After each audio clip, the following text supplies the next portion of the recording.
Badminton is an Olympic sport, and we've been an Olympic sport since 1992. But primarily, it's an Asian sport, so it is part of the racket sports in the world. It's actually the fastest racket sport in the world.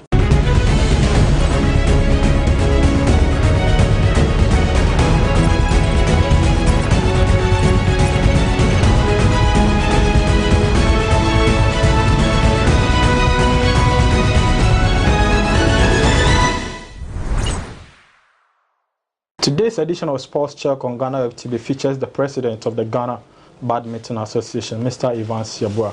We are going to talk about the history and the progress of the sport, as well as some controversies that he's been involved in, as well as the sport. This is Sports Check. My name is Perez Exwakwa, and once we come back from this break, we talk sports.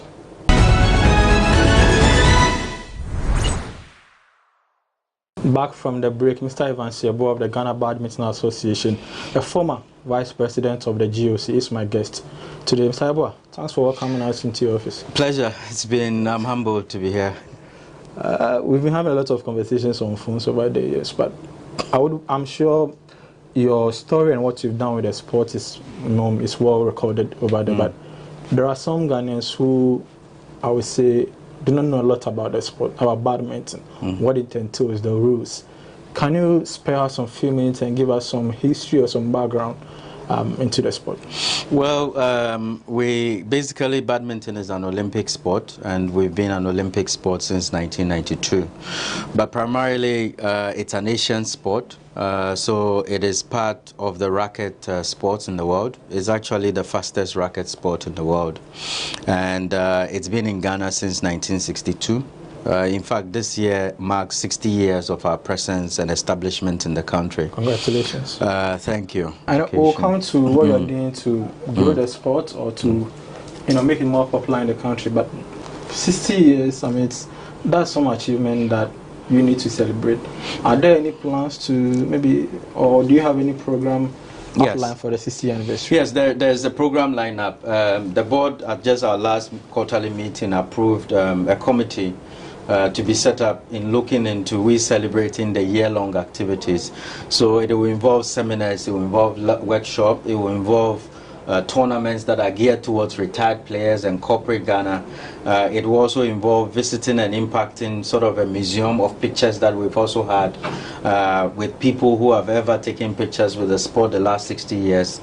So it's sort of culmination of bringing everybody together who have one way or the other established what the 60 years the sport has been. So the committee is looking at it with the fine details. And within that 60 years, who are some of the stars that the sport has produced that Ghanaians should know?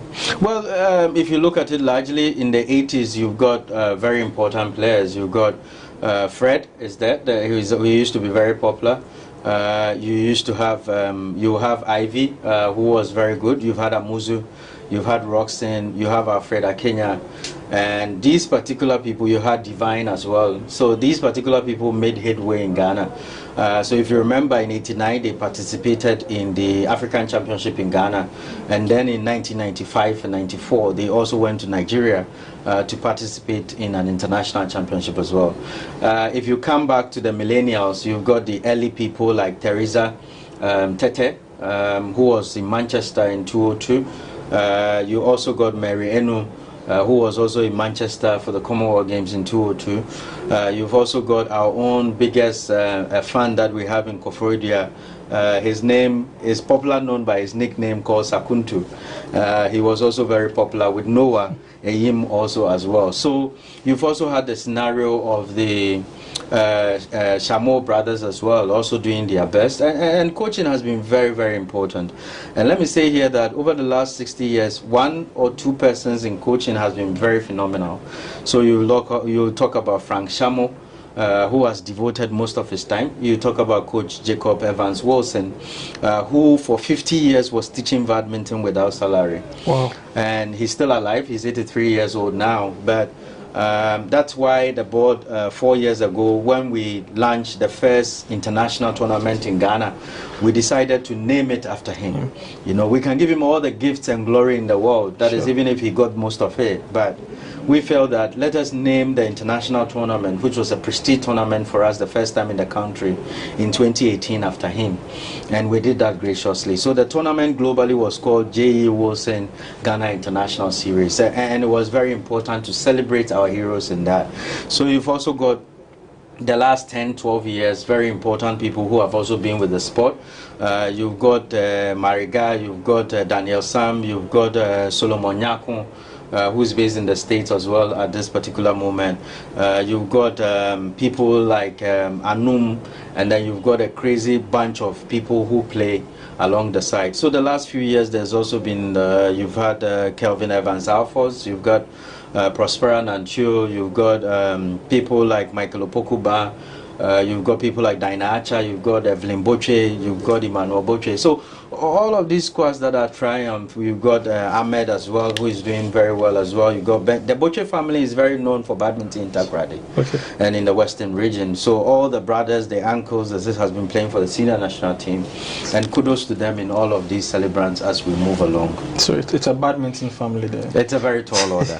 And everybody who have supported the last 60 years, we give grace and strength to you, and we know that we'll see ourselves again very, very soon.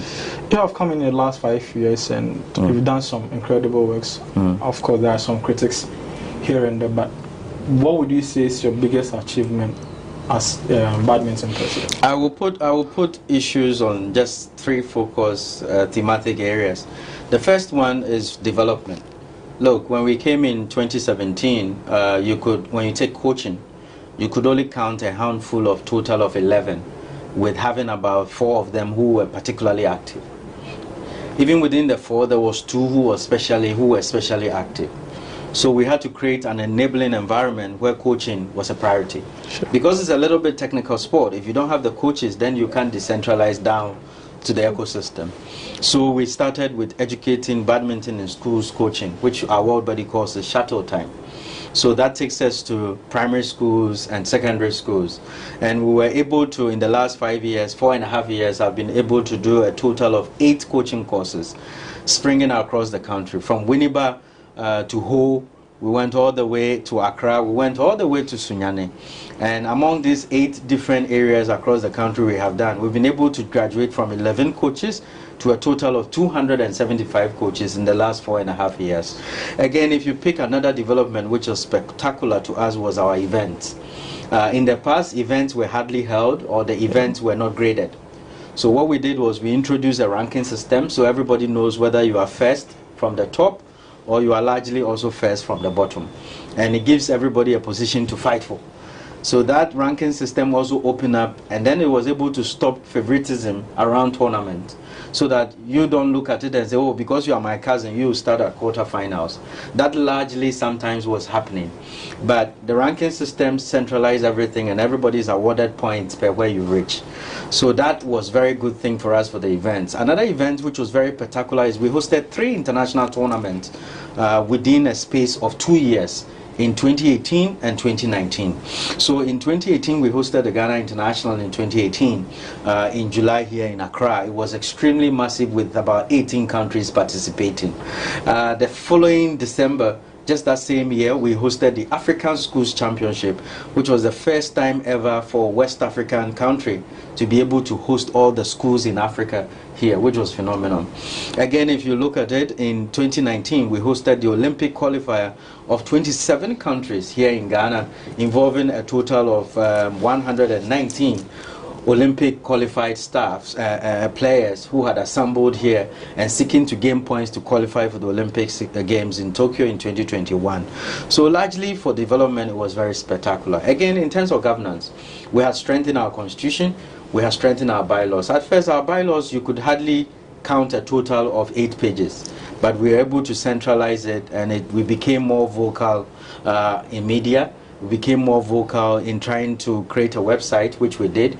And I quite remember the former minister's words when he launched the website was that, look, even his own ministry's website cannot be compared to what we have done. He was able to glance through, and for us, that was very exciting for him. So we felt that in 2018, 2019, 2020, we had put out these things, and they were showing for what our sport as a product was. And for us, that was very unique. So that gave us the World Buddies ranking. We used to be 9 out of 66 in the world ranking. But just after 2020, we were able to climb to 48th in the world ranking out of 66. So for us, within a space of 4 years, we had grown the sport from what it was to where it had begun. We used to number 39 out of 43 sports in Ghana in terms of positioning. But now we have been able to centralize, and if you talk of the top 7 sports in the country, you would count badminton as a sport, and that for us is the greatest joy that we see.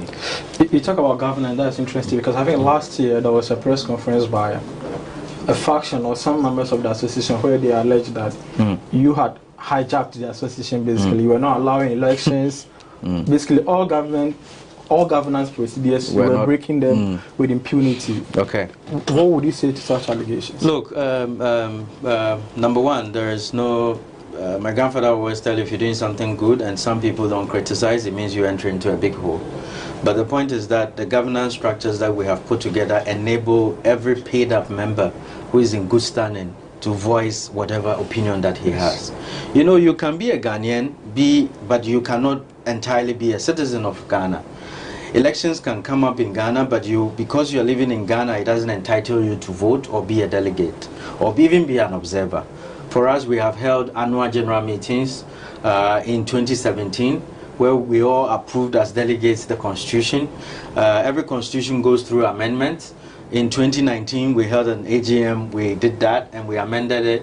In 2020, people brought proposals, and you must always be a member in good standing. What we were entitled them to do is that last year we said, look, we have internal grievance resolution mechanism, just like every consequent and congruent society or workplace. And I'm sure even in their own workplaces, some of these things exist. Sure. So we said, look, just channel your issues, because that's the first place of grievance. The argument, I think, per what I read and what I listened to, was that you basically hijacked the whole process, and all the various subcommittees within the association were compromised. So even if they come to you and they decide to use the right channels, they had no trust in them because they were always going to rule against them. Well, it's just like saying that His Excellency the President should take matters of Shraj and matters of possibly Parliament to his own hand. They are separate. For example, that independent body, we are not part of it. It's an independent body. So it's chaired usually by a High Court judge or a lawyer with 20 years at the bar or minimum 15 years at the bar. It's no joke place. So if you are not prepared to go to that independent body, because that's your first place of resolution, when you are done and hopefully you don't win, then you go to an appeal. If appeal doesn't work, then now you can go to wherever you want to go to. But we have welcomed them. We even invited them to come for a meeting. They did not respond, and they told us that, look, they were not going to participate in any meeting with us. But, you know, these are just a handful of people. And for us, what we have done is that any member who is aggrieved, the independent body is there. And similar like GFA, similar like other bodies who also have statutes, that goes through there. And for us, we welcome them if there are congruent criticism. Nobody is saying that criticism should be absolved. No. But let it be, you know, open. Let it be that shamed with maturity, and let it be that approachable that we will go. I believe that this year had been a wonderful year for those particular persons. And in every society, you'll find a handful of them. We still welcome them. For example, last month, we launched a total of 15 subcommittees. And you'll be surprised that we had almost about 600 people applying for it. And I was happy that some of those people who seem to have some grievance issues even applied for it. So for us, there's some limelight. But they also accuse you of being vindictive. They claim that, you know, some players who spoke against the authorities due to certain treatment or certain issues within the association were sidelined from certain competitions because they decided to come out and voice out their concerns. If you go to our website, we are the only sport in Ghana who puts, for example, selection. Every major event that we have, we put the selection criteria there. But there were some, in the press conference they did, there were players who confessed to or who claimed to have, you know, qualified or made the right qualifications, but were still denied call-outs because of the issues I spoke about. For example, some players were suspended, some players were banned because they had misconduct in per our bylaws. So, for example, if you go to a tournament and you go and steal bedsheets, you go and steal rackets, you go and steal shuttlecocks. Is that what happened? Yes. And you find out that the committee which sat on it says, look, you are found culpable. So because of that, you are suspended for a particular period. It's not about the president. Sure. Again, if you not attend, there is one particular athlete who for the last 10 years, he has received 6 suspensions differently. One person.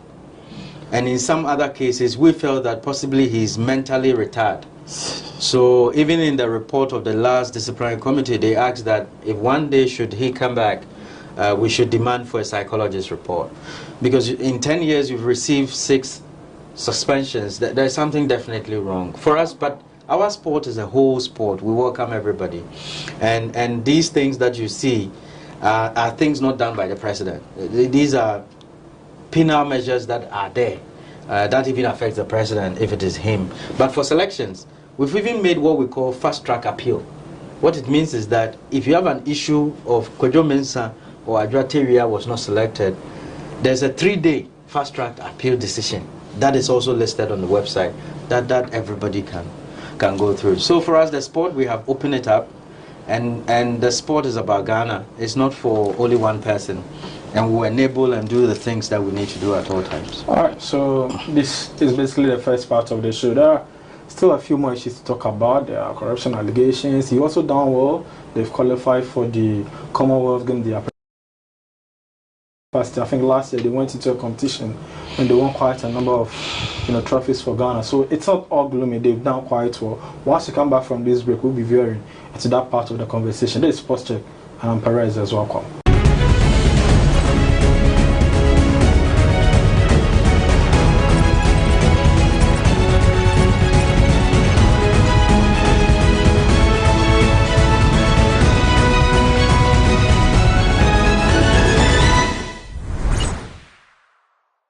Welcome back from the break. This is Sports Check. Perez as well is my name. Mr. Ivan Siabua of the Ghana Badminton Association is my host, is my guest, and we are talking badminton. We've dealt about with the first leg of the conversation where we spoke about the rich history of badminton in Ghana, as well as a few controversies that have engulfed his reign as president of the association. Now let's get to the positives. Starting from, I think somewhere last week or last 2 weeks, I read a story of a Ghanaian who has done incredibly well. Yeah. What role did the Ghana Badminton Association play in that field? Again, on development of the sport, 4 years ago, we saw that, look, we didn't have enough technical officials. Technical officials' role is basically to make sure that the rules and regulations are followed, and they are responsible for the management of the sport in terms of field of play and arranging prospectors, making sure that the tournament and event are held to the global standard, which the sport partakes that route. So what we did was that, okay, let's start educating Ghanaians as to becoming certified for national level. So we created 2 levels of certification, which is the accredited, means that you should have officiated 100 matches, and then the certified, which means you should have officiated 250 matches plus. So basically we went through a process, so we ranked them as well. So for example, if we go to officiate at Gusa Games, if we go to officiate in our own national championships, you get points. So those points are built up for you as you officiate. You don't get paid.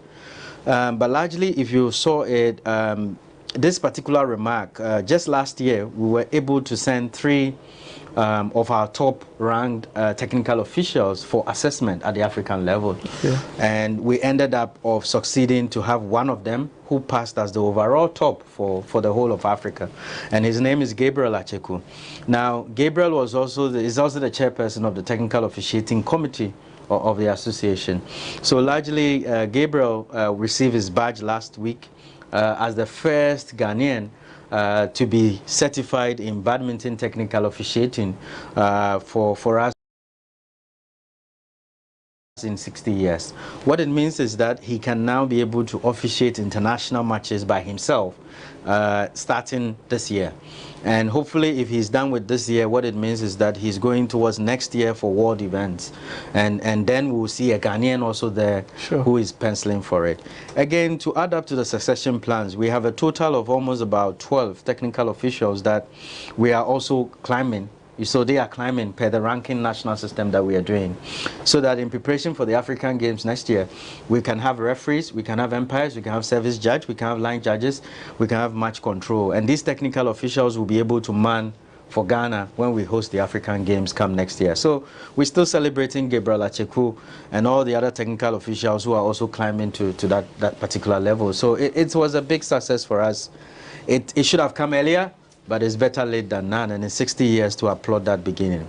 I think still on the success of your administration, I think last year at the African Championship, Ghana won a lot of medals and also made progress to the qualification of the qualifiers for the Commonwealth Games. One went into that because that was the time when you were having the issues.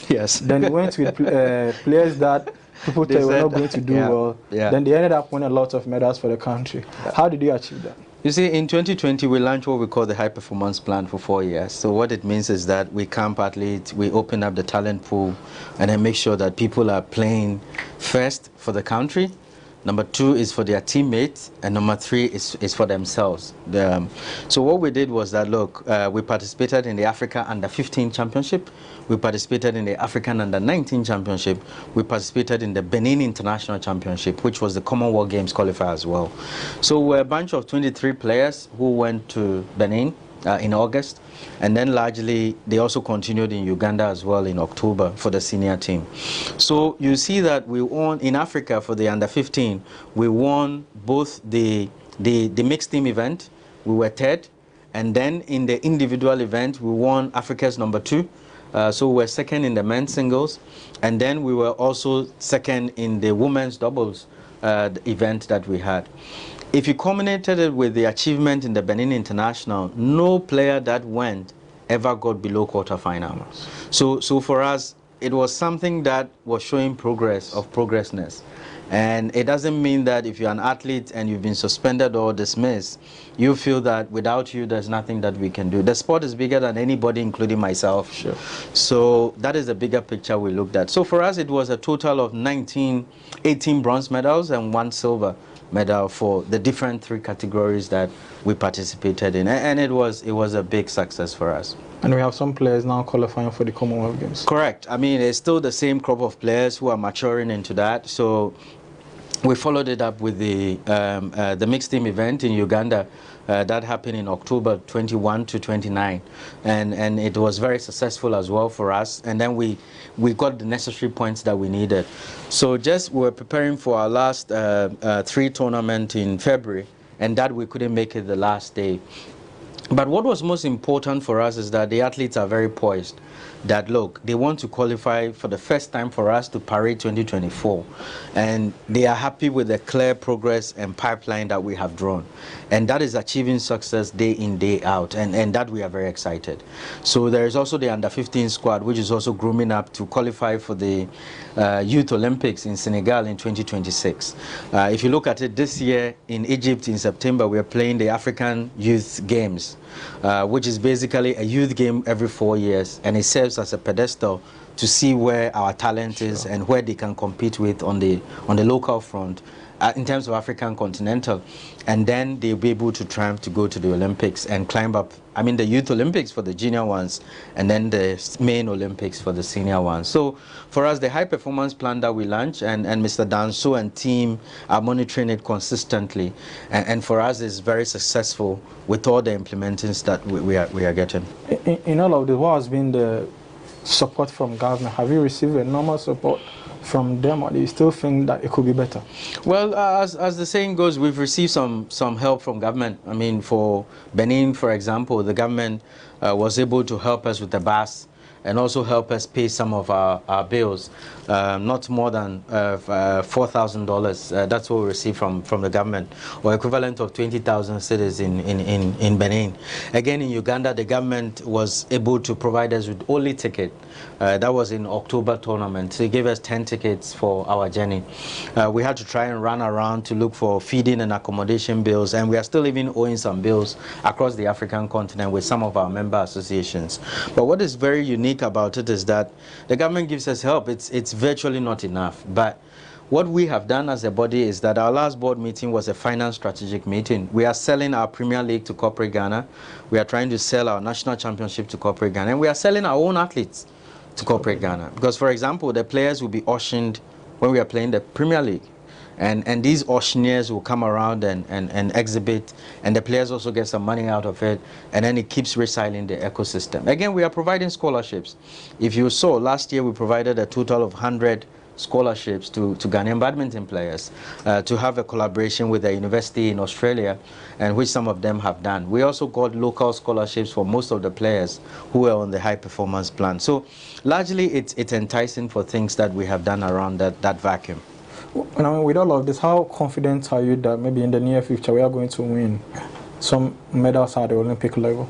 Well, look, winning a medal at France 2024, it's possible with the right investment.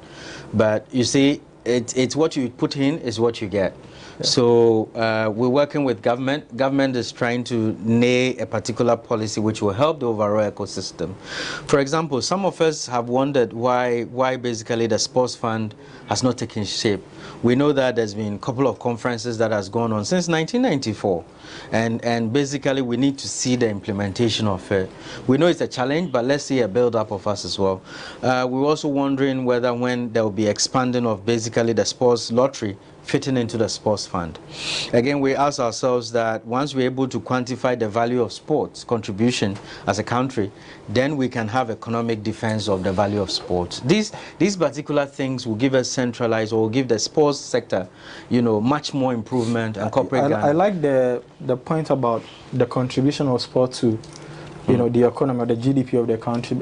Is that not a mistake or a weakness on the part of the various federations? Is that over the years you have not come together to fund some research into it and present to government and say, this is how much we are contributing to the sport, sure, to the economy. Yes. And based on this, we feel that if you give us that amount of money in the next 5 years, we are going to do that.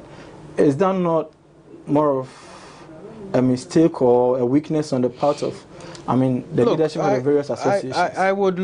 I'll be looking to admit in some of these things, and you will find out that bringing us together as national federation heads is important. We are working on it. We are not perfect, but I know that some of these discussions are going on behind the scene, which very soon the nation at large will see what we're doing. I know football is doing it. Correct. But what is also important is to look at, you know, when you are quantifying what is the total contribution, you have to look at the economy of the sport and the economy of all the sporting disciplines across 50 federations in the country.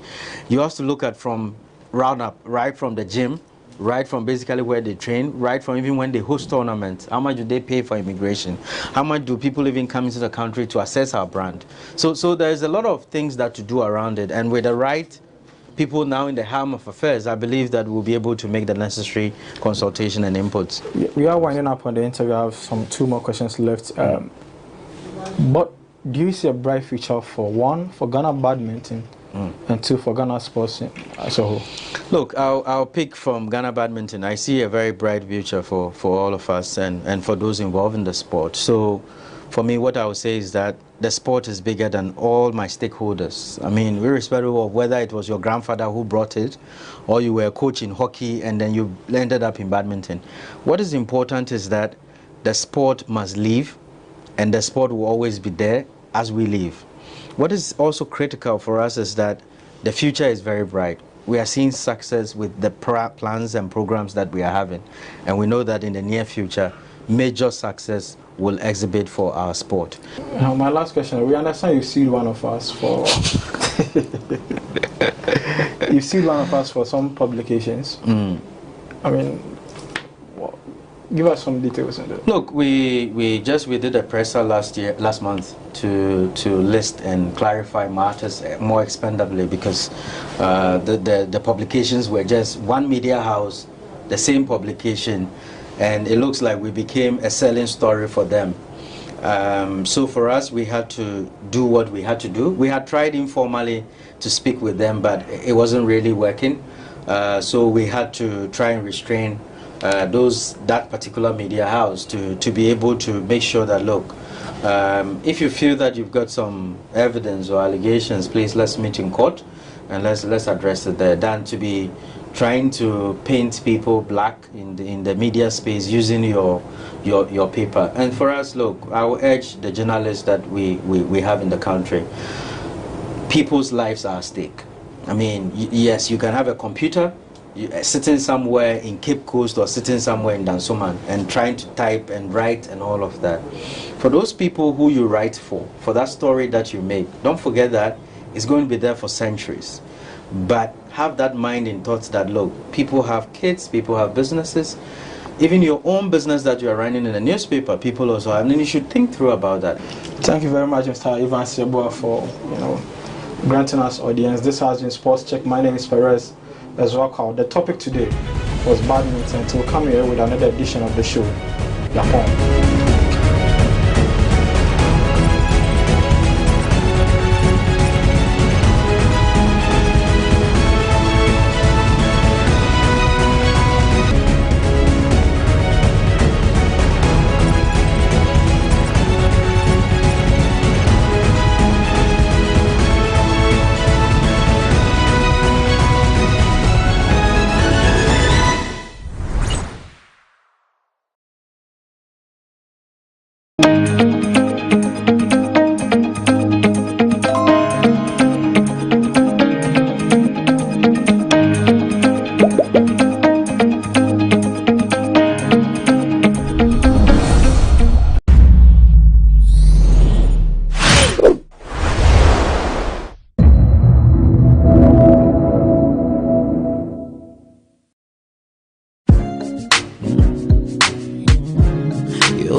Good morning, good afternoon, good evening.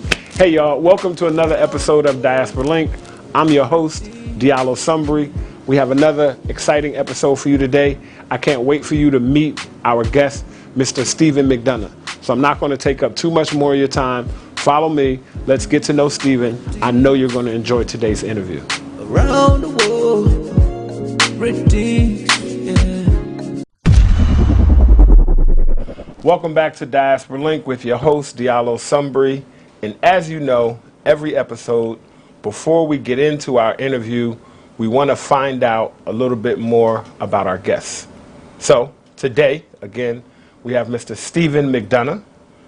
Let's jump into our choices. Stephen, welcome. Nice to see you, brother. Nice to see you too. All right, so choices. Yep. I'm going to give you two choices. Okay. And then you have to choose one and tell me why. Got it. This one, I think the first one is going to be a little bit easy. All right. All right. In the sport of track and field, the 100 or the 400?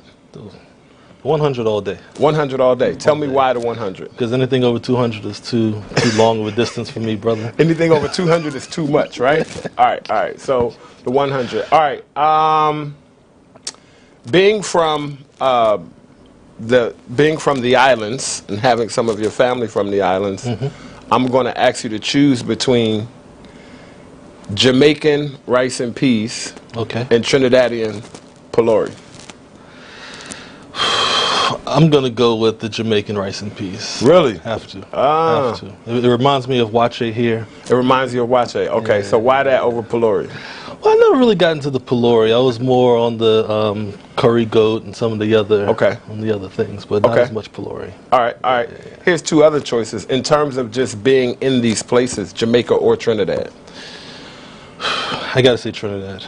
Okay. Trinidad. Okay. A lot of so memories. rice and peas from Jamaica. Yes. But location Trinidad. Why Trinidad? Absolutely. Trinidad, ironically, isn't a big tourist destination. Okay. You know, because they have oil and everything there, compared to Jamaica, where it's a bit more touristy. So you can get away more easily in Trinidad than Jamaica. Got you. So you got more hideouts, more relaxing, more. But Jamaica, everybody's showing up to Jamaica. Hey man, Yes, yes, right? Everybody absolutely. show up looking for weed. Like, Yeah, buy some weed, bro. As if that's the only thing you do in Jamaica, right? Okay, here's another one. All right. Since we're in Ghana, Okay. Accra versus Kumasi in terms of being in the area and just where you're comfortable. That's tough. That's real tough. Good, Real tough. because I'd like to try to get at least one tough one. That's real tough. At least one tough one. Wow. Wow. You got to choose one. I'll go with. I got to go with Accra. You got to go Accra. Why Accra? It's not as dusty. It's not as dusty. All right. But of course, you know, that's where our stuff is in Kumasi. So I appreciate You know what? Kumasi. I'm going to get back to Kumasi very soon. Okay. I have some friends and some people that I need to see. Okay, cool. Thank you for participating. Got it. Ladies and gentlemen, choices. We all make choices. Let's remember that our choices do not have to push us further apart, but they can always bring us back together. All right. So now we're going to go into our next called Top 5. I'm going to give Stephen 5 categories, and he's going to give us his top choice in each category. Okay, Stephen, this is our top 5. Okay. So I'm going to give you a category, and you just choose the top. It could be your favorite, the best, the first one that comes to mind. Got it. Number 1, favorite book. Choose one book that's had a significant impact on your life. There are many books. I'll say the one that's currently open on my coffee table right now is your book, The Smart Guide of my man, my man. Repatriation Good. Guide. Yes. Let's take a pause. He's talking about a Smart Ghana Repatriation Guide written by Diallo Sumbri. You can get it on Amazon. All right, a Smart Ghana Repatriation Guide, my man. Okay, thank you so much. I appreciate that. Next, your favorite sport. It has to be track and field. Track and field. We're gonna get into a little bit of that a little later. Track and field. Okay. Next, your favorite food. It could be a kind of food like Jamaican food. Mm-hmm. It could be a specific thing like hamburgers. It's wow. If you had to choose one, it's a number of dishes from West Indian cuisine. So West Indian cuisine, as a whole, yeah. All of the Caribbean islands, shark and bake. Shark, definitely. Everything. I mean, there's too many to doubles. Name. Too many to name. Curry goats and thing. Oxtail, stewed peas on the Jamaican side. Okay. I mean, there's too West many. Indian cuisine. Absolutely. Got it. All right. Next, give me your favorite musical artist. It may not be your favorite, but choose one. If you can only choose one musical artist, who is that musical artist? I think it'll be blasphemy if I didn't say Bob Marley. Oh, so you just gonna say Bob Marley? I have to. I have to, but I mean, he's the best. He's the greatest of all time. You can't go back if you don't say Bob Marley. But I mean, his music is timeless. Right. Anywhere you go in the world, you hear it. True.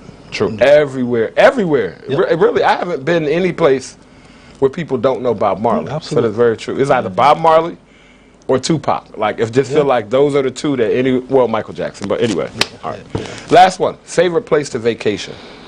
It used to be Ghana.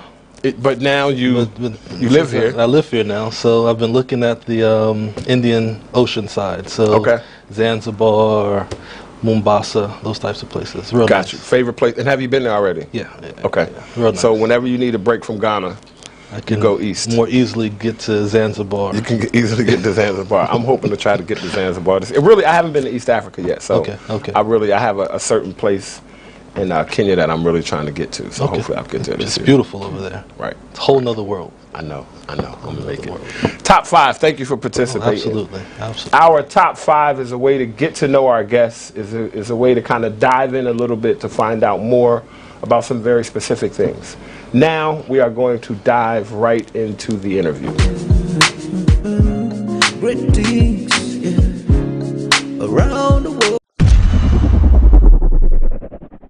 And we are back with Diaspora Link and our guest today, Mr. Stephen McDonough.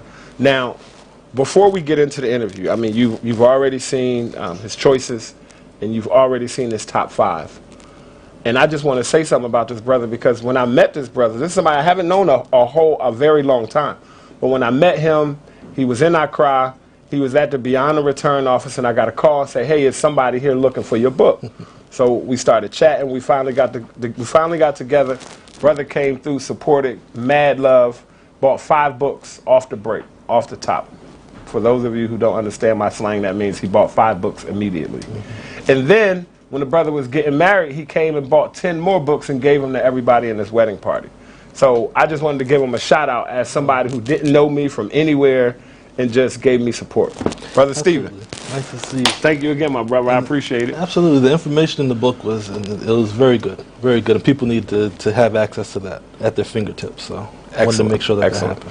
So tell us about Stephen McDonough. Tell us where you're from, where were you born, a little bit about your journey from where you started up through, college.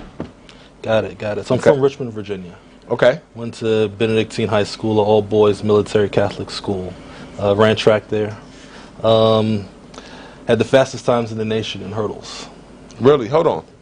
Can I ask what year this was? This was... Is that okay? Yeah, okay. That's fine. I mean, I'm young. So 2000.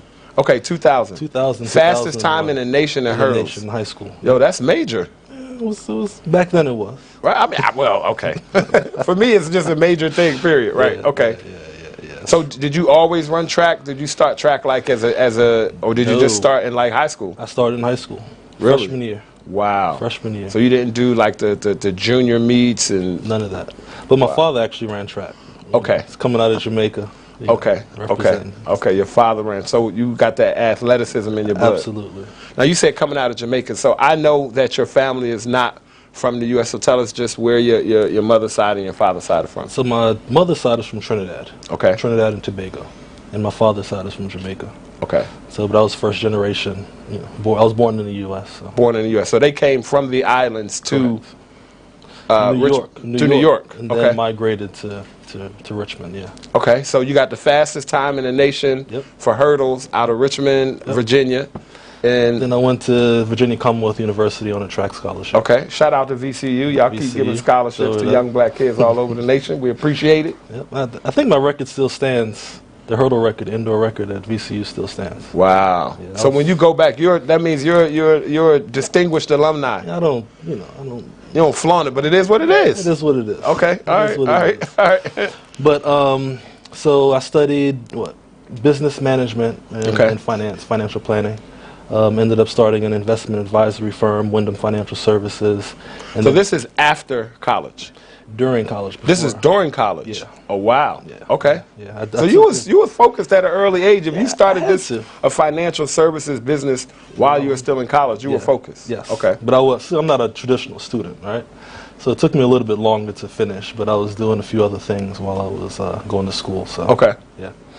But from there, I started doing a bit more business management work, and then started in the international trade and development space. Okay. So import-export, helping U.S. companies sell their stuff overseas. And that's kind of what got me here to Ghana. Okay, so that's what brought you here to Ghana, that import-export business? Yes. So what other countries have you worked with in terms of import-export, and what products or services? Wow. So it was across the board, product and services wise. We had at one point teams on the ground in over 50 markets throughout Africa, the Caribbean, Asia, because we were working more in developing markets, emerging and frontier markets, because they have the biggest need and they wanted access to U.S. products and services. Right? Okay. So, but one of my best friends and business partners is Ghanaian. Ah, okay. Yes. So, and did that happen?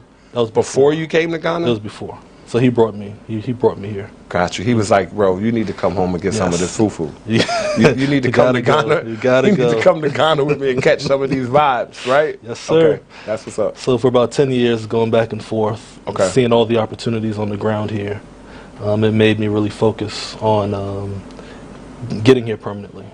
Got you. Yeah. So let me take. I'm gonna go a few steps back. because I am a member of what some people would call one of the Black Greek organizations, Pan-Hellenic, and I know you are also. Absolutely. So even though we aren't a part of the same organization, I want to give you an opportunity to shout out your organization. The oldest and the coldest, Alpha Phi Alpha Fraternity Incorporated. Okay, there we go. I wanted to make sure that we didn't. I wanted to make sure that we didn't skip that part. Okay, so you're working with these various companies doing import and export. Correct. Around the world. Yep. And then you started coming to Ghana, you said 10 years ago. Yes. All right. So as you were coming to Ghana, was it vacation? Was it always business? You was just or was you just really coming for the fufu? It was a little bit of everything, right? Okay. Work and play at the same time.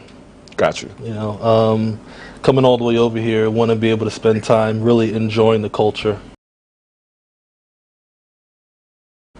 Enjoying the location, enjoying the country, but at the same time looking for the various opportunities. Got you. So you've traveled around the continent as well too? Yeah, I have. So like, what are some of the places you've been on the continent?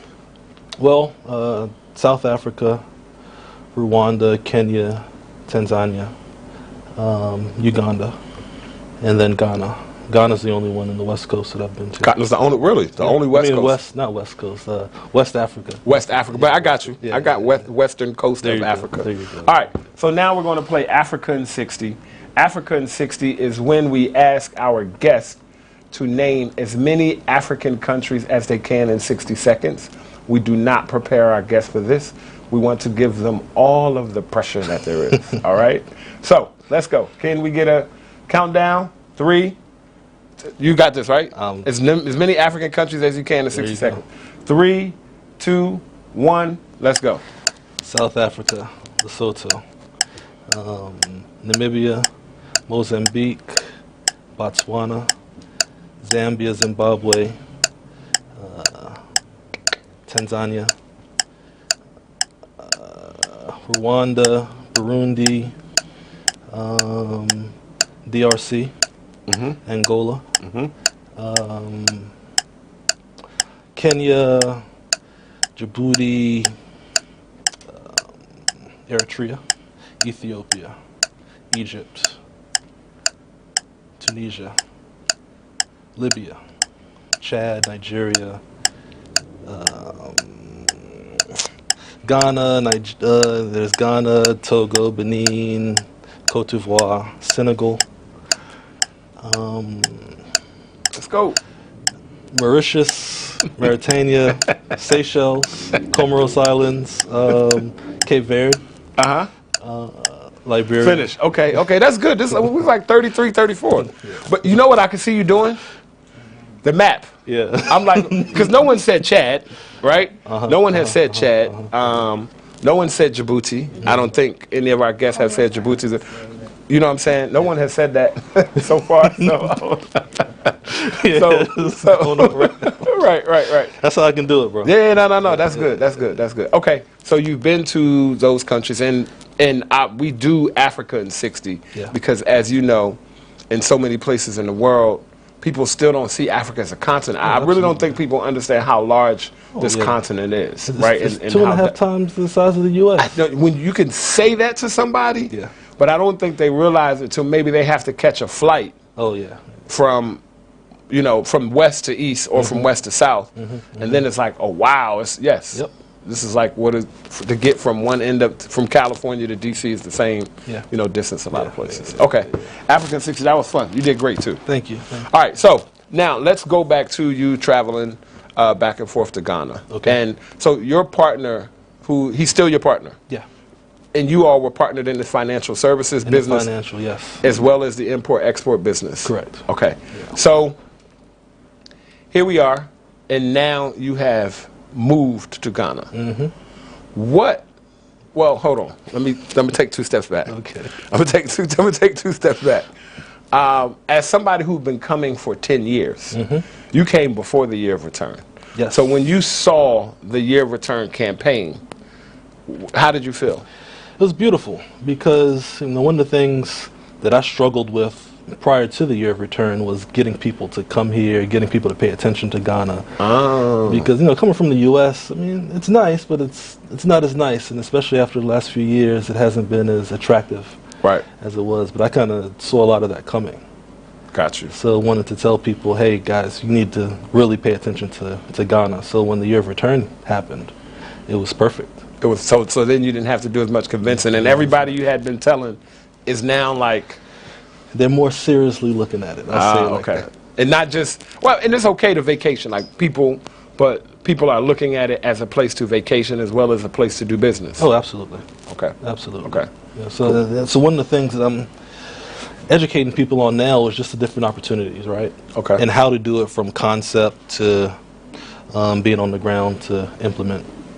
Now, is this any particular industry or a specific industry in terms of, you said you're educating people on how to do it? Yeah. So it's really focused on the agric sector. Okay. You know, so no matter what, we have to eat 3 times a day, right? Yes. Where does the food come from? If you're lucky. If you're lucky. Because a lot of people, some people don't get 1 meal a day. Yep. But those of us who are blessed, absolutely, we get to choose, and sometimes we decide that we're only going to have 2 meals a day, and we get to choose what we eat. Yep. We get to choose how much we eat. So, you know, love to all of those people who don't get a meal, and we do hope that, you know, Diaspora Link at some point we will be reaching out to always help people in communities that might not have as many blessings as some of us do. There you go. Just wanted to shout that out. There you go. Perfect. But, you know, coming from the U.S., if you're in the cities, which most of us are from, you don't really see how food is produced. Right. You know, you don't see what goes into it. You have no control over it. You just go to the grocery store. You go to the grocery store. You may go to your corner store, convenience store, and that's it. Mm-hmm. But you don't know what they're putting in the foods. I mean, there's so many things that we just don't know. Okay. But food is like medicine. Okay. You know, so if we're not eating the right things, then our body's not going to perform the right way. Now, do you have family back home? Yeah. You have family back home. Are you from a large family, a small family? Very, very large family. My grandmother had 12 brothers and sisters. Wow. Yeah, so you can just see how it's grown exponentially all over the U.S., Canada, the Caribbean. Yeah. So, but are you the only member of your family who's here? Like, who's moved?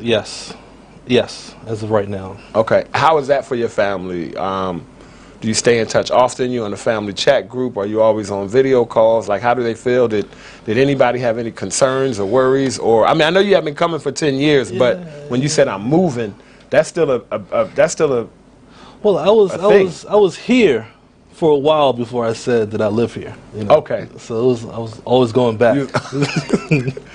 So I went back, but I was take more or bring more stuff back over here. Okay. So your family was cool. They was comfortable. They saw it wasn't like nobody was worried that you're moving there. That means we're not going to see you anymore. Well, they can get on the plane. And they can. And they have. They have. Absolutely. Okay. I mean, they love it. They love it. But, you know, dealing with COVID right now, it's not as easy for people to move around. Or people aren't as open to moving around as they used to be. But hopefully that eases up here in this year. So has it been difficult at all in terms of establishing a business here? Because you're someone who's done business around the world with a lot of countries, and there is an international standard of doing business, right? There are some things that you just expect people to know and do. Yep. Have you met challenges with that here? Many. Okay. Many challenges. I mean, you have to ask questions here that you normally wouldn't have to ask. Okay.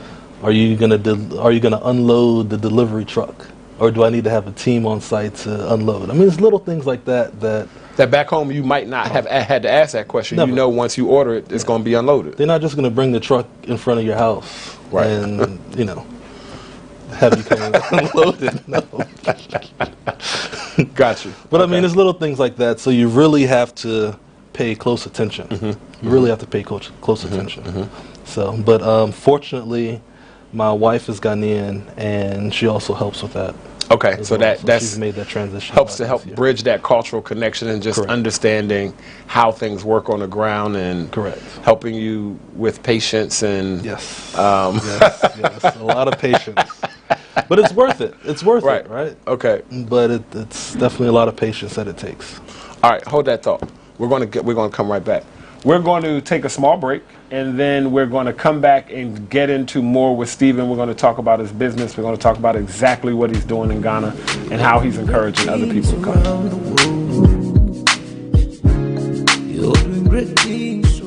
Peace, global African family. My name is Diallo Sumbri. I'm a co-architect of Ghana's Year of Return 2019, and I'm the president and CEO of the Adinkra Group.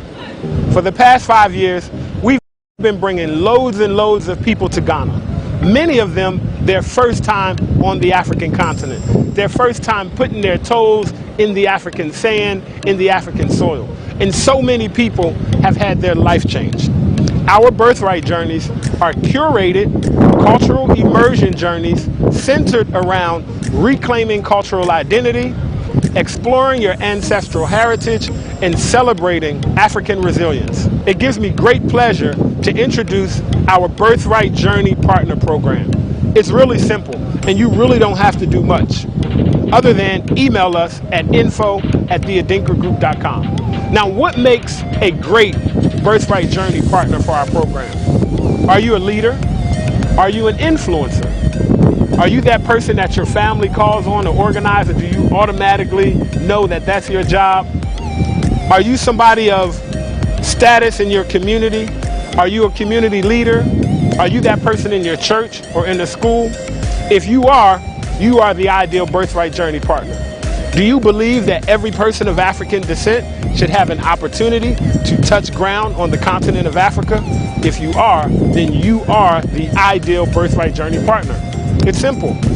We're going to show you how you can travel to Ghana for free. Not only can you travel to Ghana for free, but you can actually get paid to travel to Ghana. Really simple. Just contact us at info@theadinkragroup.com and set up a discovery call. You'll get to travel with your family and friends, you'll get to travel with your community, and the best part of it is that it'll be free for you. Or you'll even earn money doing it. So again, info@theadinkragroup.com.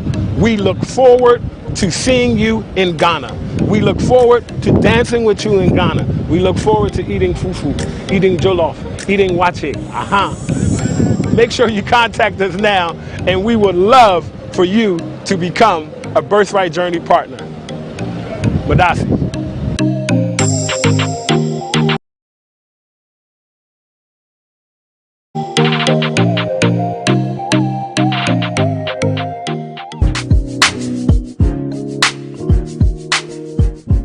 And we are back with Diaspora Link with our guest, Mr. Stephen McDonough. Yes, sir. So, Stephen, we left off on some challenges. You said many. You gave some examples. Let's talk about. Actually, give me a few more examples. They can be as broad or specific as you would like in terms of just some of the challenges you faced in doing business. Right? It doesn't even have to be specific to your industry or your business, but just some basic things that you've come up against. Yeah. I'll say what's irritating to me is having to pay everyone's transport. Aquaba. Welcome to Ghana. Listen, bro, listen, transport. Transport is just a fee. One way that you can deal with that is consider transport a tax. I get it. Because everybody needs transport. I get it. Okay. That, and then also withdrawal fees from Momo. Like, you're charging me all this money, and then you still want me to pay the fees on top. I mean, again, in the grand scheme of things, it's cool. But it's just those little things that really irritate me. Right. That's just like, why? How? Add 25 cedis to this large transaction that you're sending to me. I'm like, ooh. Anyway. To cover the fees. Yeah. You need to cover their fees. So one of the things that I realized about this, that I've learned myself, is we come from a place where there's more in abundance. So if you're buying tiles or sinks or whatever for building a house or any materials that you're buying, most of the vendors, they may not actually have the money to buy the materials, to get the materials for you. They can just source it for you. So they need you to pay a lot more up front, right? Whereas you're definitely not doing no net 30, net 15, net 45-day invoices. You can cancel that. What is that? You can cancel that in Ghana. Everything is paid up front, and you pay transport. And I realized that I was like, okay, this is just something. This is the way it's done here, and I just need to get used to making sure that I have to pay more up front. And most of them want 70% or higher fee. So now let's talk about how are you dealing with that, right? Because you're not here to do small business. Correct. Right? So how are you dealing with, what things have you put in place to help you deal with those things that irritate you or frustrate you that you're still learning and getting used to in doing business? I think the thing that gets me through it all is because I've done the projections. Okay. And so I know that it's all worth it. Got you, in the end. In the end. In the end. And that's most important. And a lot of people don't really think about the long-term aspect of it. But it's an investment. You're investing time, comfort in certain situations. I mean, there's so many things that you're investing. But as long as you understand what you're working towards, and if you see it as a longer-term play versus a short-term immediate return, then you'll be all right. And you're like, okay, I can deal with transport. Yeah, you have. I can deal with transport for that. But I mean, I if you can deal think with the about Momo fees. if you think about the future of this continent, right, and where the world is going, you know, what COVID exposed, being on the ground, just getting something, anything going here, right now, it can only go up. Right. Because if you think about the growth in the middle class, if you think about all the youth, the educated youth, right, just having something, some type of activity, you'll be all right for the long term. Right, you'll be all right for the long term. Yeah. Yeah, you know, I definitely agree.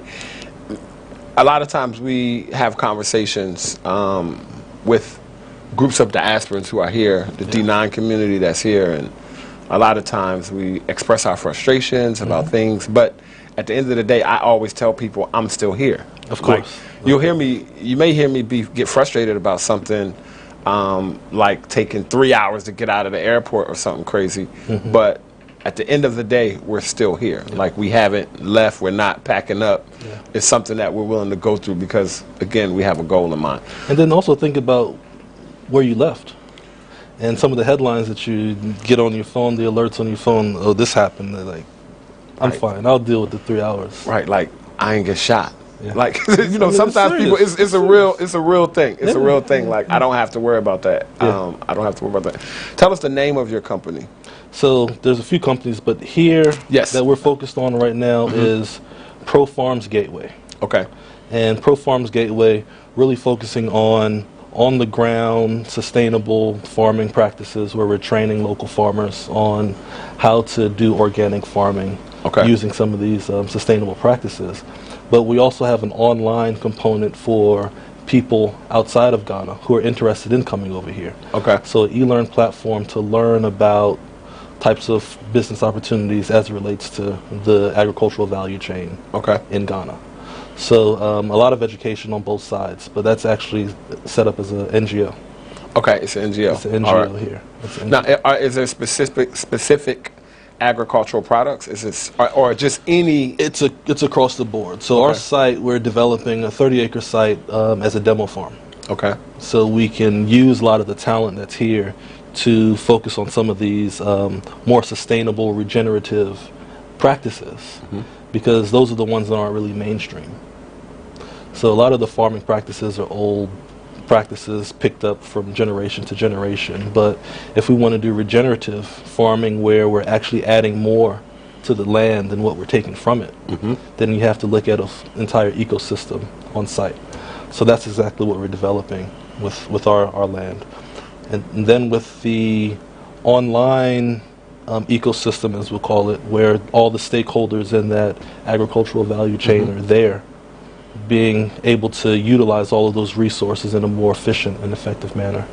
Now, you said sustainable and regenerative farming practices. Yes. Give us an example of something that's done now that you've experienced or seen in Ghana, and a sustainable and a regenerative practice that can change the scope of dealing with that agricultural product. Okay. So if you think about fish farming, right? So with fish farming, once they process the fish, all the waste is they're not using it as they should when it comes to fertilizer. So taking fish waste and combining it with things like sugarcane, as an example, letting that sit, in a few weeks you have what you can use for fertilizer for the crops. So now as you're growing the feeds for the fish, you're not having to pay for your fish feed. So now your operating expense is a lot lower than what it would be. Got you. That's a great example. Like yeah. And your 30-acre test farm is in Kumasi. Yeah, outside of Kumasi. So how do you like? What is the atmosphere in Kumasi around your business? Is it, or why did you choose Kumasi? Was it just that's where the land was, or was it something specific about Kumasi? You said let's do it there. Well, we wanted to make sure that we weren't more than 2 hours from a major airport, right? Okay. So I can get on the flight in Kumasi, come here, and go wherever I need to go. But you know, not really civilization. You know, that's. I got you. Maybe we'll have to edit that out. Don't worry, I got you. I get it. But the land there was far enough away from the city, but close enough, and you're able to get a larger tract of land up that way. But now we can do a lot more. So the versatility of the land, the topography. Okay. There's 2 high peaks, so now we can have lookout points and put chalets, so when visitors come from the States and other places, they can actually come and experience farm living. And get the nature, reconnect with nature, since that's very, very important. Right. From coming from DC, coming from these cities that even from Accra. I mean, or Accra. Right. But not having to deal with the traffic. That's my biggest thing here. Such a waste of time. Kumasi traffic is not. It is. It's not slight. You're absolutely It's right. not slight. Maybe on the outskirts, but I know Kumasi traffic is just as bad as Accra traffic sometimes. But once I get onto my site, I don't have to leave this. You don't have to leave. You're there. You ain't got to worry about it. You fresh air, breeze with nature. Got you. Okay, so talk to us a little bit more about the trajectory of your 30-acre farm. Like over the next few years, what do you expect to have happen? Maybe what are some of your larger goals? What are some of your smaller goals? And even how can other people see or get to your e-learning platform to find out more about what you're doing? Got it. So as we look at the farm, definitely a long-term thing. Right? We were fortunate to purchase an already established orange orchard. Okay. So it's already established. Of course, some of the trees are older, so we're rotating those out and putting new things. Also clearing out some space because they didn't do anything on that site other than have those trees, right? So some of the first things we did was we planted coconuts all the way around the boundary. Okay. Just to be able to identify it from a distance. But in 2 more years, those coconuts will be bearing fruit. So to be able to sell the coconuts, we're clearing out spaces for the livestock. Okay. We're digging out like a wetlands area where we can have the fish species. Okay. But also we want to bring back the birds and those types of things. Nice. There, but really creating this totally off-grid oasis out there, since there really isn't anything like that I've seen. But as I mentioned, being able to have the chalets and those pieces where tourists can actually come now and stay on site, because out there you don't really get that international standard when it comes to accommodation. And so you're building it. Absolutely. And that's why people stay in Accra or they stay in Kumasi and only go short distances from those two, because those are the only places that you can really get that standard. Right. I like air conditioning. I don't like to sleep with the windows open and have to worry about mosquitoes all night. I mean, I just don't like that. Right? I get it. I like warm water. I get it. Some of us do. No, that's very important. Yeah. And I'm glad you said that, because I think it's important for people to know that when they come, it's going to be very beneficial to them to be clear about who they are, right? And what are those things that are non-negotiable, right? Like, it doesn't make you less of a committed person to Africa or your business if you require AC. Yeah. And some people have this concept and this idea that being more traditional means being less comfortable, right? Or like if it's traditional, then it's struggle. Yeah. Like I know my ancestors be looking at me like, bruh, we ain't come this far for you to struggle, right? Like struggle is not in our legacy, and it doesn't have to be. So I'm glad you said that, because I really think it's important. And some people get caught up with that. Oh yeah. Like they go through this internal thing, like well, all of these people don't have AC, and I'm complaining about not having AC. And I mean, I like good wine. You know, fine wine, nothing wrong with that. Right. How do you feel about the cultural scene in Accra? Like, I mean, we know it's a big party town. Yeah. December in Ghana, when that comes, is outrageous. But how is that part of your moving here and living, in terms of just being able to go out to nice places, have fine wine, being able to go out with your wife, and just in living? Yeah. Whatever you're into, you can do it here. But it has say that one more time for the people in the back. Whatever you're into, you can get it here with additional flavor, and that's the piece. Like the detail that locals put into certain things, activities. I mean, we don't get that type of creativity back in the States. Right. So coming here, I can eat that up all day. The visual aspects of it, I mean, it's amazing. It's amazing. Got you. Let me jump back into your business. So, are you employing people right now in Ghana? Yes. How many people do you employ? So right now we have 3 people on site full time, and then seasonal, and depending on what projects that we're working on, we'll bring other locals from the village to help out. Okay. And so, what crops are you all? I know you mentioned coconut. Yeah. You mentioned fish. You mentioned livestock. Like, what other agricultural products will you grow? So we're clearing the space right now, and we're working with our agronomists to see exactly what fits where, based on the topography and everything, and then also how it can all come together in that ecosystem, sustainable format. Yeah. So you're at a space in your business where you all are kind of really just getting started. Yeah. You're just getting started. It's still under development. Right. It's still under development. How would you rate this risk, right? Like, what I found when I came here is, and I'm talking to other people about investing and doing business here, and most people are immediately just looking at their ROI.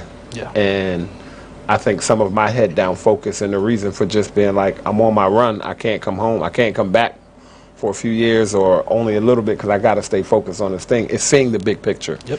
And seeing what those projections and those numbers are going to be. But for you, in what you're doing there right now, how do you find the risk, right? Because there's some protections you don't have here when you're investing in a business. Correct. Especially something on land, and you just don't know. How do you deal with that? So the way I look at any business, it's most important is risk management. Okay. Risk management. And so agriculture, the cost of planting, I mean, I'm not paying to put a building up. You know, that's when you talk about risk, that's what I'm comparing it to. Okay. But what we're putting on the ground, in the ground, for the long term, and while we're doing it, in the structure that we're doing it, right? So demo farm, so that we can test out which ones would be best for commercial production on a larger scale. Okay. So in a sense, we're still managing that risk by looking at the entire picture and identifying which key areas, whether it be livestock or crops, that we can do on the 500 acre plus size. Got you. So we're testing it all out so that we can maintain control of that risk. So your demo farm is your R&D. Yeah. How would you rate the importance of R&D here as you dive into business, even outside of your industry, just as a business person? How important is R&D, research and development? Yeah, I would say that when you're investing in the early stages, don't invest more than you're willing to lose.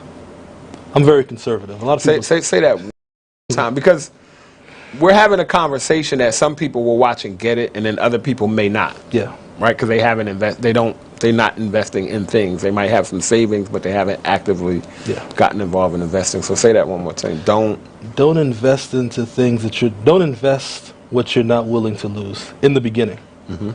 So you can really test it out, stress test this thing. Because if you go all in, we know a lot of people that have packed up and had to go back home. I would say more than that have stayed. Yeah. Because they thought, I'm coming from where I'm coming from, I've been successful there, it's easy to do it here. And you go back home with just a shirt on your back. Right. Because you didn't take the time to properly vet, do all the R&D, and manage your risk. Exactly. So, yeah. So, tell us, I'm going to give you one more question because we're running out of time. I would love to sit and talk more and really get into some of the details of what you're doing with agriculture. But give us an idea of what your trajectory looks like in 5 and 10 years. Like, when do you feel like you're going to be able to scale? And I'm going to add this onto it. How do you see what you're doing moving beyond Ghana through the continent of Africa? Got it. So, first and foremost, anything in the agri sector, you have to be adding value at the end of it. It's not just growing. You have to process, you have to package, and either you distribute it locally or internationally. So that's what I'm looking at. That's my background, right? But the beauty of Ghana is the same as Cote d'Ivoire, it's the same as Nigeria, it's the same as a lot of the other countries on the continent. So if you can figure out a model that works here, it's duplicatable, replicatable. And with the African Continental Free Trade Area, you have more control to establish operations in other areas all across the country. So long-term wise, as I mentioned, demos right now to do our own R&D and then identify what works, do it on a larger commercial scale, but also have that processing component so you can export it locally throughout the continent or anywhere in the world. Excellent. And that's, agriculture is such a big business and such a big opportunity for people here.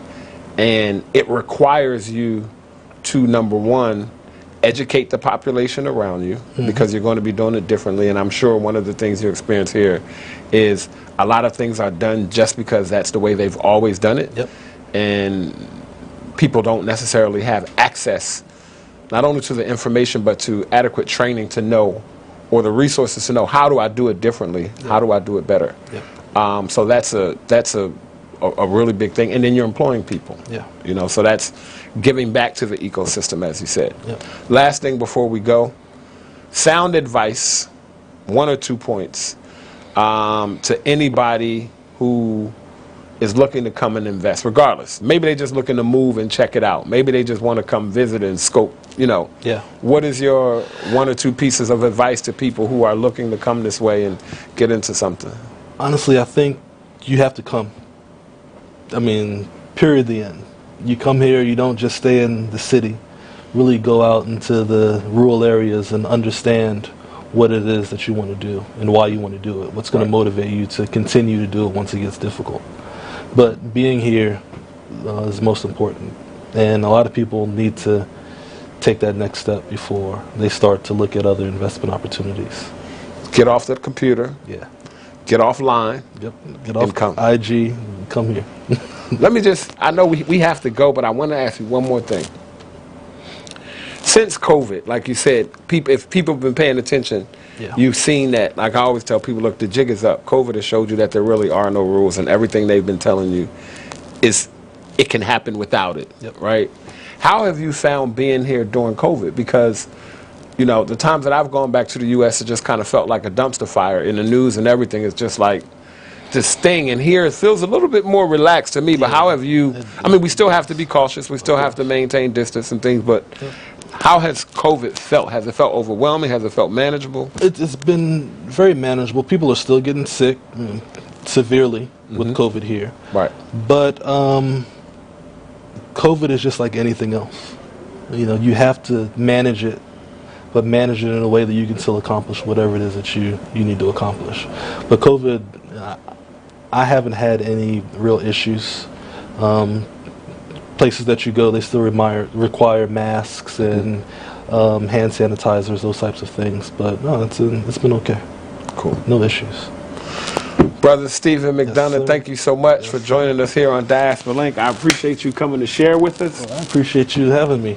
You know, and I'm glad to see what you're doing with the show, because it's very important to get our messages out, and you're creating that platform. So I've always been impressed watching you over the years. So keep up the good work, brother. Thank you, my bro. Thank you. Stephen McDonough, thank you so much for tuning in for another episode of Diaspora Link, and we will see you next time. You're doing great things around the world.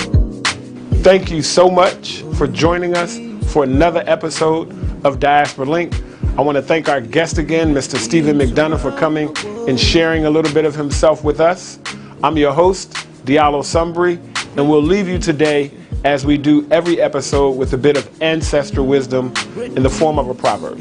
Today's proverb is actually one of my favorites. The best way to eat an elephant in your path is to cut it up into small pieces. We hope to see you next week on Diaspora Link. Things around the world. You're doing great things around the world. Yeah, you're doing great things around the world. You're doing great things around the world. Great things, yeah.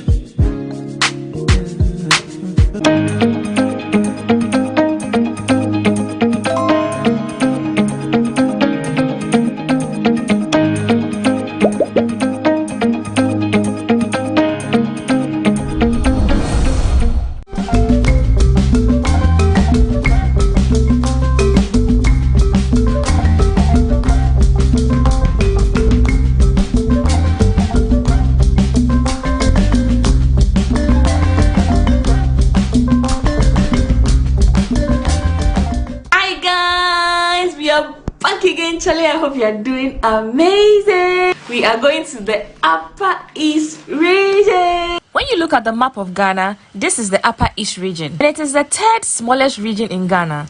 The regional capital of the Upper East region is called Bolgatanga, which is popularly called Bolga. And have you been there before? Let me know in the comment section. Are you from the Upper East? If you're from the Upper East, I am representing your region. But before I get there, I want you to let me know, where in the Upper East do you think I'm going? So there are two ways to get to the Upper East region. Either you go by road or you go by air. If you go by road, it costs 230 Ghana cedis for a trip. If you would go by air, there are two ways to go about it. You could either go from Accra to Tamale, which is the closest, or Accra to Wa. So I am opting for Accra to Tamale. I got a ticket for 1,400 Ghana cedis for a round trip that's in and out. I'm going on a trip and I'm super excited. You all are coming along. You know how I get very excited when it's like sitting in the plane. Like I'm happy. I mean, get the opportunity to sit in a plane, you know. Yes, so I just checked in. I'm currently here at the domestic airport here in Accra, Terminal 2, and yeah, this used to be the international terminal.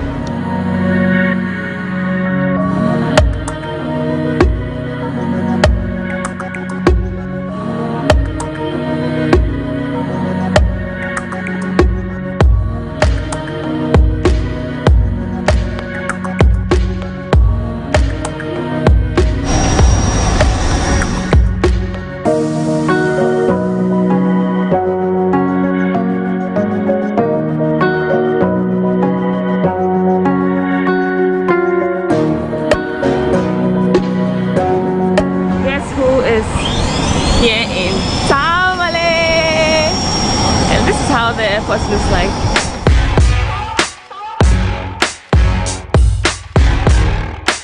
So yeah, I got my backpack, yeah, and I am in Tamale. Let me know if you have an idea where you think I'm going.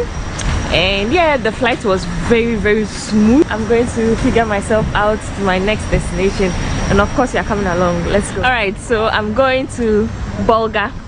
From Bolga, I'm going to pick another bus to my final destination. So this is the Bolga car. It's right here at the airport. Once you ask, they are going to. So this is how the airport looks like. I'm super excited. So it's currently about 27 degrees. It's not so hot, and we are currently in the rainy season. So yeah, this is the vehicle I'm going to be joining with other passengers. This is how it looks. I was really hoping to sit in front, but somebody else is there, so this is where I'm going to sit. My backpack and my bag is here secured, waiting for the vehicle to be full before they leave. Like, most people come here and always get car from here, so you don't have a problem when it comes to transportation. There are a lot of motorbikes, there are a lot of yellow. Okay, there's no yellow here, but there are motorbikes and private vehicles you can just join. It's safe. So yeah, I'm going to Bolga, and I've been to Tamale. How many times have I been to Tamale? I think 4 times. The last time I vlogged my entire experience. If you missed that video, please go back and check out my experience in Tamale. But today I'm not going to Tamale. The only option was to come through Tamale because there were 2 options. It's either I come from Accra to Wa or Accra to Tamale, and I decided to come to Accra to Tamale. So I'm here, and I really like the sun in change of plans. They've moved us to a small car because we are only 4. So yeah, joining with other passengers.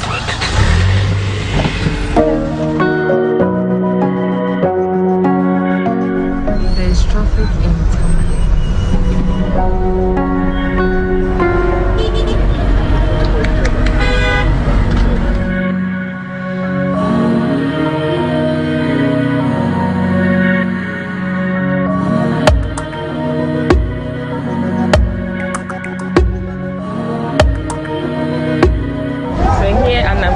Me 80 Ghana cedis. Thank you. Say hi to my. Say hi. So he brought me. I'm currently in Bolga station, and I'm going to Navrongo. So I'm going to get another bus to another loading car to Navrongo. This is the car I'm using.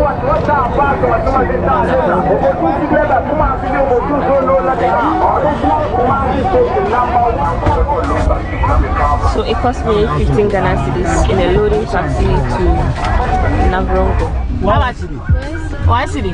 Okay, can you give me this one? Oh, my bad.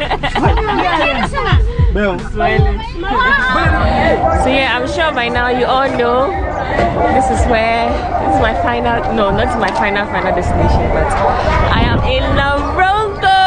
I came to Navrongo, so I'm waiting for my friend. She's picking me up. Then we get to explore Navrongo. So I've been here before, right? But I haven't explored this town as much as I should on YouTube. And so you guys are coming along. I mean, you know, I always come along with you. The last time I came to Navrongo was my name is Stella Shanelly. Hey! She got me. Welcome. Good to see you. Meet Gloria. Hi guys. So yeah, I'm super excited, and yeah, I'll keep you updated.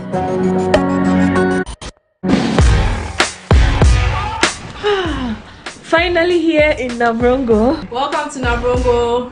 Thank you so much. This is where I'm going to be for the next how many days? Few days.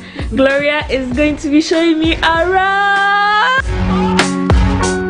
You remember, this is how the shea nut looks like, but you get the shea nut from the shea fruit. So I'm about to try the shea fruit for the first time.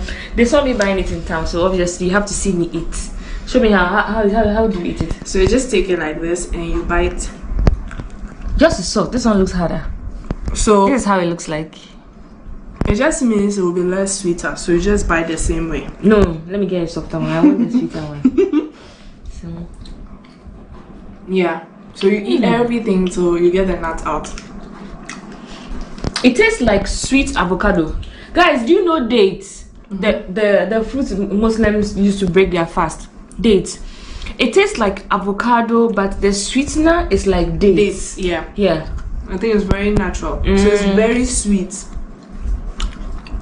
Nice. And you won't really get your hands messy. You can eat it all. This is the end product. So this is what they use to get the shea butter. I have to move you. Gloria, I'll move in here.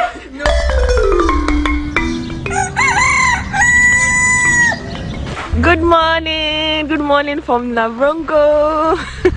Good morning. Guys, look at the sunrise from Navrongo. Look at this. It's my first morning here, and we are going to take a stroll. In fact, we are going for a walk. I have my sneakers on with the family. Hi. So where are we going to this morning? We're just taking a walk towards the canal. Okay. So we are going to pass some farmland. Okay. And we'll find a lot of interesting things on the way. Okay.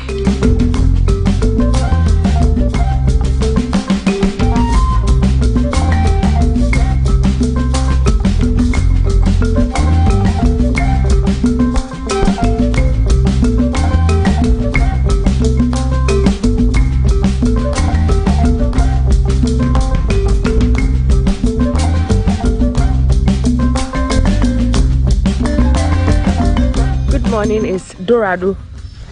Mommy? Dorado. Doraro. Doraro. What about good afternoon? Dile. Ville. Dile. Gile. Hey. So. Good morning. Dorado. Hey.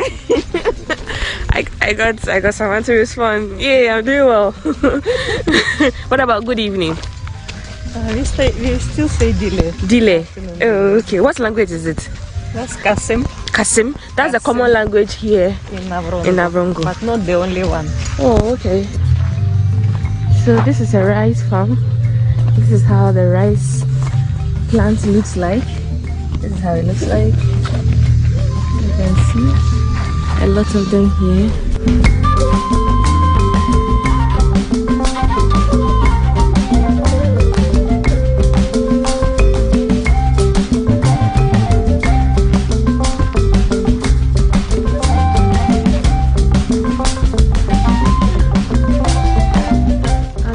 Plant, and it was a millet. Yeah. Oh, I haven't seen a millet plant. This is a millet. Oh, okay. Almost every family has a farm close to their house, so you can see okra, millet. I saw rice. What did you see? There's maize, granuts. Yeah, basically. Okay. Maybe sorghum. I don't know. We're yet to see that. Yeah. So you remember I told you in my other videos that we are currently in the rainy season, so this is the best time for farmers to actually plant. Yeah, because there are rains here. Like does it rain here like in Accra? We have a rainy season. I think it starts somewhere in July. Yeah, it's the same July in Ghana. In Accra, maybe September. Accra, I think during the latter part of the year you still have rain. This place Hamatan will start. And once that happens, it dries out, and when it dries, this whole place changes. It's so brown, and you don't see any. Yeah, I think that the last time I came to Tamale, that's what I experienced. Oh, okay. So we've seen some baobab trees, and of course you can't come to the northern region and not see a baobab tree. So you are getting closer for you to have a look at the baobab tree. So let's go, guys. So this is a baby baobab, also a baby baobab which hasn't started flowering yet. I see this a lot since I came, this particular plant. Guys, let me know in the comment section if you know the use of this plant. Is it something you can eat from? Like, let me know. I know you definitely don't eat. They don't eat from the tree. Yeah. But let me know in the comment section. So Gloria thinks this is what is made from, with the henna. Yeah, that's what I think. That's what she thinks, but let us know in the comment section. This is how the tree looks like.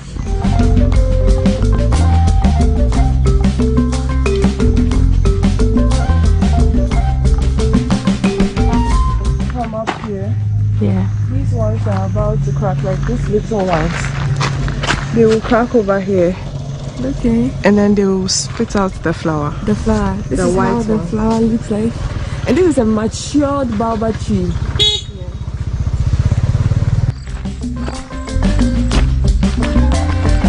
This is another baobab tree.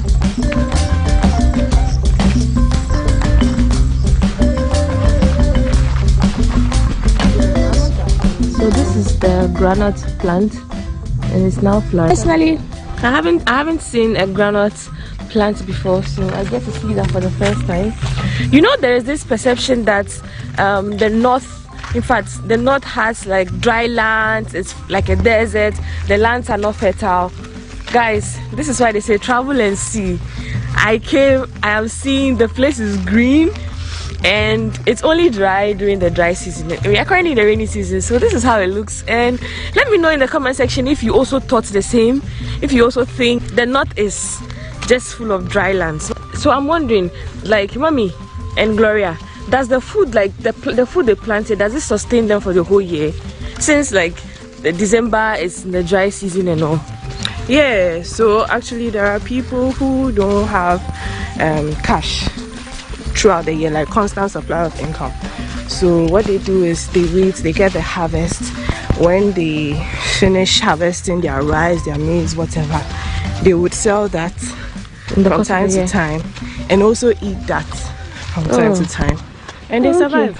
Yeah, so they make good use of their fertile season, which is the rainy season. Because in addition to what you are saying, this is their, we can regard them as garden land, gardens. Okay. They still can have farms somewhere further.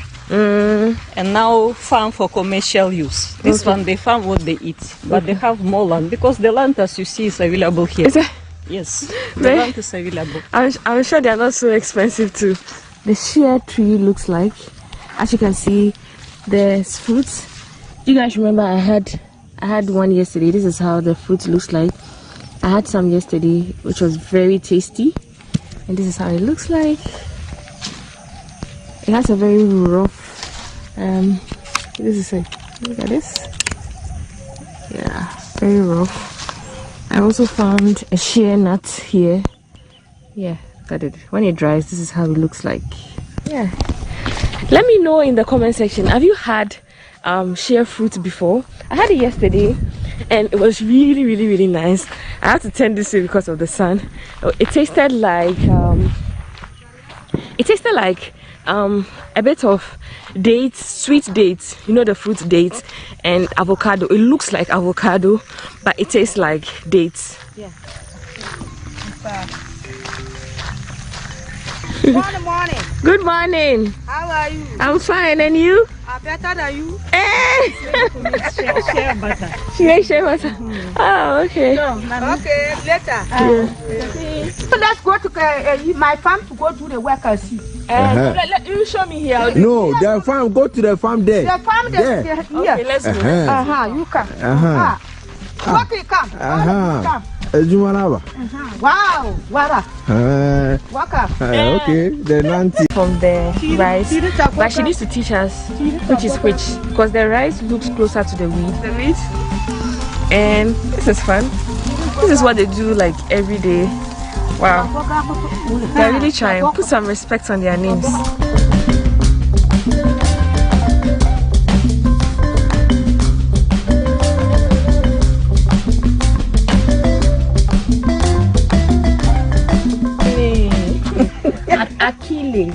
Akile. Yeah. Okay, I want to need him, Bunny.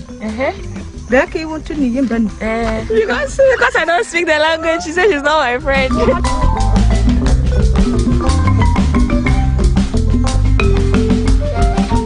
So we are finally here at the canal. This is how it looks like from here. The canal gets water from a place called the Tuno Dam. And the Tuno Dam basically is like the Akufo-Addo Dam or something. It has a huge reservoir of water. Whenever it rains, it stores water. And it is responsible for most of the irrigation of the Navrongo activity. So initially, most farmers used to do like a lot of tomatoes. I'm sure you've heard of Navrongo tomatoes. Yeah. But then I think after some years, there was a particular year, a number of farmers even committed suicide because that particular year the rains destroyed most of the fruits, so they made a loss. So now they've turned more into more safer crops like rice and maize, because those ones, and pepper, those ones don't spoil too easily. So that's why when we were coming, we saw a lot of farms. They actually have pumps that you could put in the water and pump. So they serve as like sprinklers that you can irrigate your farm with. So those ones, even when it's dry, they still have some kind of water supply, and then they can still keep planting. But for now, all what we saw mostly depends on the rain.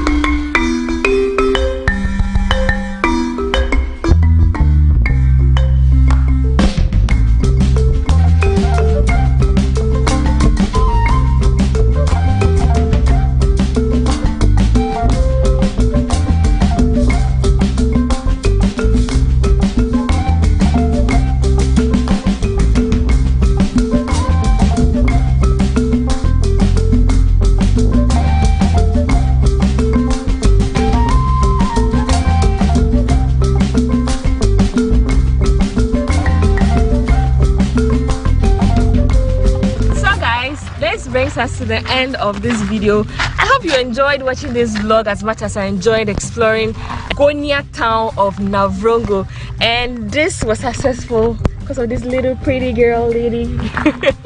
So do well to subscribe to her channel. What do you do on her channel? I show people more about Navrongo and things you can do in Upper East. So yeah, if you want to see more videos from the Upper East, specifically Navrongo, head to her channel. Head to her channel, please. Tell her I'm here from Stella Shanelly. Stella Shanelly brought me here, you know.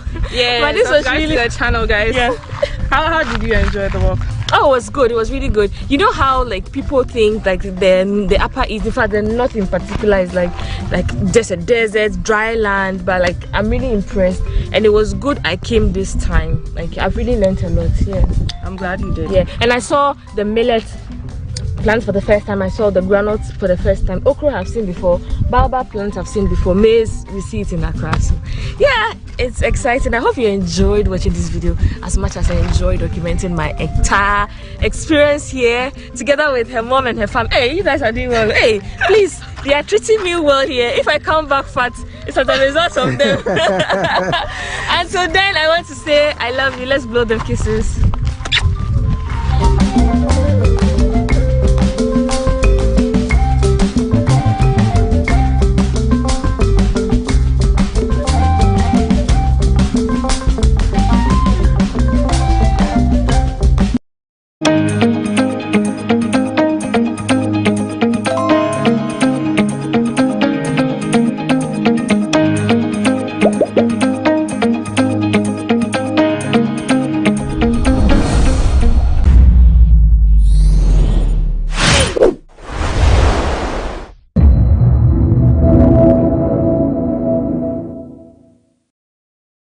I was dismissed as editor of the Daily Graphic because I said something the government of that day didn't want.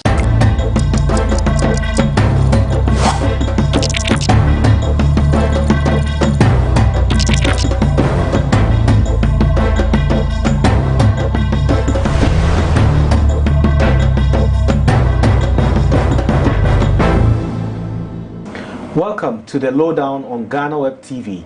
This is the most informative socio-political and personality interview program you can find online. My name is Ismail Akwe.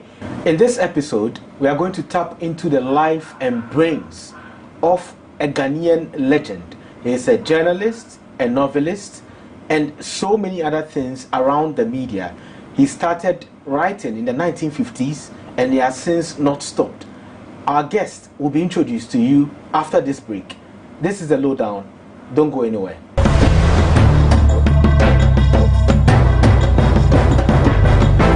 Welcome back from the break, and we are in the company of a legendary writer.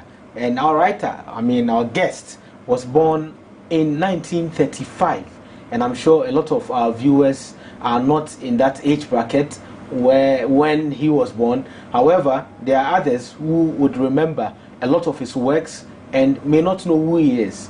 And our guest is Mr. Martin Cameron Dodu. Hi. Welcome, sir. Thank you very much. And I'm glad you are here because you contribute to GhanaWeb, and you still do. How do you normally put together your thoughts when writing? Because you are 85 years old. Let me first of all correct you. I was born in 1937, not 35. I know I'm old, but not that old. Yeah. So how do you go about your passion, which is writing, journalism, and all of that, even at this age? Because a lot of your mates, I would say, have retired. Yes. Well, the thing is to never stop thinking about your country, your home, and the world. Then when you get ideas about what you are hearing or seeing, you tell yourself, would I do this? What can I say about that? Do I have anything to tell other people about? Would I like to converse with someone about this issue? Because the media is just a reflection of life.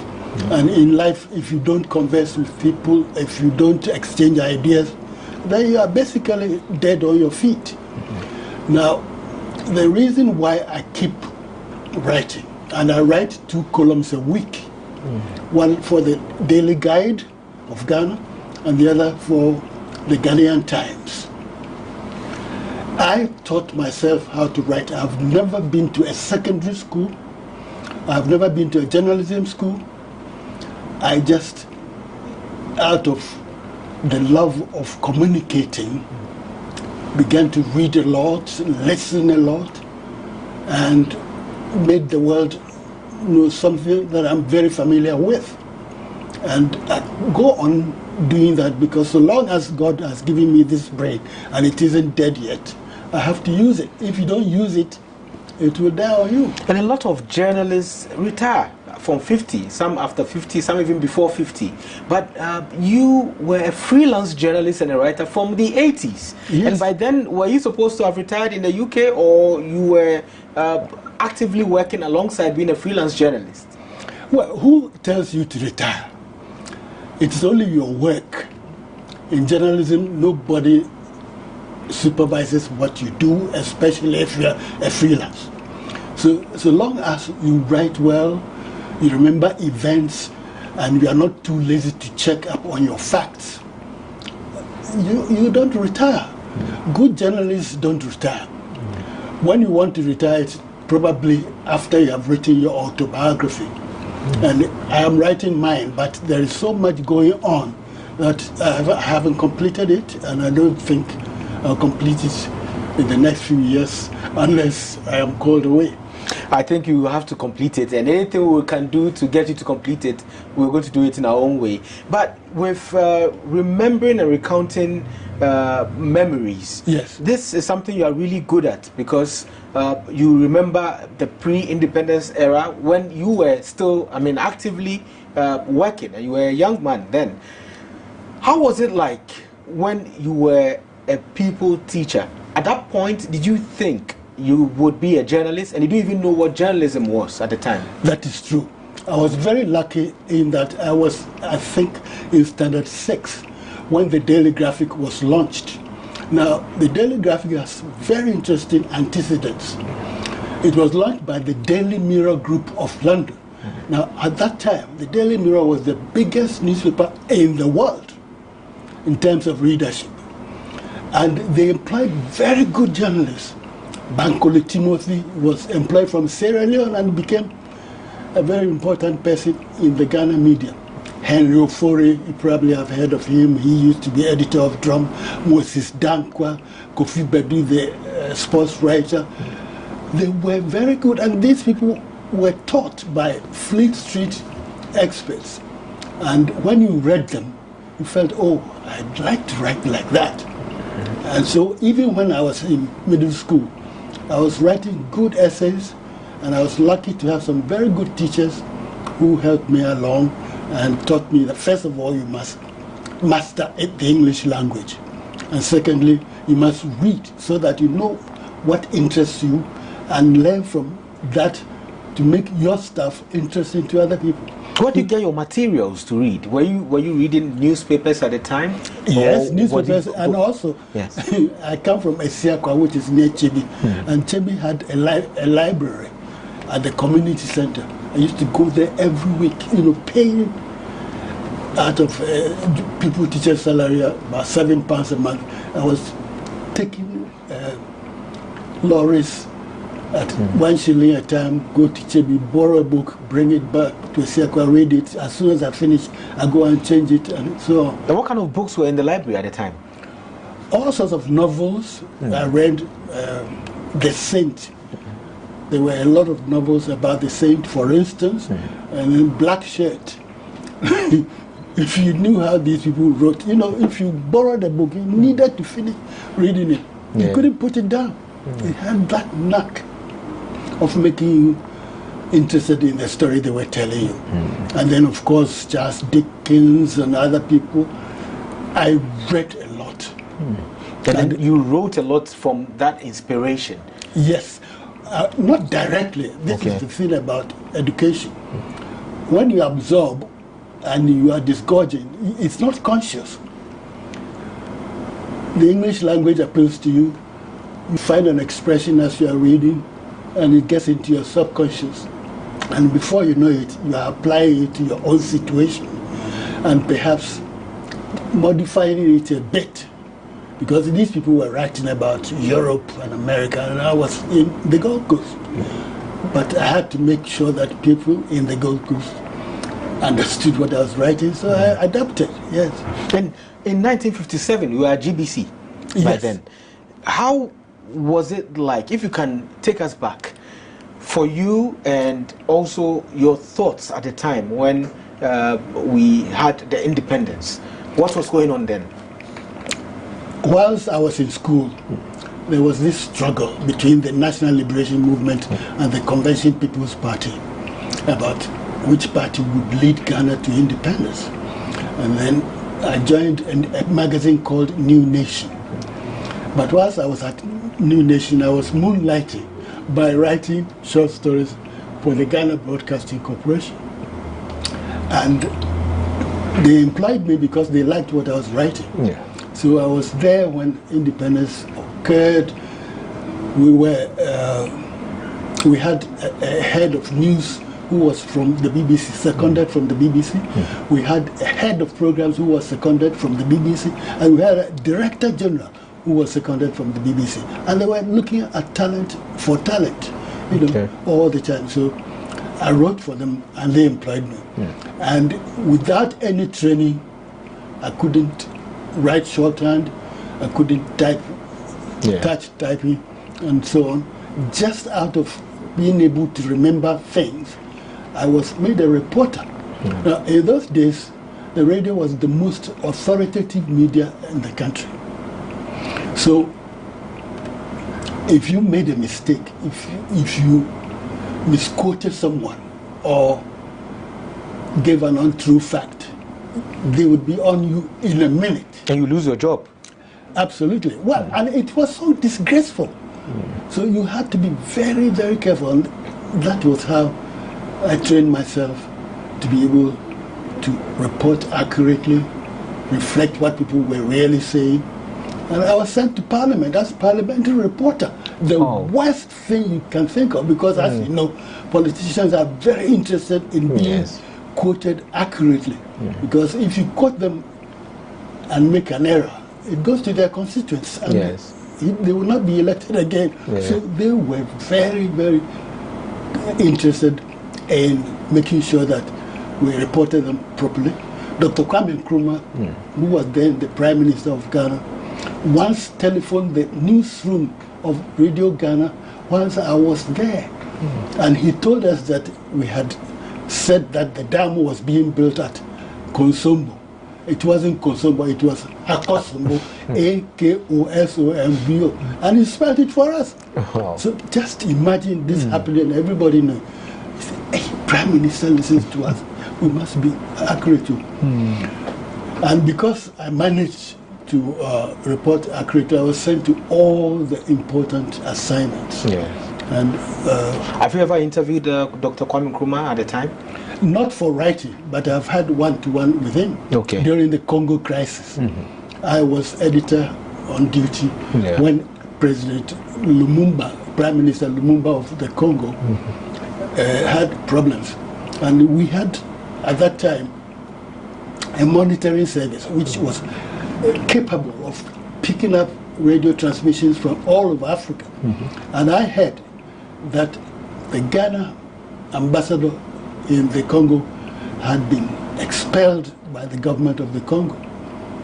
At that time, Ghana had sent soldiers, artisans, and a whole lot of people to the Congo. So I realized that if we broadcast that news, people would panic. They say, hey, if we have no embassy in the Congo and our people are there, what will happen to them if anything occurs?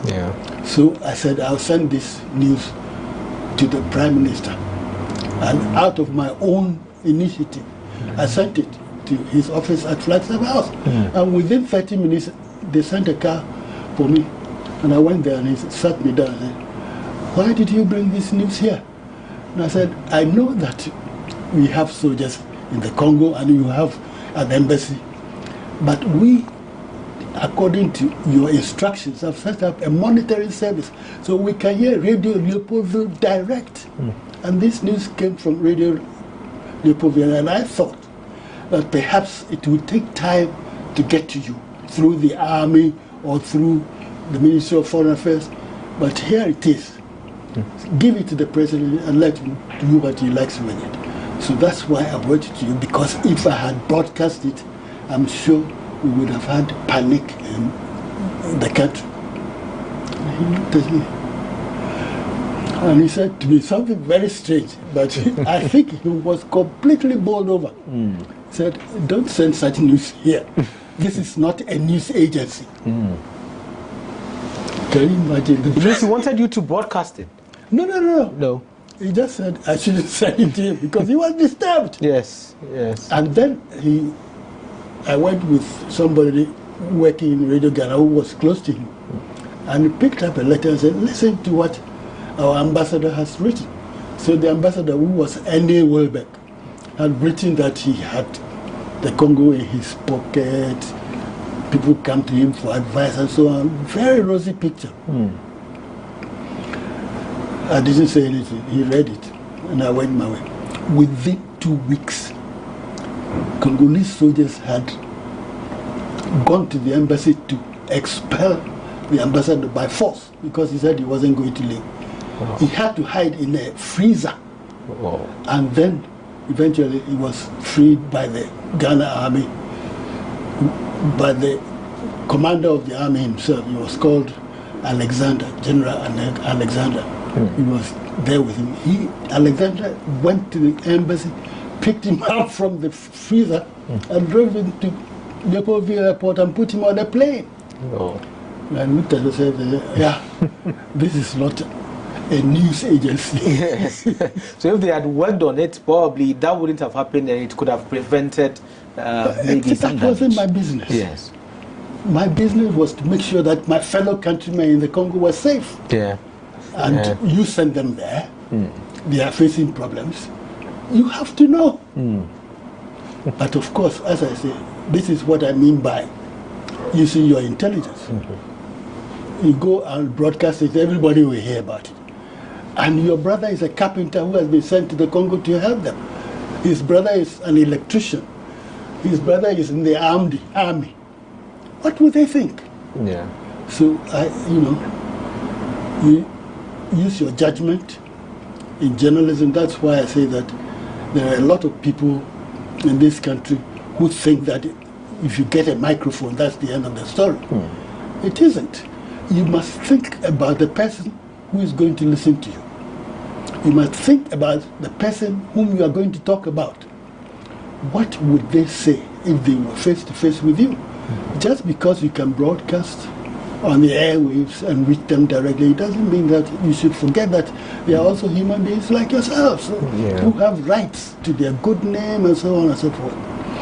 But if you are not trained, you think, oh, it doesn't matter, let me make people say that. Did you hear so and so say this? Did you hear so-and-so say this? That's not journalism. This is quite an interesting story and also quite an expose on the responsibilities of journalists. And we'll be going deeper into those days and how you handled certain situations that came your way, and also the differences in the media in Ghana and then the UK, where you lived some part of your life. Yes. This is the Lowdown on GhanaWeb TV. My name is Ismail Akwe. We'll be right back and continue the discussion with Martin Cameron Dodi.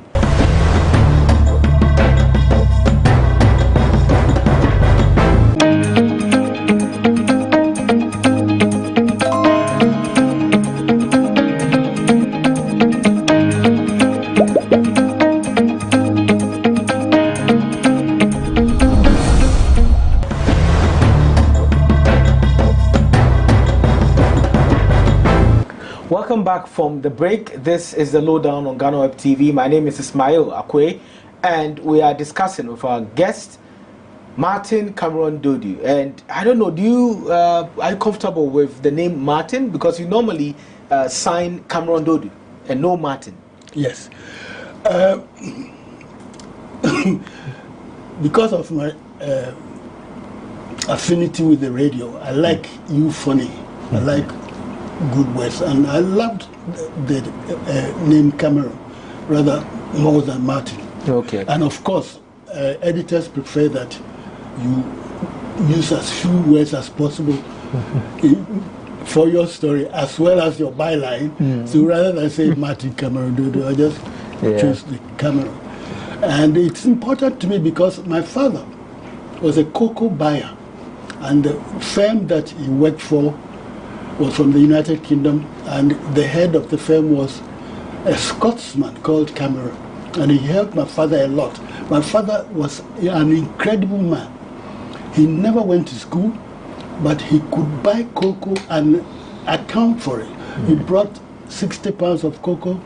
He would know if it was more or less, knew the scales and so on and so forth. And these people appreciated him and promoted him. And we had quite a nice life. Yes. So I said, oh, if it hadn't been for Mr. Cameron, maybe I wouldn't be enjoying this life. So you are living the life of or the legacy of Mr. Cameron, because at least he made your family comfortable. Absolutely. That's quite interesting. And in the 1960, I think in 1960, you were the editor for Drum magazine. Yes. At what point did you leave GBC? It was very interesting. I was making rapid progress there. I went there in 1956, and by 1960, I had been promoted to editor. In those days, if you became an editor, you had a car, a car loan, had a bungalow, and all sorts of things. So I was moving fast. When Henry Ofori, I have mentioned it, came to interview me at GBC about the stories I was writing, which were being broadcast not by the news section, but by the programs section. And he asked me, why is it that we have so few writers in Ghana? And I gave him an answer. I said, look, this is a humid climate. People go to their offices and work. Those educated who have offices, when they get home, they are very tired. And writing is a tiring occupation. Not only that, but they hardly pay anything. Yes. Which incidentally, GhanaWeb has been perpetuating. You use a lot of stuff which you don't pay for. How do you expect your freelancers to exist and continue producing stuff for you? When I became editor of Daily Graphic, the Drum, I paid well. I fought for contributors' fees because without them, what are you? Okay, you may be bright, you may be a very good writer, but you need the input of other people because they are different people. They have different experiences. They are all over the place, and you are sitting in your office, and the person brings you a story which you put in a magazine and sell. If you saw those days, at the end of the month, you see about 10 kids on this road here. African drum, African drum, African drum. And people used to like to buy the drum. So if they are buying and paying for it, why won't you share it with those who help you to make it popular? Yes. We have to be absolutely truthful to one another. Yeah. I regard GhanaWeb as my second home. I used to write even for SayIt Loud. Wow. Yes, I took part in some of those very serious, controversial debates. I hope you didn't go anonymously. I think I didn't use my name. Okay. Because some of the stuff there is, you know, it's almost disgraceful to be associated with it. Yes. But we've toned it down now. Yeah. That is very good. But you've done very well. There's nobody I know of importance in politics or business who doesn't use GhanaWeb every now and then. Yes. And also I like the idea that you encourage people to express their opinions about what they read. Some other media also use opinions, but they don't encourage letter writing. Yeah. And so please keep up and encourage people. Don't just wait. If there is an issue that you want people to talk about, find someone who is competent on that issue and go to the person and let the person, invite the person. You'll be flattered that you have come to him. Then after he has given his opinion, you can generate a discussion of it. The country needs discussion because things are moving very fast and things are difficult. There's inflation all over the world, there is hunger here and there. And in this country, we are sitting on one of the worst man-made disasters you can think of, which is Galamsey. Yeah. That the people of this country, with all their culture and knowledge, will turn River Nkommo into a chocolate-faced river. Brim, where I was reared in Achimabwakwa, you can't drink it. Last weekend I was at Esiagwa. We used to have Supon, Trafo, and Brim, Buspuzo. They now take water from the ground. And even that is not good enough. And so people I saw were drinking sachet water. You know. And the media is not doing that much. Let's compare it to the past when you were the editor of Daily Graphic. Was it the same situation then? Were the reportage mostly about politics, or they were a bit different? I wish we were doing this at my house, because I would show you an article I did. There was a small village called Insutem. It lies between two rivers, Brem on this side and Supon on that side. And both rivers flooded at the same time, and the people's houses were underwater. And I heard about it, so I sent a chap to go and report it. We put it on the front page. The Minister of Rural Development took a helicopter to that place to see for himself, and he got in touch with his housing people, and they built a new township for Insutem. That new township you see there as you are going to Kumasi, before you reach Usima, was built as a result of the Daily Graphics efforts. We did all manner of things. As I say, I don't have the evidence here. So. But the point is, what is important? To discuss the family affairs of somebody, whether he's having an adulterous relationship with some woman or other, or is that important? You are sitting here, your children and their children are going to have to import water if you are not careful, because given climate change also, what we are doing to the rivers will worsen. And as you say, you pick up the newspaper and it's as if nothing is happening in the world. I can't believe it. And there are people here who call themselves journalists. They actually formed a journalist of concern about Galamsey. I don't know why they formed it, I wasn't here. But whatever they formed it for, when they achieved it, it's gone. Nobody is doing anything about it any longer. And yet, if you go to Brim today, you go to Nkommo today, you go to Tano, they are all still being polluted by the Galamsey people. With the kind of journalism we are practicing now, I have heard from a number of journalists who are saying, well, why do you complain about the kind of content that we have? Because we need to sell. And if you look at the UK and other places like the US, we have a lot of the media focusing on the personal lives of people and following people about to talk about the adulterous issues and those things because they sell. Do you think we should be at that level at this time? No, the point is we are lying. If you put on the television on CNN right now, you find fire in California. There is fire also and floods in Kentucky. Here am I sitting in Accra. I know all about it. Why? Because that is the media. They see life in danger and they deploy resources to cover it. They interview the people who should be alleviating the pain of those who are suffering, and so on and so forth. So they are just lying that it's because of lack of interest that they are not covering this story. It's not true. People know that they must drink water.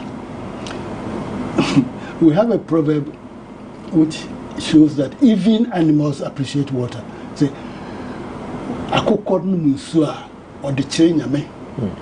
when a chicken dips its beak in water and gets water to drink, it raises its head up and says thank you to God. Water is the most important thing in life. Yeah. You know, you can starve yourself for maybe a week. You won't die. There are people who starve themselves for weeks and months. But starve yourself for water for even 48 hours and see what will happen to you. It is absolutely incontestable that what we are doing to ourselves in this country is shamelessly stupid. And what annoys me most is that they allow Chinese people to bring excavators and chamfer machines to turn our rivers upside down. But go to China, go and see the Yangtze River, go and see the Yellow River and so on. You dare not pollute it. They will shoot you. You know. But here we are, important political personalities boast of making $1 million a day from Galamsey. If he had said that in China, he wouldn't be alive today. What percentage of blame would you give the media? And what role can the media play in this kind of situation? The media is supposed to be impartial. Politicians are worried that if they clamp down on Galamsey, the people will not vote for them. Fair enough. But the media have to remind them that your vote is important.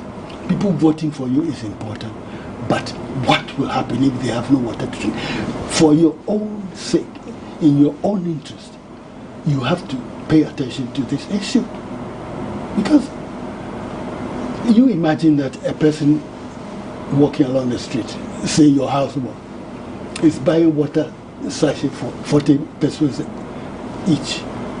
Today he will buy, tomorrow he will buy. Next week, where will he get the money? And what water are people using to wash their clothing, to bath, and so on and so forth? So the whole idea is just too ridiculous for what. People are embarrassed that they are being told. They are so stupid.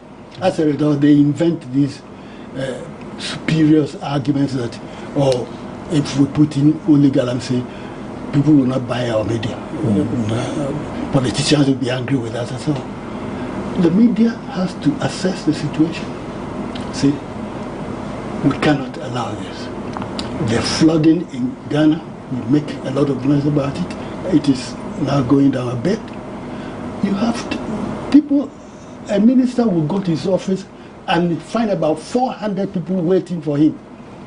They want jobs, they want this, they want that. So by the time he gets home, he's not thinking about Galamsey. If he's thirsty, they bring him water from the fridge. He doesn't know, but we know. And if we don't know, we must find out. So, with the level of disinterest, if I can call it that, absolutely, amongst from the media and even the general public in these important aspects of the society, do you think there is a brighter future as compared to the past? Because we've also seen a different level of issues and problems in the past, from the 60s through the 70s, 80s, and the issues of today. With all our digital improvements and the transformation, and we see the problems deepening. Is there any difference that you expect? There can be a difference if the journalists wake up, because when they wake up, they wake others up. So the first point of call is journalists? Yes. Okay. You probably have heard that Thomas Jefferson said that, given freedom of the press and no government, I would prefer to have freedom of the press and no government. It is as high as that, because if you don't know about the issues, how are you going to vote for someone? And if you don't vote for someone, who is going to govern? So it is important that the journalists wake up, and if the politicians don't allow themselves to wake up, you kick them in the butt so that they will wake up. But the journalists own, the politicians own a lot of the media houses. That is true. I was dismissed as editor of the Daily Graphic because I said something the government of that day didn't want. Do you remember what you said? Yeah, 1970. Professor Busia, the Prime Minister, wanted Ghana to engage in dialogue with South Africa. Apartheid, where a man's skin determines his fate in life. And I said, no, we can't do this. We have to help the blacks in South Africa to overthrow the whites so that they will all become equal. And I published this, and I ran a campaign in a government-owned newspaper. Wow. Because I believed that the government was holding the papers in trust for the people. So the people's interest was that. And I did other things like what I told you about the water. Yes. And I was dismissed. I knew I might be dismissed, but who am I compared to 30 million black Africans in South Africa? Their interest. So you knew you would lose your job for doing that, and your subordinates agreed, and then they implemented the campaign. Oh, well, as an editor, I write an editorial, how can you not publish it? No, I did it. But the important thing is this, that the journalist of intelligence doesn't put himself above the people. Yeah. Even now, that was 1970. How many years now? 50? That's 50? about, over 40 years. People still remember what I wrote and what I did. And it's there for the records, so that people can see that you don't say that person owns this medium, and therefore I can't use it to say what I think. If you couldn't think, he wouldn't have employed you. Okay? Yeah. And if he employs you and he doesn't respect your intellect, then who is he? You have to be challenging these ideas all the time. Definitely be respectful, explain yourself, and let people know why you did or you are doing certain things. But to say that, oh, my boss wouldn't like this, so I wouldn't use it, when you know that it's in the interest of the people, it's a different matter altogether. So you resigned from GBC, you went to Drum. Yes. You resigned from Drum. Yes. Went to Graphic, and you were fired from Graphic. Yes. We'll continue the story after this break. We are speaking with Cameron Dodu. Is a legendary journalist, writer, novelist, and everything you can think of in the media, a broadcaster as well. My name is Ismail Akwe. This is the Lowdown on GhanaWeb TV. We'll be right back.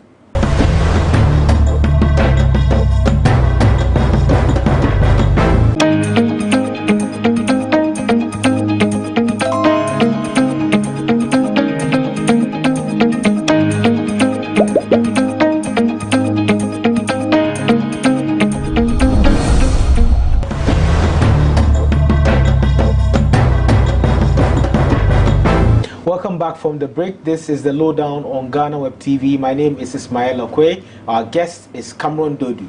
And we spoke about how you were fired from Daily Graphic. Were you hurt by it? Oh, yes. I mean, editor of the largest paper in the country. And also, my argument was quite simple. All I said was, Mr. Prime Minister, in South Africa itself, the media are reporting that the African countries which are on the side of the white minority regime are being paid money. Ufwe-Boigny in the Ivory Coast, and you are his friend. And so people will put two and two together and say that maybe they are giving you money. Malawi is opening an embassy there. We know that Dr. Banda has got money from them, or he intends to get money from them. So don't do that. Ghana has a name which the black South Africans respect, because we used to train some of their guerrilla warfare people. Now, if they hear that Ghana is engaged in dialogue with the white minority regime, they will be hurt. And even those who want to fight and die for their country will be detailed, saying, oh, we have no hope. So please don't do it. And you fire me for that, thank God for it. I have that history. Yeah. And Nelson Mandela was eventually released from prison. I went to the inauguration when he became president. Oh. Yeah, I saw my work bearing fruit, you know, and that is important. Yeah. So it was one of the proudest moments of my life. So what happened right after Graphic? What did you do next? Well, whilst I was before I even joined the Graphic, I was correspondence for the Financial Times of London, and also for the Fox Grant in Amsterdam and other people. Yeah. So I never ever felt that I should fear. If you fire me from the Daily Graphic, I have the Financial Times, and eventually I even moved from there to the Sunday Times, a very rich newspaper, then from Sunday Times to the Guardian, and so on. So I have faith in myself that my talent can be appreciated by other people. And can you imagine? Here my Ghanaian, no degrees or anything, and my byline appears in the London Times, the London Sunday Times, the London Observer, the Volkskrant Amsterdam, Ons Vereld and others. Oh, yeah. And all of them were getting different stories. Absolutely. Not the same story across the papers. That would be stupid, because they read. Yes. They read one another. So I managed. And they paid as well. Very well. And they paid expenses. For instance, I was sent to Gambia by the Sunday Times. I was sent to Liberia to cover those schools and other places. They know what stories are. And all they want is a good story. And thank God I had the preparation for that. You know, GBC and other drama and so on taught me how to write. So at what point did you decide to live in London? Is that where you lived, London? That was in 1983. Okay. I reported the murder of the judges, 3 judges and a retired army officer, for Focus on Africa on the BBC. They were suppressing the news as it came out of the special, not tribunal, special commission that was investigating the murders under Justice Azukra. At the time you were in Accra? Yes. Yes.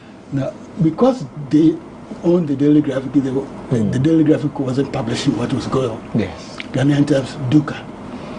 But by 3, 4, 5 o'clock, I was on the BBC reporting on it for Focus on Africa. And I was called by someone and told, be very careful, otherwise we shall even prevent you from sending stories, because we control the external telephone service and the telex. Yeah. And I got other hints. One day I was having a pee in a public place in a restaurant. Somebody came there, I don't know who he was. He just looked at me and said, "Camera, are you still in this country?"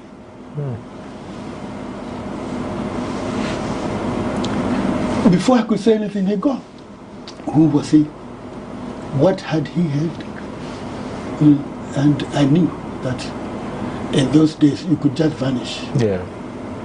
Not only that, but during that time, my son was driving my car and he had a mysterious accident at a crossroads.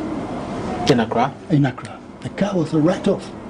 It's very lucky that he wasn't hurt. But if they were picking on my family. So I've been through it.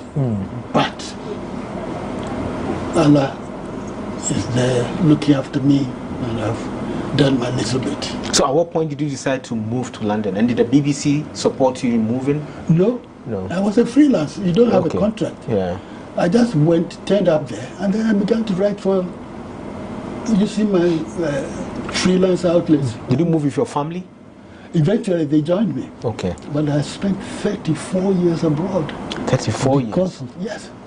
34 years, and I regret it, because if I had been here, maybe I could have made a lot of difference. Yes. But anyway, I was writing about Ghana anyway, for overseas newspapers and media, and some Ghanaians were exposed to my ideas. Yeah. So the whole 34 years was for the fear of your life, because you could be attacked. I was. Where? You have an accident, your car is written off. There were times, one day I was going to Tema, and I was followed all the way to Tema and all the way back. But I wanted to see what they were doing. So they were laying the motorway extension, Spintex road and so forth. And I used to ride horses around that area, so I knew where the paths were. So on the motorway, I just moved straight. And I went straight to the castle under the regime of Flight Lieutenant Rollins. On a horse? No. Okay. After yes. I drove and they couldn't find me. Yeah. I was with someone important there discussing this issue when the person who had lost me came to report to him that he had lost me. Then he saw my face, I swear. He broke into hysterical laughter. Wow. He just couldn't control himself. Yeah. You think you can get me? I'm sitting here with your boss. Let him kill me today. Oh. And nobody can do anything to you if you haven't done any, you haven't made any mistake. So the threats were glaring. I didn't invent anything from the story about the judges. I wrote what was said by the witnesses and the judges and so on. You should kill me for that. What have you done? The record is still there. Wow. The threats were very glaring and you ran for your life. However, you came back. Yes. So at what point did you return? When did you return permanently to Ghana? 2016-17. Okay. Yes. And what informed your return at that time? Oh, I was getting old. My children were being completely estranged from Ghana. They were all educated abroad, most of them. And also, the atmosphere was good. I wanted to come back earlier, but preparation is important. At my age, you don't go and hang around on somebody's premises and so on. So I took my time, prepared, and I came back. That's why I've been able to continue to GhanaWeb. Yes. And are you happy? Right now? Yes. No. Because of this Galamsey situation, I'm not happy. I would be lying if I said I was. Look, we have a country in which the president said, I would rather lay down my office than allow Galamsey to continue. But his powers are limited. Some people in his own party are boasting that they can make $1 million a day from Galamsey. If you read the Daily Guide, there was a column by somebody called Bauer recently. And he will explain to you how the NPP national elections took place and what happened there. This is in black and white. We cannot continue this thing. The rivers are crying. The people are crying. There are so many diseases we don't hear about, you know, because of the way that chemicals are transmitted through the water to our people. That was a major story. I think you published it, but I can't remember. Saying that there were babies being born without eyes and noses. You live in this country, you are a journalist, and you see a thing like that and you let it go. You don't discuss, you don't write editorials about it, nothing. What kind of people are we? What kind of journalists do we have? God is not coming from up there to save us from our own stupidity about the way that we use our water. He gave us the water, and that was enough. And in some countries, they look after the water. So I sit here and I look and say, after all that we have done, boasting in the foreign media that Ghana is a great country, this and that, and we ruin our own water, the water we drink. How can you be proud of yourself? Have you met the president already? Yes. And you spoke to him about some of these things? Yes. But I'm sure you didn't get any well, response. He did his bit, but the point is, as I said, the president said it publicly to everybody. Yeah. His party people know that he has said it, and that is his policy. They increase the penalty for galamseyers a lot. And they are still doing it. Because he cannot control all of them in the regions, in the districts, and in the villages. So that is why he needs help. He needs our help to awaken those people.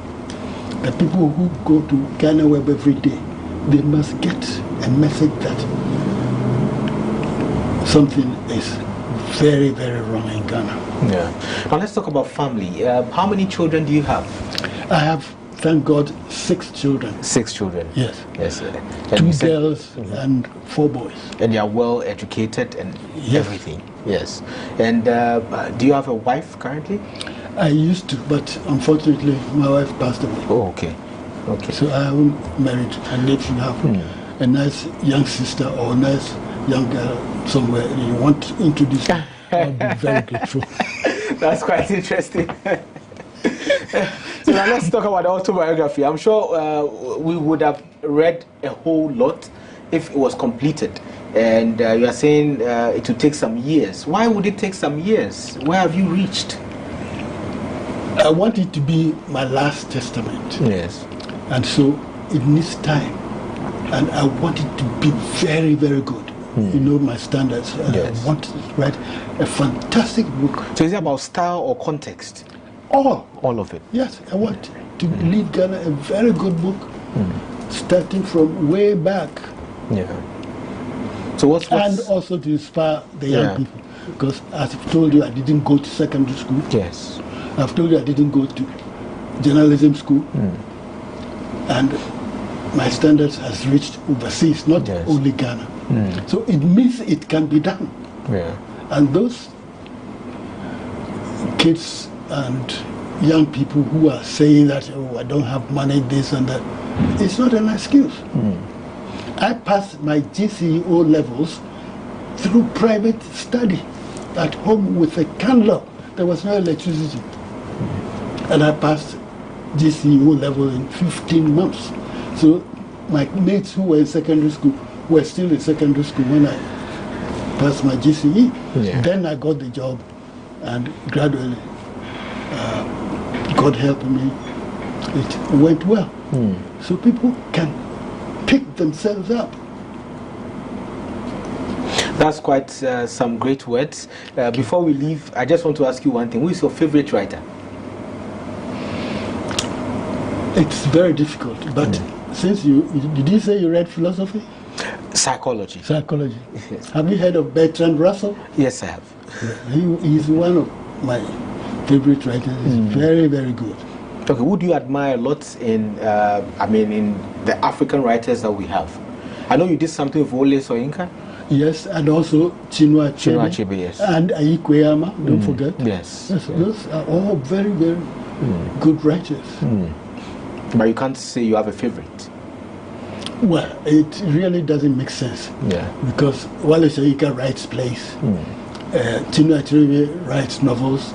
Ayikwe writes novels. Which genre am I going to pick my favorite from? Yes. But I like all of them, and I like good writing. Before we leave, I must tell you this. Adjoa Yeboah-Ferry, who is a columnist for the Daily Graphic, has just published a novella. Very, very small. It's only about 60 pages. But it is fabulous. And I'm sure that she will continue and write a bigger book. But I read everything I can get. Everything. And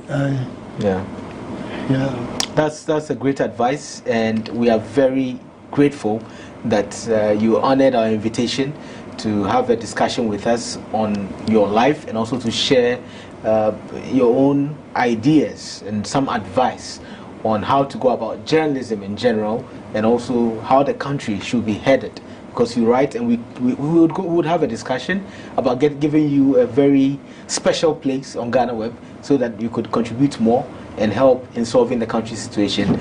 This is the Lowdown on GhanaWeb TV, and my name is Ismail Okwe. Before we leave, we have a citation for Mr. Cameron Dodu, and this citation is from the GhanaWeb Excellence Awards, which was held last year. Ghanaians said they like Cameron Dodu, they follow his writing, and he writes for almost every platform you can think of. You don't use a typewriter, or you've used it before? A-Wahi, B-Wahi. You used to do A-Wahi, B-Wahi, or you've improved? Yeah. Well, I can write fast, but that's only because I've been doing the same thing for a long time. Yes. But I have about 5 laptops. 5 laptops. And do you use a smartphone? Yes, indeed. You do? You do? Oh, okay. That means you are abreast of the current trends and... well, you probably don't see too much of what I do for GhanaWeb, but I often tell them, please accept this correction. Yes. For what I do. I'm always critical of myself. I'm trying to know. How many times do you edit your stories? It depends on the mood and the time. If I'm fatigued, I may make mistakes. And one thing that I hope I can tell you for GhanaWeb's sake is that you should employ good proofreaders. Yes. Because even the best writers make mistakes because of deadlines and things of that sort. And you see that when you are rereading what you have said, there are mistakes in it which escaped you at first. And they haven't spotted it. That's so true. Please, if my visit to you today can encourage you to employ very good proofreaders, I'll be very happy. And I know that I'll come home. That's really true, and I think your advices are well noted, and we're going to implement them at GhanaWeb because we serve the nation in our own small way, or big way, as others who are online say. They say we are the biggest, so we have more responsibility than other people, and that's why we are not coerced by any force or any authority. However, importance should be placed on quality and also on responsibility, which is something we'll do. So this is a citation for you, and it comes with a photograph. I mean, it's a digital painting. And I don't know if you would agree whether it looks like you or not. Let me just take this off. Okay. So this is it. It's a citation with an image there. I don't know if that's you when you were younger. Thank you very much. Thank you very much too. I'm very grateful. So let me show this to the camera. Okay. So it says, citation in honor of Cameron Dodu, in grateful recognition for your outstanding contribution to journalism and media freedom. You are an embodiment of excellence. GhanaWeb appreciates you for your service to Ghana. You will forever remain in our good books. So this is from the GhanaWeb Excellence Awards organizers and also from GhanaWeb to you. And we thank you very much for your service. Thank you very much. I feel very much at home. Yeah. Intellectually, I've been with GhanaWeb for a long time. For a long time, yes. Almost since you began. Yes. So this is extremely well appreciated. Thank you very much indeed. Thank you very much. We appreciate it. So this is the end of our show today. This is the Lowdown on GhanaWeb TV. My name is Ismail Akwe. Be safe.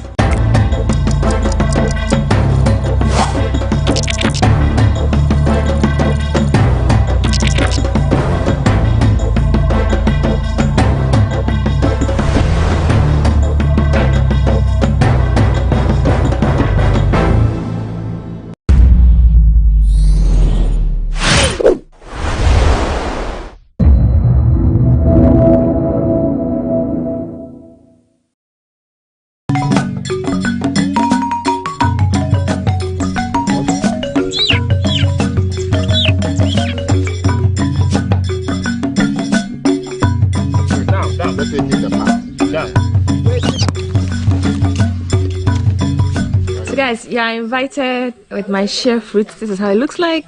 I already showed that to you in my previous video. If you didn't see it, go back and watch that video. So here I have some sunscreen on. She gave me some sunscreen. That's why my skin is shiny. And you're invited.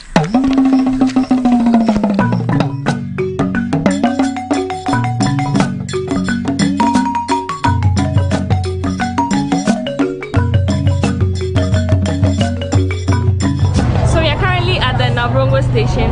I'm about to pick bus to the Paga, and yeah, this is how it looks like. The weather is so sunny.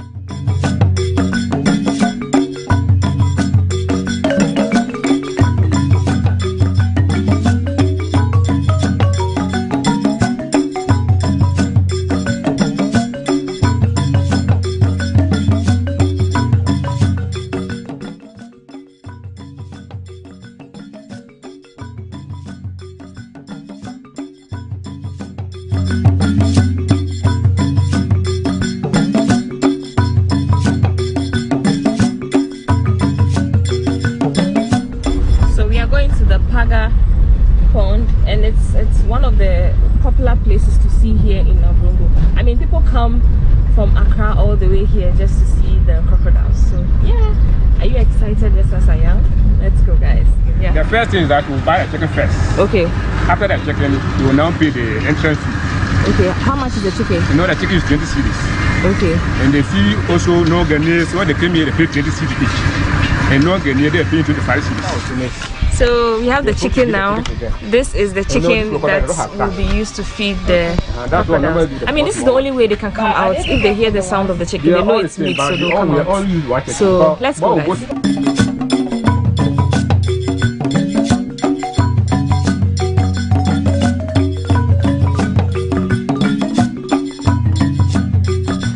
Why is it that the chicken is small?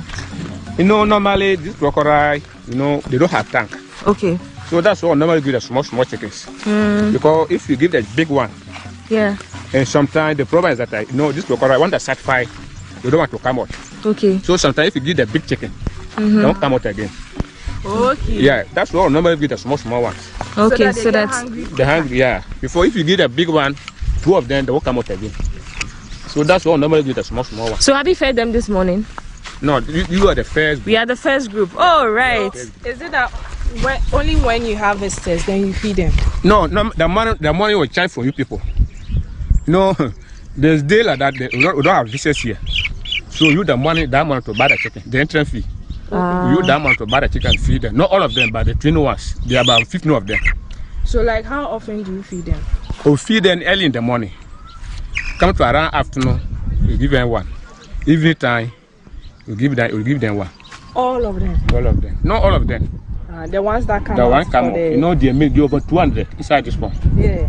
So we only feed the train or those who are trained. You know, those who are not trained, even that one, they won't come out for you to see. Because they are not trained. But the trained one will come out. If you just go and call it, they will come out, the trained ones. Okay. But those who are not trained, they will inside the water, don't come out. So what would they eat? They are fish and frog there. Okay.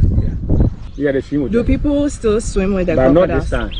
Now they've stopped? They stopped. Why? Time to around, during the dry season, people swim with them, but this time, the water is plenty, so. Oh, okay. Don't do that this But time. the dry season. Yeah, coming to around January to this thing, March to January.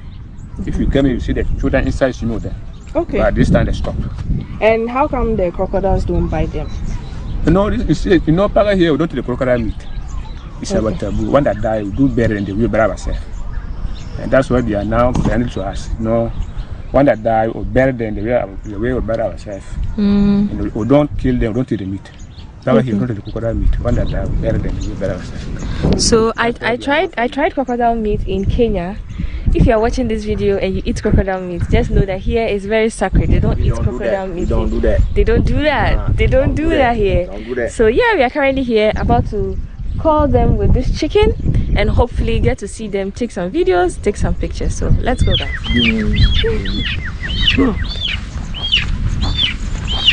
I want to capture the crocodile in like slow motion.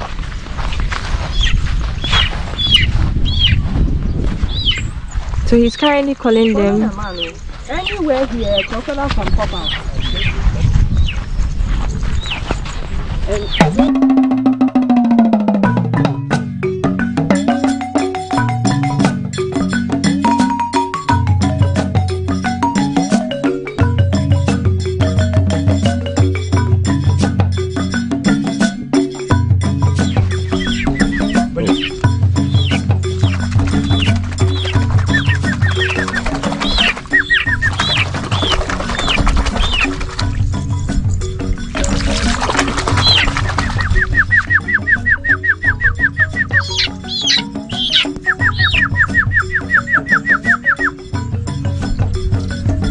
I can see one over there.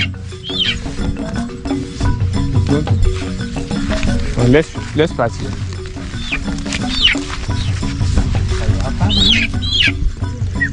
Let's start here.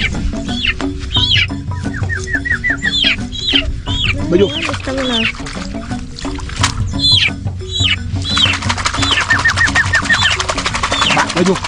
Back.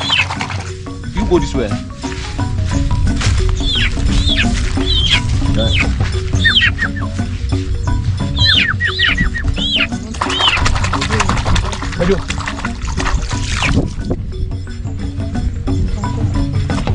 Good. Come this way.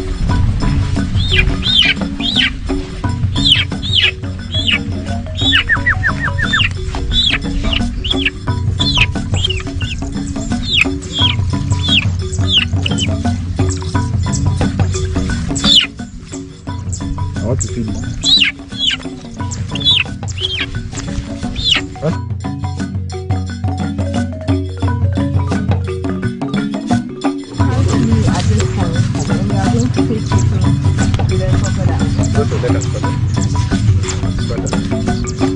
Whoa, this is exciting.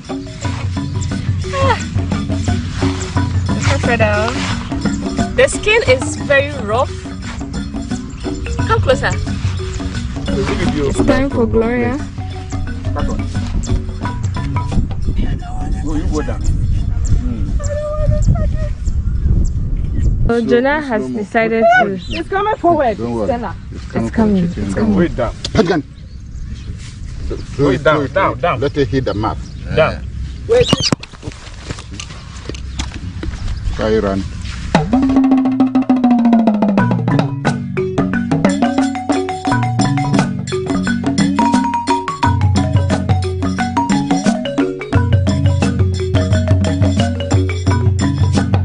So is it only one crocodile we are going to see? Yeah, many because the chickens are one. So if you want to see plenty, unless you buy more chicken. Yeah, so you can see plenty. Oh, okay. So the more chicken you get, the more crocodiles you get to see.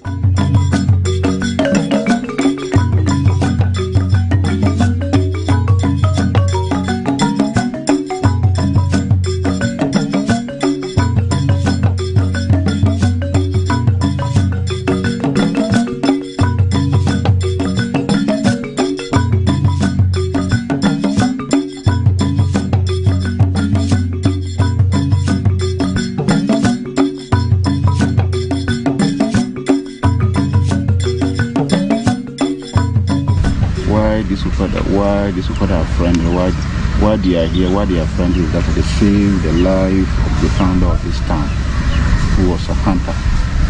So one day he went to the bush to hunt all his water and food. He took along with him got finished. Okay. And there was no way. He went to the bush to hunt, sat under a tree when he saw one crocodile passing. And he realized that crocodile don't stay anywhere apart from water. So he followed it gradually. When he entered a pool where there is water, he fed the water and drank and filled some of his containers and he started hunting again. When he finished something, coming back home, he met a river. The river was flooded and there was no way he could cross this river. As he was standing there, he saw the same crocodile trying to cross this river. And those days hunted these spoke of animals. This man spoke to it and he held the tail of the crocodile, and the crocodile pulled him across this river. When he came back home, he narrated all what has happened to his family members, and they decided to consult the Sisoya because those days crocodiles were wild, they were killing them, they were taking the meat of them. And the Sisoya confirmed that you shouldn't make an attempt to kill a crocodile because a crocodile saved his life. And it's happened that this man had a quarrel of his family members back at Burkina Faso, a village called Kampala, and he decided to look for a place to settle.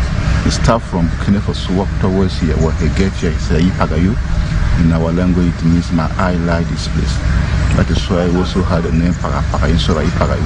So when he settled here for a few years later, he was hunting around, he met a small water line, he saw two crocodiles lying in this water. It came to his mind that back at Burkina Faso, Kampala, there are crocodiles, not a Paga here. So he quickly went to the Sisoya again.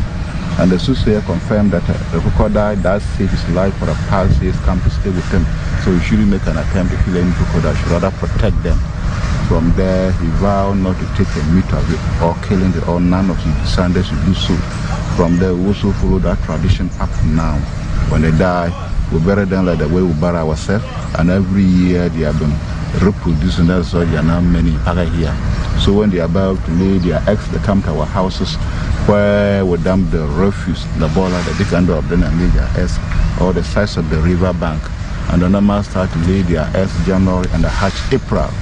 And we also believe that the total number of people who stay in Paga here represent the total number of crocodiles, meaning each crocodile represents human soul. So this is the brief history about our crocodile pond. If you have any question. Okay.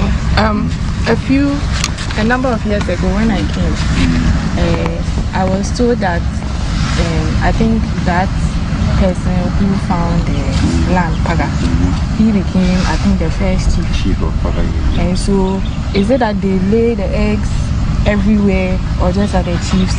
The chief palo, or there are some particular houses at the group. Like, let's for instance, if you're a stranger, you settle here, you may not come to your house and lay those eggs. So your house really lay eggs? Oh yes. For you to know that you, for instance, maybe you are not forbidden to take a crocodile meat, will never come to your house. Yeah, they won't come there and lay their house.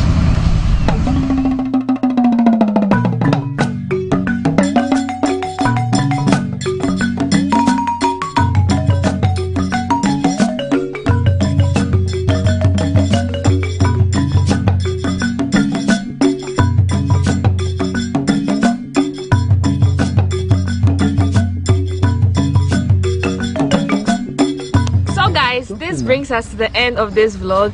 I'm right here from the Upper East region, Navrongo, specifically Paga. Anytime you find yourself in the Upper East region, make it a point to come here, come and feed some crocodiles because they need more of your chickens. I had an amazing time here thanks to the tour guide and everyone who helped us. So it's time to go. I hope you enjoyed watching this video as much as I enjoyed being here, as much as I enjoyed documenting my entire experience. Until next time on my next video, exploring Navrongo. See you. I love you all. Mwah.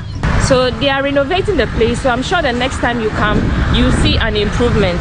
So the taxi driver that brought us, we had to call him to pick us back to the station. And it costs 5 Ghana cedis per person if you are going to go with the station taxi. So yes. And the taxi is, the drive from the station to Paga is just about 15 minutes drive.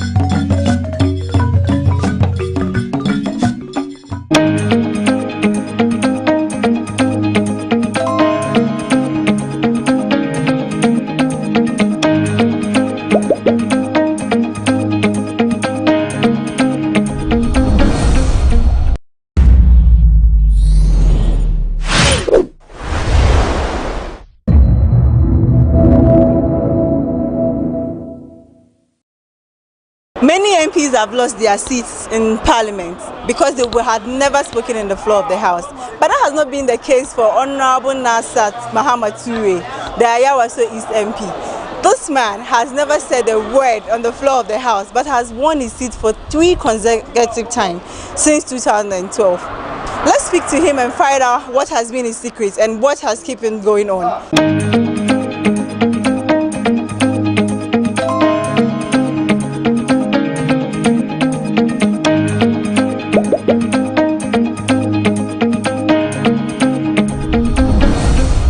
Some of you who comes to parliaments always, you know how the parliamentary procedure is. You can't just wake up and start talking. You talk when the matter arises. When there are some reasons to talk, yes, then you wake up and talk. Or most of our talking also is at the committee level. Yes, for as a member of parliament since 2012, and we started working 2013 as an MP. For me, today, all I believe is to make sure I work in my community. Today, people are saying, but the MP doesn't talk, but these people, they like him. They like him because of what? Because they like me because I do the right thing. Because I'm a servant who came to work for them, to make sure I change the life of my people. Today, if you enter my constituency, it's not about just talking. Some people, you come to parliament, you see them, they make noise. But when you enter in their constituency, you won't see much projects. You can't notice some changes. But today, when you come to my constituency, you can identify the number of projects that I have done in my constituency today. I'm sure that is the reason why my people continue to vote for me.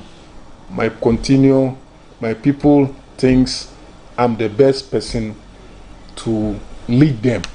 So I'm sure that is the reason why. We know that for you to be retained, it means you are doing something right, and it means that the people like you. What are some of the things you do in your constituency? I heard you attend a lot of their gatherings, whether RA, funerals, you show up all the time, you support them. But I just want to know, what are you identified for? If you enter Nima today, if you start from, I don't know if you know Frankies, all the way from Frankies down, Nuria down, especially the Nima market. There you can see the paving blocks that before I became MP, or the whole area is muddy. When it rains, to become muddy. It takes 2 weeks. You can't even walk to that area. I remember the one pastor at the Roman church said, Saint Kizito said, today, because of the good work that I did there, before when it rained and their members are coming to church, from the station, before they got to the church, they have to put water there. People have to wash their legs, people have to wash their shoes before they enter church.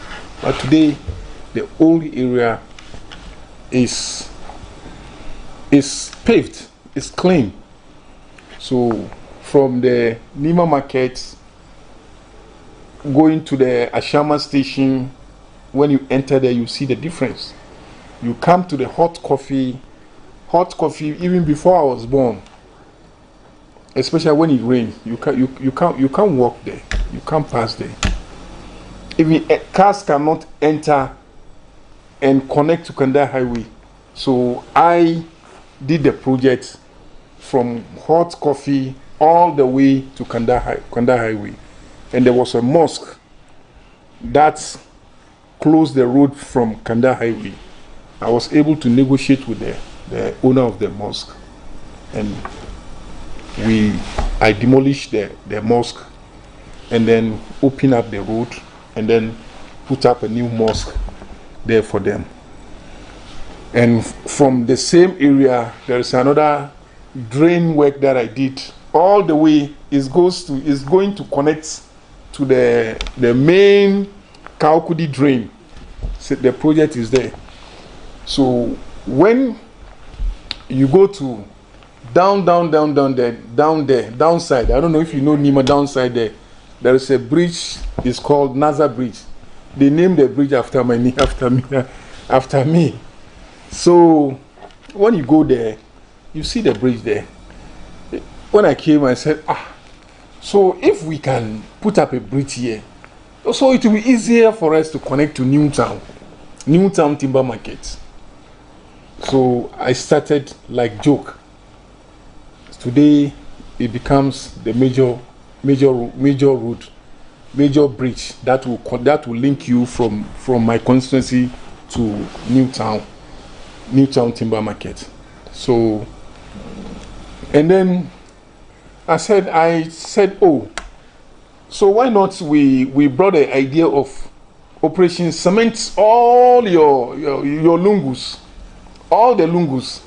So today, thank God, at least we haven't finished all, but at least we were able to cement almost about 70% done. When you enter all the corners, you can see my handwork, my idea. When you go to Kanda, Ruga, I don't know if you know Ruga. You know Ruga? Yes. When you go to Ruga, you see the new public toilet that I'm putting up there. It is my project. The Operation Cement Yolungu, we extended it to Ruga. So when you go to Islamic Training Institute, the one on the Kanda Highway, initially before it's open. Yes, I came and said, oh, why? We can fence. Why can't we fence it? So we fence it. I put up another project in there. So today, the place is safe for the kids. Initially, when the kids are from the school, when they are crossing, sometimes because it's open, they cross anyhow. But now, because of the fencing, at least we did a pedestrian that they cross, and the traffic light also is there. So it's becoming safe. And then I have so many social interventions that I did, especially when it comes during the Ramadan. There are so many social interventions that I do help my mothers, my old ladies, my old fathers, my brothers, my sisters, that we do. So it's also part of the achievement. And then education. Also, I'm sure this is you can see the one I just paid for some people. I think about 4 of them, 10,000. One of them is 800. Yeah, I just pay for some of the students. So these are so we make sure when it comes to education too, we do, at least we can't do everything, but we make sure we support the youth to go to school. So when it comes to education, especially when the kids are writing the wasi, we make sure we support them with the math sets, and so on. Sometimes we give them books and others. So I think there is so many achievements that my people thinks I deserve to lead them. So that is why some people say, but the MP cry, he's quiet, he doesn't even talk. But why does the people, his people like him? Yes, so they like him because it's not just you come and talk. You don't do anything in your community. You don't do anything to your people. So that alone cannot make your people to like you.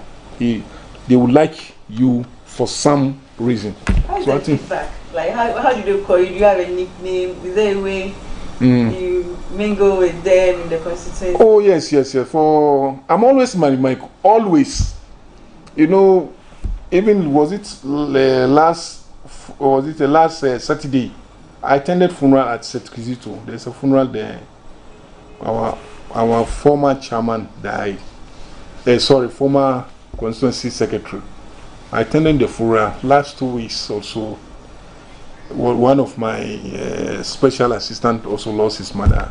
I'm talking about when you come, my relationship with we have Christians, we have Muslims. You understand me? But we judge to each other. So for my constituency, I'm visible. I'm always in my constituency. If I don't attend the program, I make sure I delegate my chairman to attend the program, especially outdoors, passing out, especially passing out. There are many. So funerals, any program, I make sure I deliver. Yes. Well, that's impressive. But I want to ask you, I know it came to a breaking point for you when there was a violence in Nima in regards to some hoodlums. How did you feel about the whole thing, and what are your comments? Yes, the issue, even though it has been resolved, we all know Nima used to, years back, people say, oh, Nima is a violent area, people this and that. Some people do things so, especially the taxi drivers, those days, years back, when you want to come to Nima, you stop taxi, they don't want to come. But today, Nima is one of the peaceful area, even though the incident that happened the other time. It has been resolved. And then some years back, about 10 years ago, we used to have the watchdog. The watchdog, they are also very, very helpful for the community. But along the line, they don't function again. They stop working. So this time we'll make sure we revive them. With the watchdog, we'll be able to dismantle all the ghettos that we have. The ghettos also, they are part of those who are creating problem. So we make sure all the ghettos have been dismantled, because some of them, they don't live in Nima. They come from far places. Because of when they come to Nima, they say they have some gate bases, some ghettos.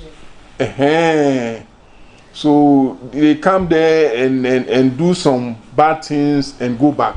So people think all those things that are happening, it is in Nima, but it is not from Nima. They are not from Nima, guys. They come and go.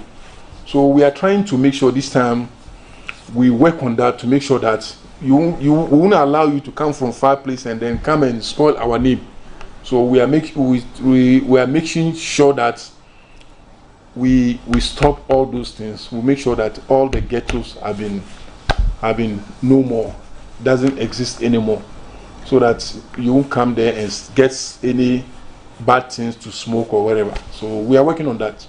Everything in Nima has improved, from roads to education to... How did it happen? How did it work? I know you coach for being in Parliament for close to almost 12 years. You've been in Parliament for the next 12 years. Because how did you resolve? Did you engage people chief imams, stakeholders, and how do you? I do hold meetings with the chiefs, because our chiefs also, they are playing a very, very wonderful role. Our chiefs, because most of the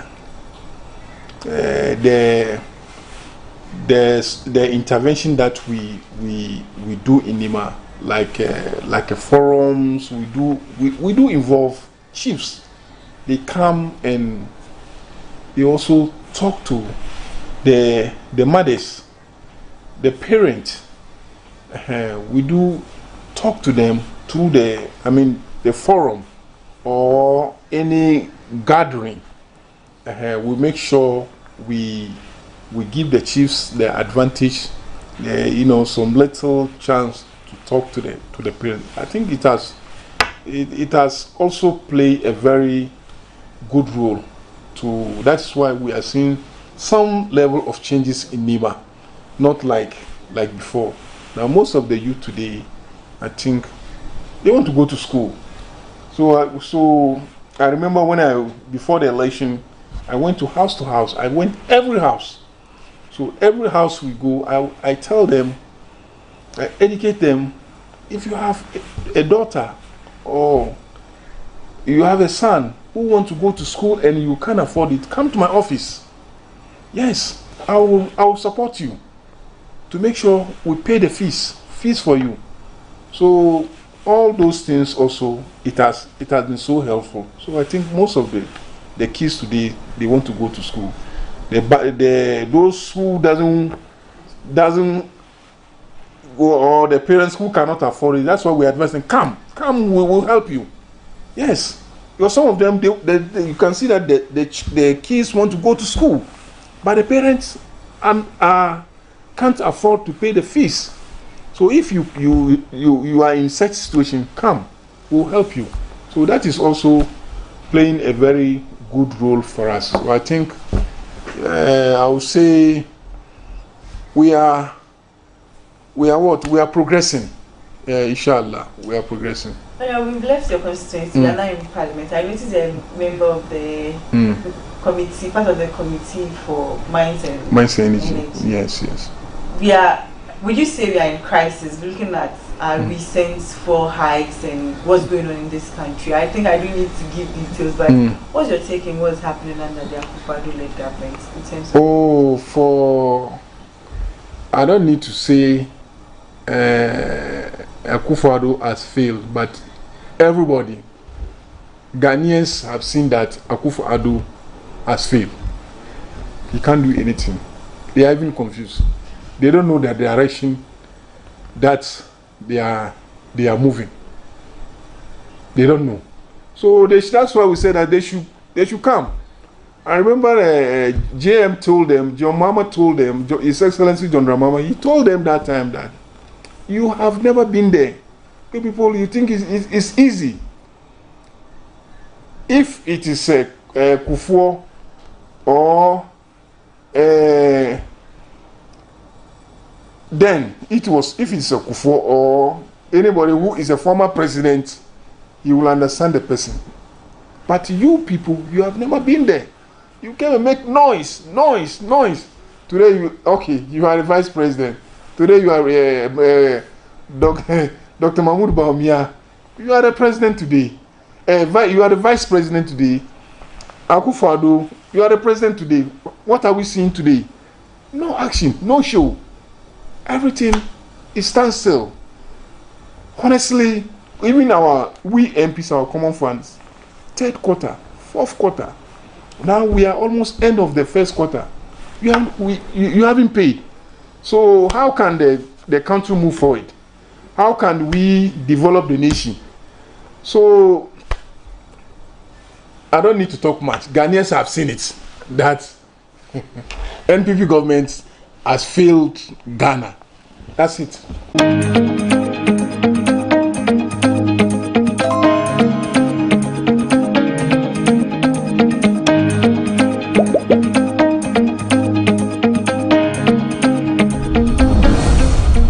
We are currently at the Ayawaso East constituency.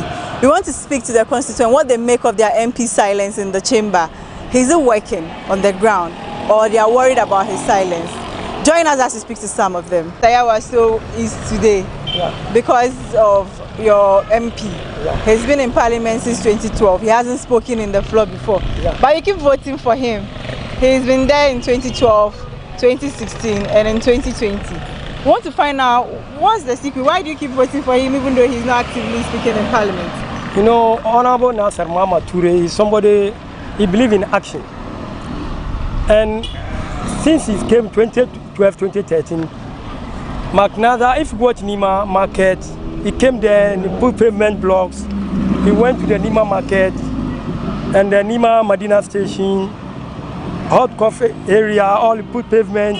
He went to the hospital, he provide them ambulance, he provide them generator, the big plant.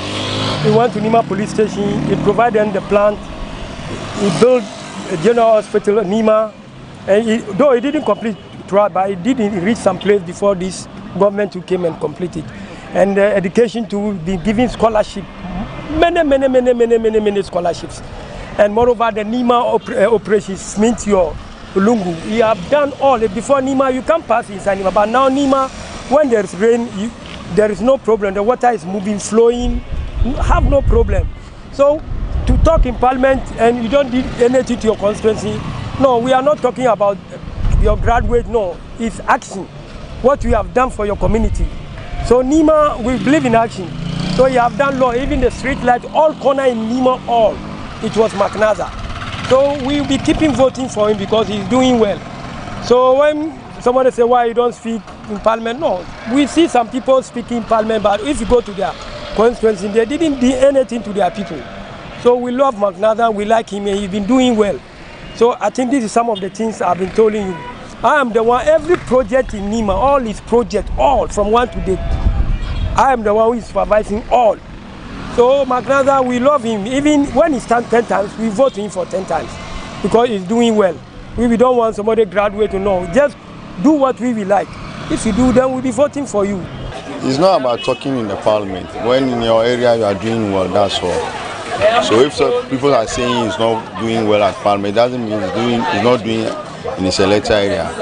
He's doing well in our electoral area. He introduced Minti Olungu and some many things to the assemblymen, and we use that opportunity when taking his step.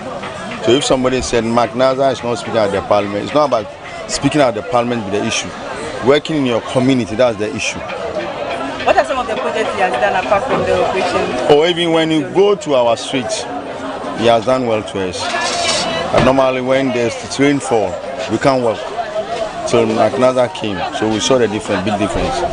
If he contests again, do you think he will retain him? And when can he lose his vote? Nothing will let him lose. Nothing. Forward by backward Nima. I'm the assemblyman on Nima West electoral area. My name is Awule Tolo. Nothing will let him lose. Because we have voted for many people, nothing we see. But for McNather, at least we can show 1 or 2 things on behalf of McNather. He's not here for me, but I can show the project for him. But the many MPs who pass, who can show their project. So if they say he's not talking, we don't need his talking at the Parliament. We need the effort in the electoral area. Honorable Nasser, me, I don't call him Nasser, I call him MTN. Everywhere you go, because his name is Mohammed Toure Nasser. So I short it MTN because of the phenomenal job that he has been doing for us, the development that he brought in our community since he became the MP. First of all, Honorable Nasser is a listening leader. Listening leader to the extent when you see something at the grassroots level and you draw his attention, he will tell you, go check what do we need to get solution for it, and then you will do it. You understand? So let's make a little analysis. When you have MP that talks and speaks louder in Parliament, and then it doesn't bring any development in his community, and the one that brings development in the community without talking in Parliament, you yourself, which one will you choose? You go for the one who always have development in the community. One thing people don't know or have to know is everything in Parliament is about whips and committee. If Honorable Nasser happened to be the vice chairman of Mines and energy in Parliament. Then we should thank God that we and then be proud of our MP being the vice chairman. He has a recognition. But the fact that you don't talk in Parliament, talking in Parliament, we have sector of people who does it. We have the chief whip, we have the majority leader. So why then do we supposed to see our MP on television talking before we are satisfied with his being MP? Me, I'm okay with his okay, and not me alone. A lot of environs. I'm a youth advocate. I'm into the youth.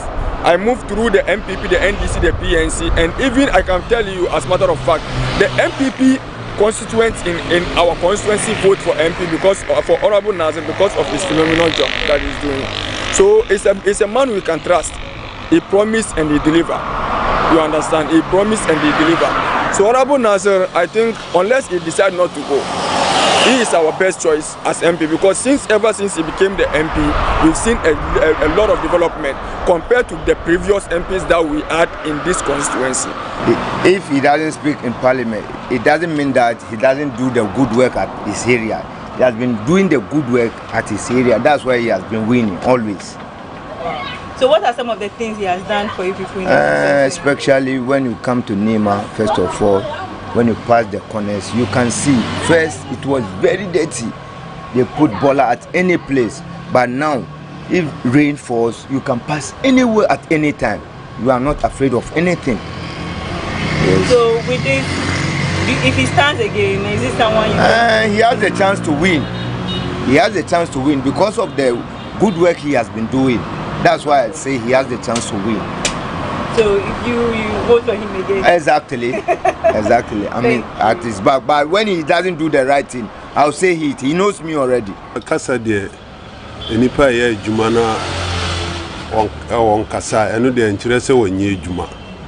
So na juma ntina ye to mano because wo bae no nsisa aba mentemu ha ye fanse nima be bia ono wo ya yi no nsisa bem bebre because first the kwan we no na water down into nipa bre ansana cars kura ntimi mfa ha but wo bae na aja na Akufo-Addo tu wo so na adum tina omu yi kwan we so ntinu ama bebia bebre enya hanko ha ntinu obia hwe sende na juma city ansana wato ama no enye ne kasa obi wo a kasa parliament bia wo nya sende amanfo ye pe ama wa aya ama omo ntinu eno de nkyere se wonye adwuma adwuma de wo ye so bia pere mpuntu na sende wono so ne mente musu be ye so ntinu eno nkyere se bia on kasa no wo ye adwuma pa so wo bo ni pa sende ni pa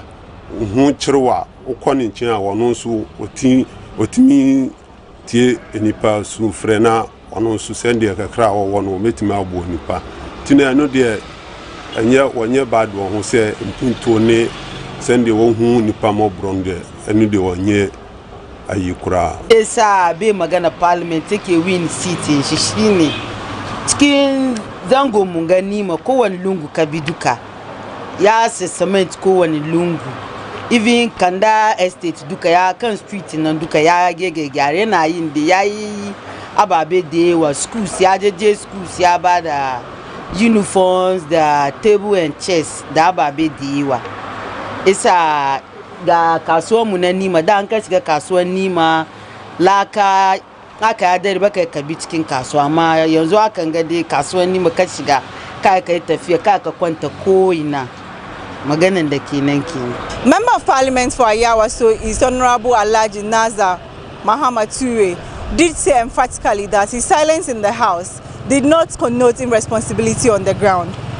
We spoke to the constituents and he seems to have earned his position amongst the people and they are satisfied with his work.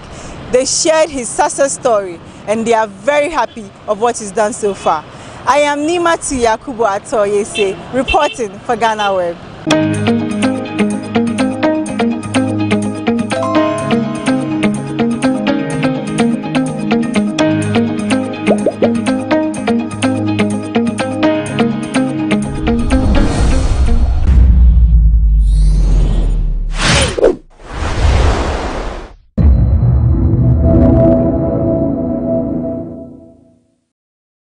We will continue to work to realize the vision of our forebears who envisioned us to be the black star of Africa.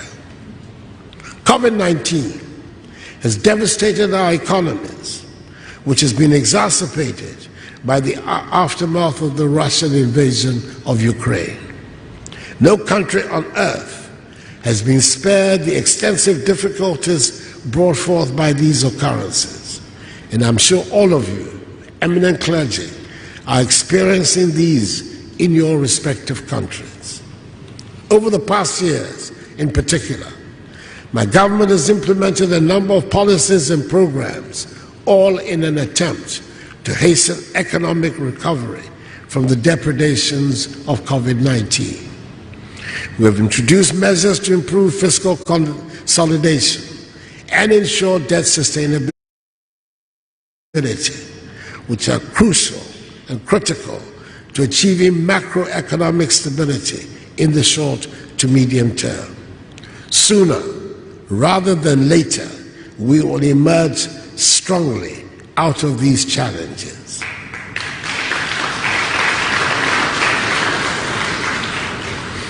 Eminent clergy, faith and religion play an important part in this wholesome development that I speak of. And you, as religious leaders, play critical roles in that development. It is to you that people instinctively turn when faced with the troubles and difficulties of life. And you can, by your attitude and your words, either stoke fires or bring calm to troubled waters. When the world is in tumult, as it is today, the faith that gives inner strength and something to lean on becomes even more important than usual. I have every confidence that you will rise to the occasion and provide this anchor during these difficult times. Whilst I'm here, it would be remiss of me not to take advantage of the opportunity to address a subject that is in your area of competence and is very much in the news here, currently in Ghana. We have embarked on the construction of a national cathedral, which we hope would fill a missing link in our nation's spiritual architecture by providing a formal space for the religious activities of the state. Designed by the iconic Ghanaian global architect David Adjaye, who designed the National Museum of African American History and Culture Museum in Washington, D.C., capital of the United States of America. Our National Cathedral will provide an interdenominational space for worship and will attempt to serve God at the center of our nation-building efforts, providing an official venue of worship for state occasions in a nation that is predominantly Christian, that is a nation where more than 70% of the people are self-confessed Christians. It will also serve as a fulcrum for propagating the Christian faith, unifying the Christian community, and serve as a tribute to religious liberty. But more importantly, it will serve as our collective thanksgiving to the Almighty for the blessings He has bestowed on us, on our nation, sparing us the ravages of civil war that have bedeviled the histories of virtually all our neighbors and the outbreak of mass epidemics. Just as building the Temple of Solomon was an epoch-making event not only in Israel, but also in the whole world, we believe the building of the National Cathedral is an epochal event not only in Ghana, but also in the rest of Africa. Thus, although the National Cathedral was envisaged for Ghana, we have included elements to make it relevant to the African Church. The design described as, and quote, an architectural expression of African Christianity, unquote, captures the moment when Christianity became a significant force on Africa's cultural landscape. David Adjaye, whose current major work, the construction of the Abrahamic House in the United Arab Emirates, UAE, is scheduled to be commissioned by His Holiness Pope Francis by the end of this year, says the Ghana National Cathedral is being developed as a home for African Christianity. The project also includes a Bible Museum of Africa and will be the largest Bible museum in the world, with a thematic focus on, firstly, the role of Africa and Africans in the Bible, and secondly, the history and contemporary place of the Church in Africa and in the African diaspora. It will house the Bible, translate it into African languages, tell the story of the Church in Africa and the African diaspora, and provide a convening platform for discussions on the role of faith in Africa's transformation.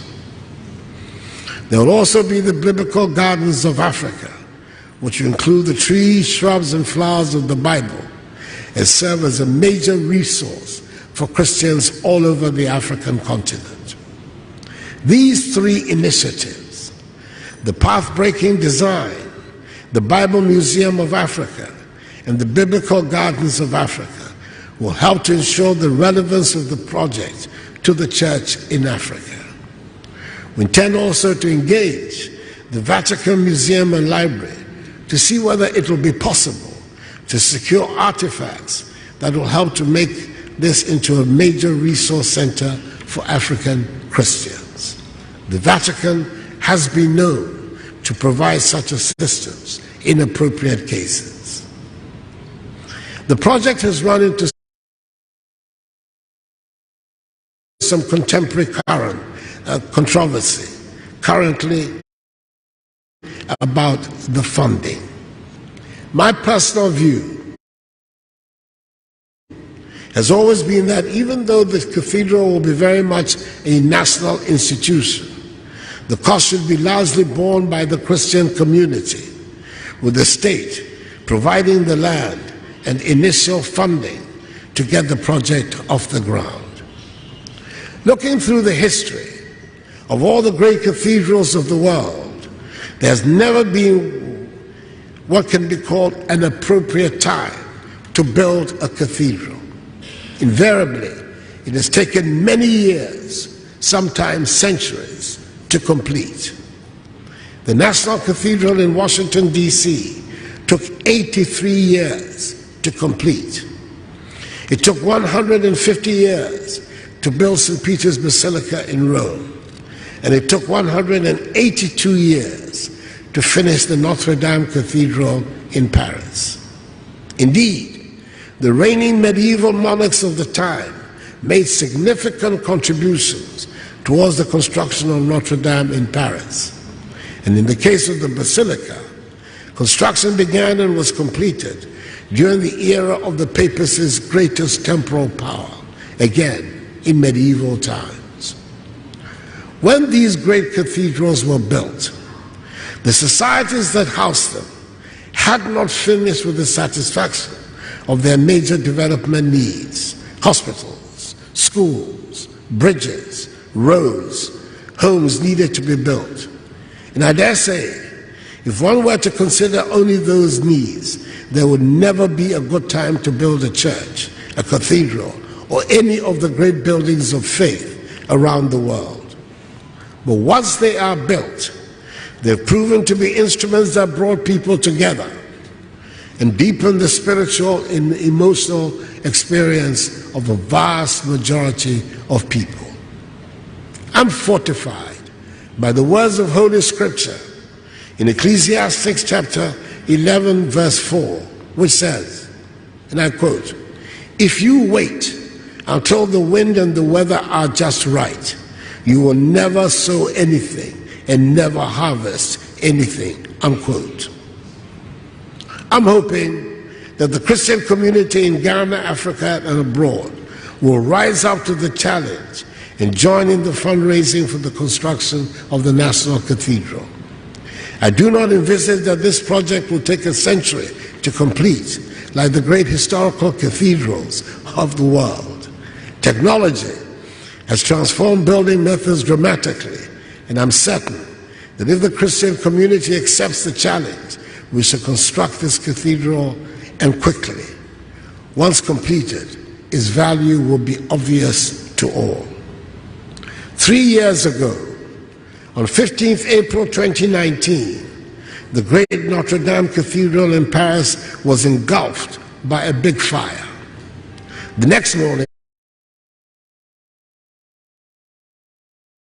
the French President, His Excellency Emmanuel Macron, stood by the devastated monument and said, and I quote, "Notre Dame is our history, our literature, part of our psyche, the place of all our great events, our epidemics, our wars, our liberations, the epicenter of our lives," unquote. That statement sparked a dramatic response amongst the French people, for it led many French men and women, great and small, to make generous contributions towards the restoration of the great iconic monument, which is fully on course. Those words struck a deep chord within me. That is what I see as the purpose of our National Cathedral. Let us build our National Cathedral to be the epicenter of our lives, the place for our great celebrations, our Thanksgiving, our funerals, the place for great moments of silence and introspection, the place that symbolizes the place of faith in our national psyche. I give my personal undertaking that the funds raised for the building of the National Cathedral will be treated with the sacred trust that they deserve, with transparency and accountability. Eminent clergy, I pray that you have fruitful discussions to make time to visit our beautiful country. And let me, in conclusion, express great joy and gratitude to the Holy Father for the elevation of our worthy compatriot, Bishop Bawab Richard Kuya, and our fellow African, Bishop Okwalike of Nigeria, to the enviable status of cardinals of the Catholic Church. They are both to be warmly congratulated. I had the great pleasure and privilege to be part of the government delegation in October 2003 as then Minister for Foreign Affairs that accompanied Bishop Peter Turkson to Rome when he was elevated by Pope John II, John Paul II, to the status of cardinal. Great eye-opener for me, which I continue to treasure till today, including the companionship of Archbishop Bako, who was with us in Rome at the time. May God bless the Symposium of Episcopal Conferences of Africa and Madagascar, SICAM, Mother Africa, and us all. I thank you for your attention.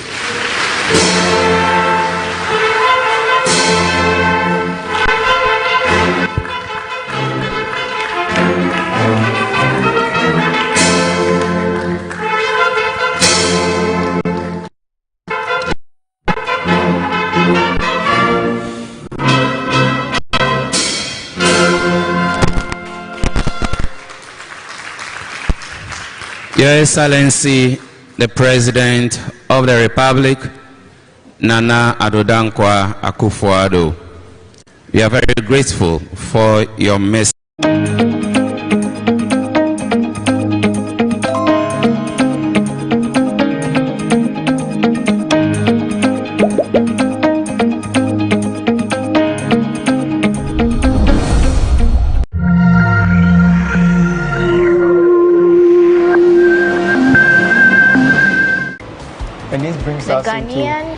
currencies through the ages. Yes. Okay. So from the colonial period, we've had a West African currency board. You see that from the colonial period, 1920s onwards. We've also had an independence time when we had our own CD also coming into play.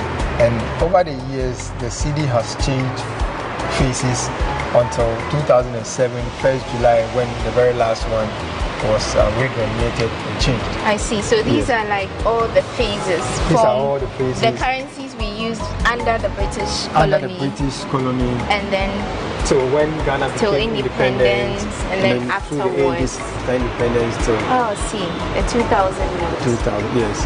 Now 20,000 is for 2 CDs. Exactly. The value is the same. You know. Yeah. So. Okay. Right. And then we have some of the points here. The points as well.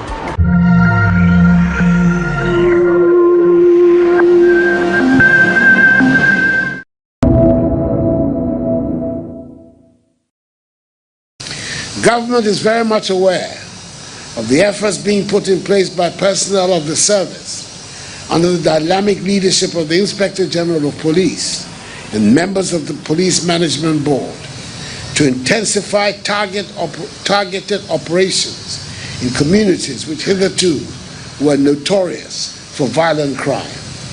Indeed, special teams have been trained and positioned at defined locations to make it difficult, if not impossible, for criminals to have a field day.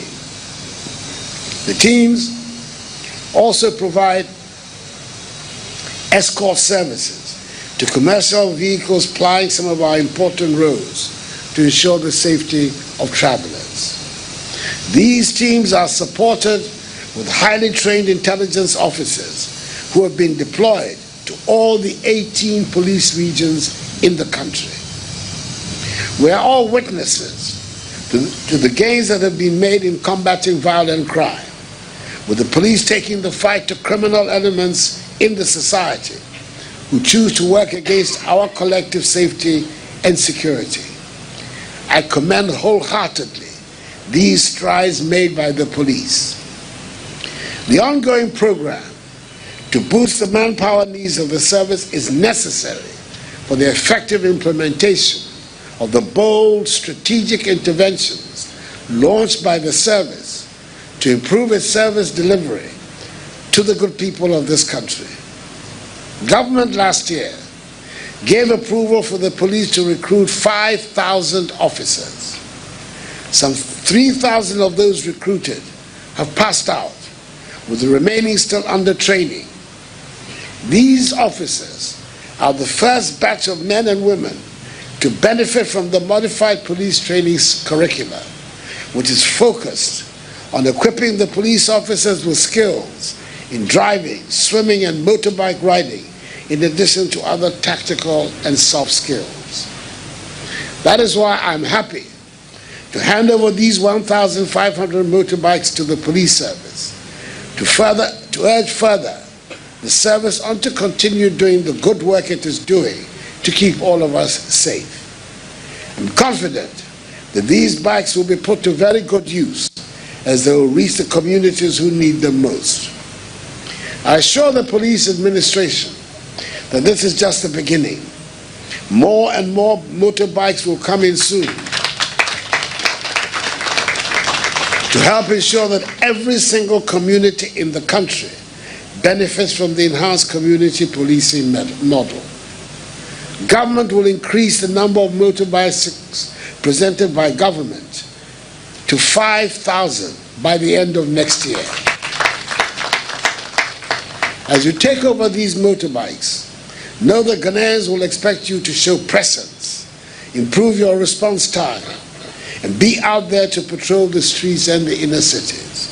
I urge you to help ensure that no community is left out in the distribution of these bikes, even as you prioritize the areas that are most crucial.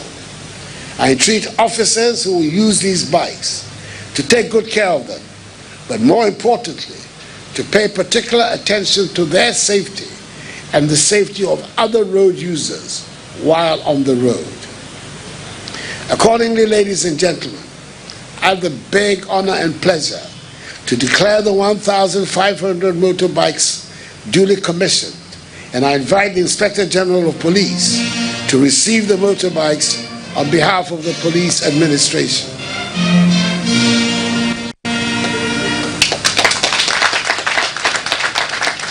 May God bless the police service and us all, and may God bless our homeland Ghana and make her great and strong. All the keys to the motorbikes by His Excellency, the President of the Republic of Ghana, to the Sector Minister, the Minister for the Interior, Honorable Ambrose Derry, who has just handed it to the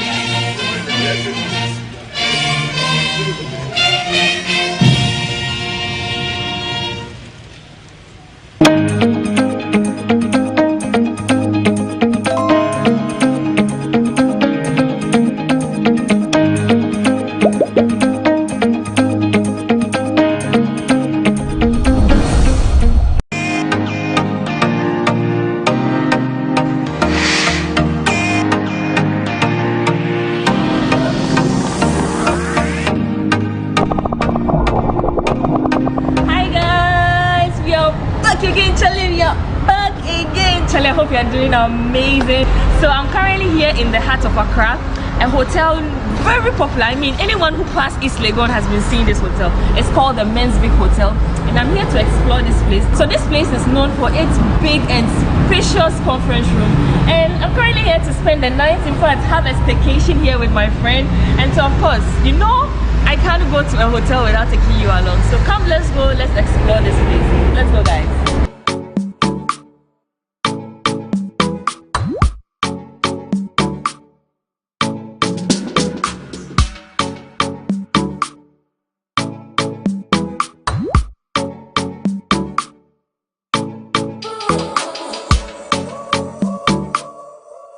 I'm sure you are interested to see how the room looks like, right? Come, let's go. So this is the washroom.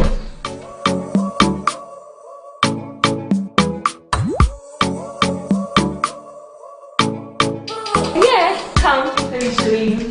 So the room is so spacious.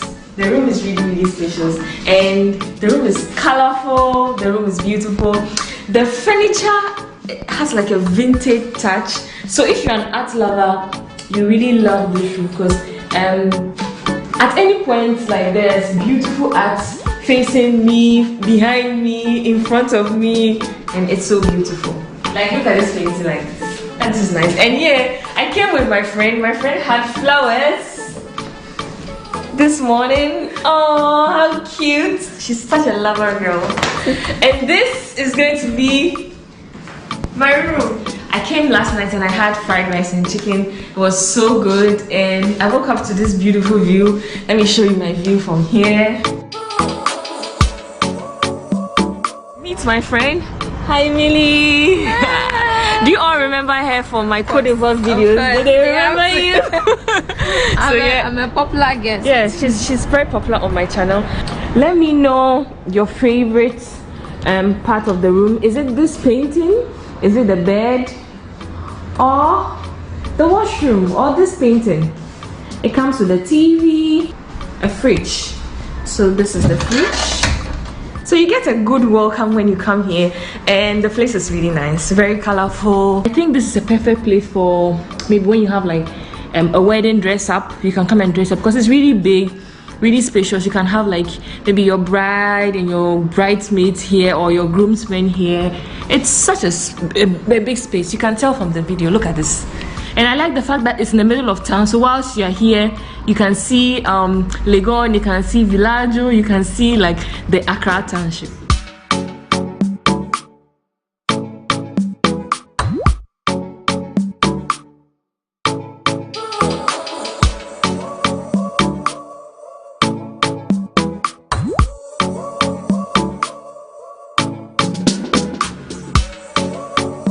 So guys, yesterday I made a new friend, and she happens to be the manager.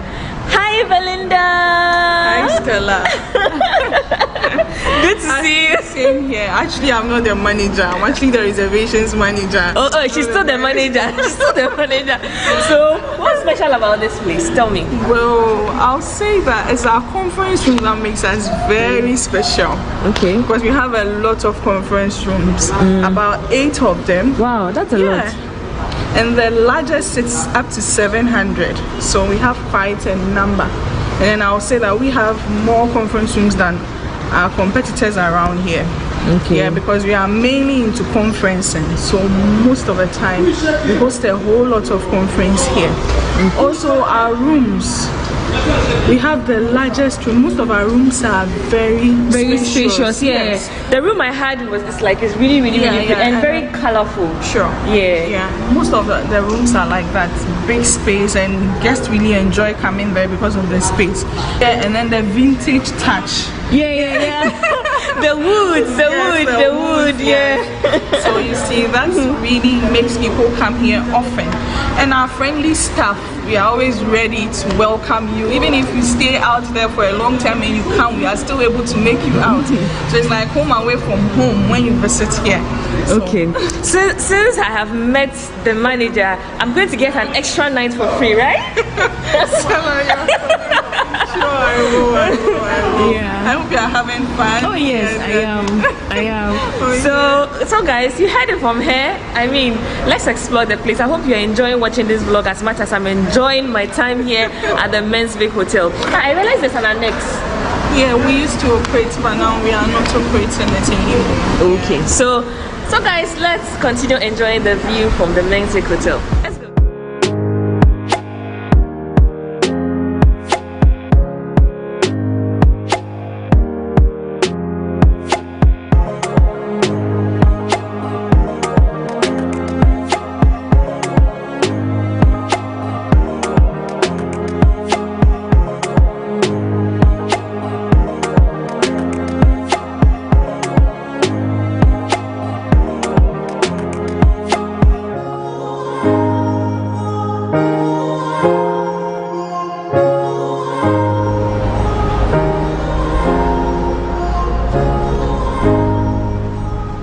Wow, they really have big halls. Like, wow, I think it's really known for like conferences. So if you are a company, you want to have your conference here, you don't have to sleep here to rent their spaces.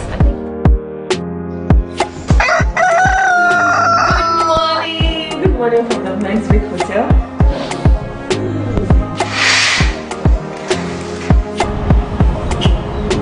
You can see Villaggio from here. And you can see Legon from here. And yeah, this is a beautiful pool.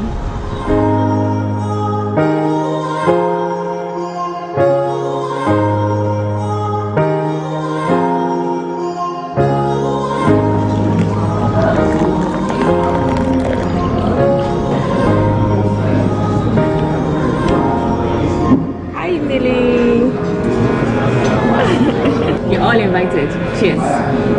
It's pool time! Yay! I have my bikini under my dress, and yeah, she's also ready. We are going to swim. You all know me. I can't go somewhere with a pool and decide not to swim. It's not possible.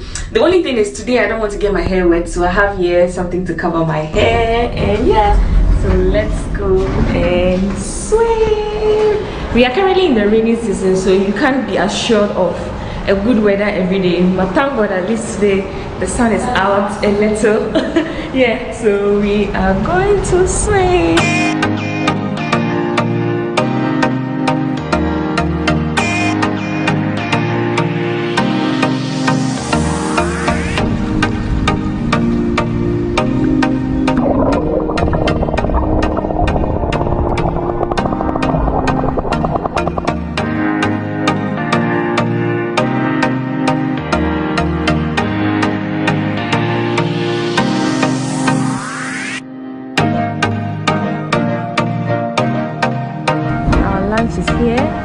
I'm having banku and tilapia as always, and she's having jollof rice. Tilapia. So yeah, all invited. Let me taste their banku for the first time. It's nice. The shito is really good. Let's try their tilapia. I highly recommend their tilapia. I had chicken yesterday and it was good. Second meal of the day, apart from the breakfast I had, is tilapia and also good, very spicy. If you don't want spice, you can just order.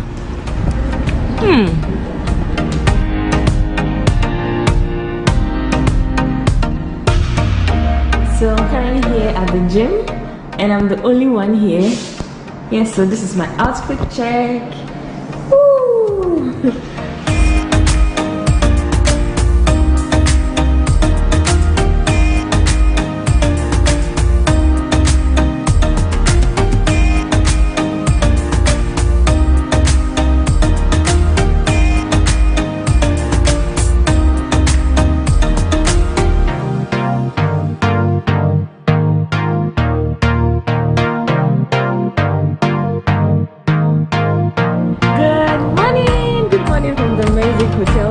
Last night was my last night here. Today is Sunday morning, and this is going to be my last morning here. I just quickly had to just dress up, change to this outfit, go have breakfast and leave here. I have my church outfit here, so I mean it's Sunday, and once I'm in Accra I have to make it to church. So from here I'm going straight to church. I wanted to show you how beautiful I look and share my experience here at the Men's Week Hotel. I think the place is really big. It's a very big space, and the staff are really friendly. All the staff I've come in contact with are like, oh, this, oh, that. Like, I've even made friends while here. The breakfast was good. I had lunch. I had banku as always. Banku and tilapia yesterday. Then, and you know, the lunch was so heavy that I forgot to even order for dinner, so I didn't have dinner last night. That's why I'm so hungry this morning. So I'm going to have breakfast for the last time, and yeah, so this has been my experience here. I encourage anyone, if you're in Accra and you want a place to stay, come to the Men's Week Hotel. I had a good time here, and it's in a prime area at East Legon. It's very close to the airport. It's about 10 minutes drive from the airport. You can see Villaggio from here, you can see Legon from here. It's like in the middle of the city, so you don't have a problem when it comes to the location. So let's go. I saw that here, so yeah, let's go have breakfast, and yeah, I'm going to say bye bye to this room. The bed is messy, but I really like the painting here. Here is so colorful. When you look here, something beautiful. When you look at the other side, another painting which is so beautiful. So let's go have some breakfast.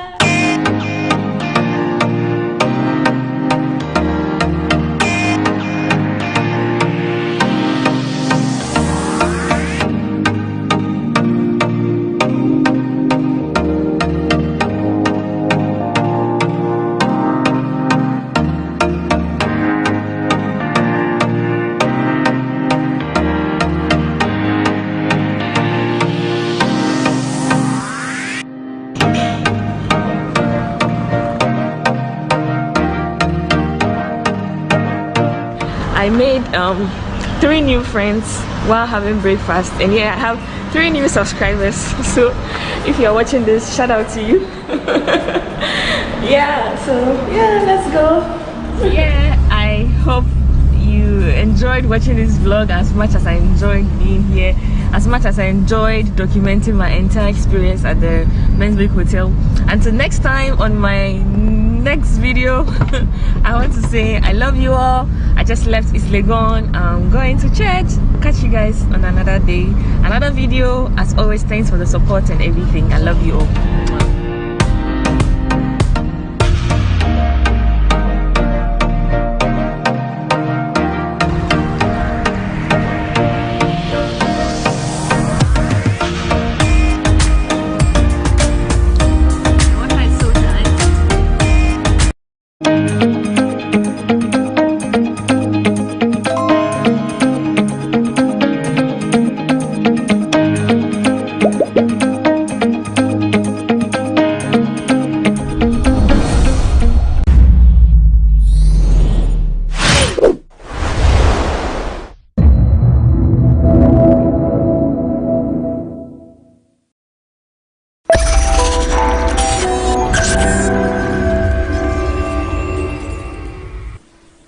Private citizen who says he is committed to good governance and accountability on the part of state institutions with the aim of optimizing revenue mobilization for national development, has petitioned the Office of the Special Prosecutor demanding an investigation into the activities of La Bianca Company Limited, a company that specializes in the importation of frozen foods in the country. Frank Asari is alleging that this company, with the help of some custom officials of the Ghana Revenue Authority, are evading taxes at Ghana's ports. We speak to him on Say It Loud today. My name is George Isi, and Frank Asari is my guest. We'll be right back. Hello, Mr. Frank. Welcome to Say It Loud on GhanaWeb TV. It's nice to have you today. Thank you, George, for having me. Great. So let's delve right into the conversation. What prompted this petition to the SP? Well, George, it's true. Yesterday, I petitioned the Office of the Special Prosecutor to investigate the happenings or the dealings of the La Bianca Company and the Customs Division of the Ghana Revenue Authority of Ghana, Ghana Authority, from 2017 to 2021. And I made references to certain dealings that I think are not in the interest of the nation. They are against the laws of the country, and they are against international trade practices. So it is true that I have petitioned the Special Prosecutor to investigate the dealings of the La Bianca Company and the Customs Division of the Ghana Revenue Authority. And when you have taken notice of provisions in the Office of the Special Prosecutor Act, 2017 Act 959, you look at section 27.1, says complaints can be laid by any person who has the knowledge of the commission of corruption or any corrupt related activity. I think the activities that is happening at the Ghana ports between the La Bianca Company and the Customs Division of the Ghana Revenue Authority is cross-corruption activity and needs to be investigated to bring a stop to it. So the particulars of, or the details of it, I make mention of what happened in just last month, October 2021, where the La Bianca Company, owned by Madam Eunice Henal Asoma, we all know her to be a member of the Council of State and also a member of the governing board of the Ghana Revenue Authority. So, by virtue of her position, her privileged position, she's been doing certain things that are not in the interest of the nation. One, she's into importation of frozen goods, and on 21st October 2021, she applied for consideration of the import value of an imported goods that she had already brought into the country. The Deputy Director of Operations of the Customs Division of the Ghana Revenue Authority, in replying or responding to her letter for consideration, gave her or granted her 10% markdown of the legal benchmark value. And by that, and you see, he quoted Section 12 of the Customs Act 2015 Act. And you realize that even the act or the section that he quoted to support the markdown is even against the markdown that was given. Let me explain. You look at Section 6 and 7, it stipulates and it is in my petition, so I would not like to waste time to mention them, but it stipulates how it can be granted. And also, it cannot be given in vacuum, so it must be specific But when you look at what has been given now, it is from 26th October to 31st December. What it means is that all the products that has been listed in the Exhibit A that I posted in the letter for consideration, all those products within that stipulated period, she could bring in the products and she will be given 10% markdown. That is illegal. That cannot be done.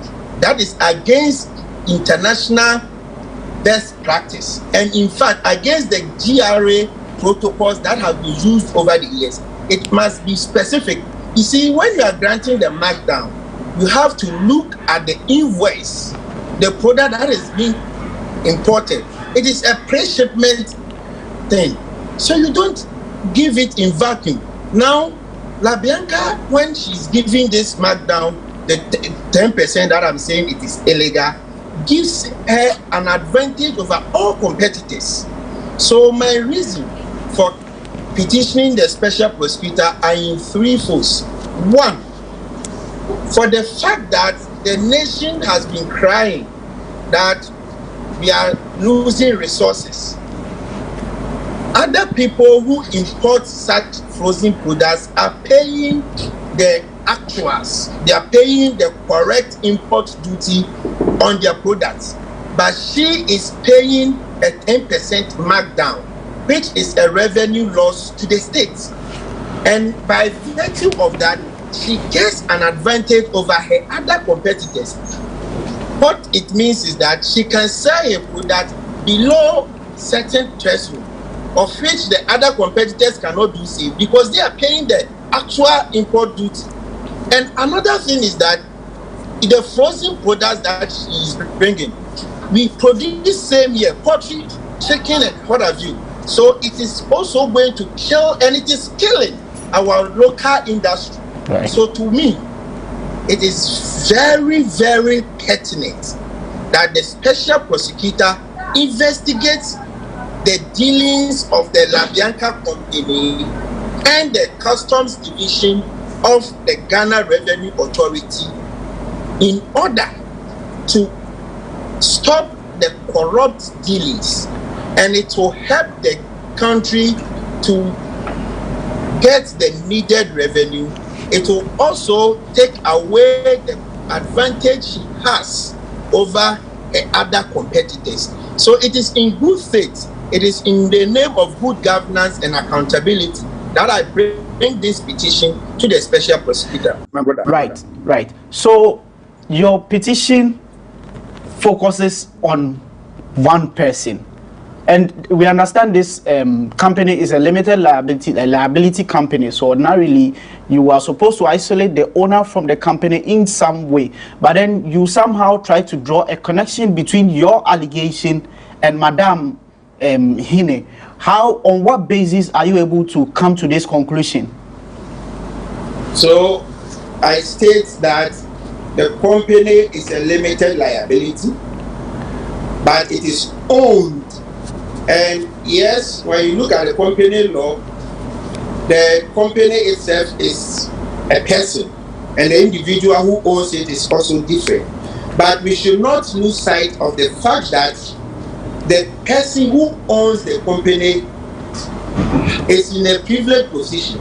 And whether you like it or yes, she is using her position or not, she is using her position to help her company. So you cannot isolate the two individuals, though I know that the company is separate from the individual because the company is registered as the limited liability. So you realize that I state that even last month, she misdescribed goods. And you know, the goods that you import into the country, you have to give a description to the customs division, and that is what will help them to come to the realization or to calculate the value, the import value that you need to pay. She misdescribed the goods, and the customs division of Ghana Revenue Authority investigation revealed that, you know what they did? When you do that, you are supposed to pay 300% as penalty by virtue of her position, her privileged position, she just ran away from her liability and she paid nothing and took away her goods. So that is why I am saying that the special prosecutor must investigate and come to a conclusion whether or not the activities of the Labiana company. So you realize that her name is mentioned, but the specification is on the company. So the investigation is about the dealings of the company and the customs division of the Ghana Revenue Authority, which is a public institution. So George, you realize that we are not targeting her as a person. No, I will never do that. I have nothing against her. I have never met her in person, and I will never go for her. It will not be, like I told you, it is in the name of good governance and accountability. So it is not against the person of Madam Eunice Hena Asoma. No, I would never do that. It is against the backdrop that the dealings of the La Bianca company is causing financial loss to the state, and it is giving the company an undue advantage over other competitors. That is all. Okay, so let me ask you this question. Do you own a company, or do you happen to in any way be related to a company that is doing something similar to what La Bianca does? Not at all. You see, that is the interesting thing. I have no company that is doing same business. I have no family relative that is doing same business. But as a concerned Ghanaian, I think that you don't need to have a vested interest in a particular thing before you bring it to the attention of the powers that be.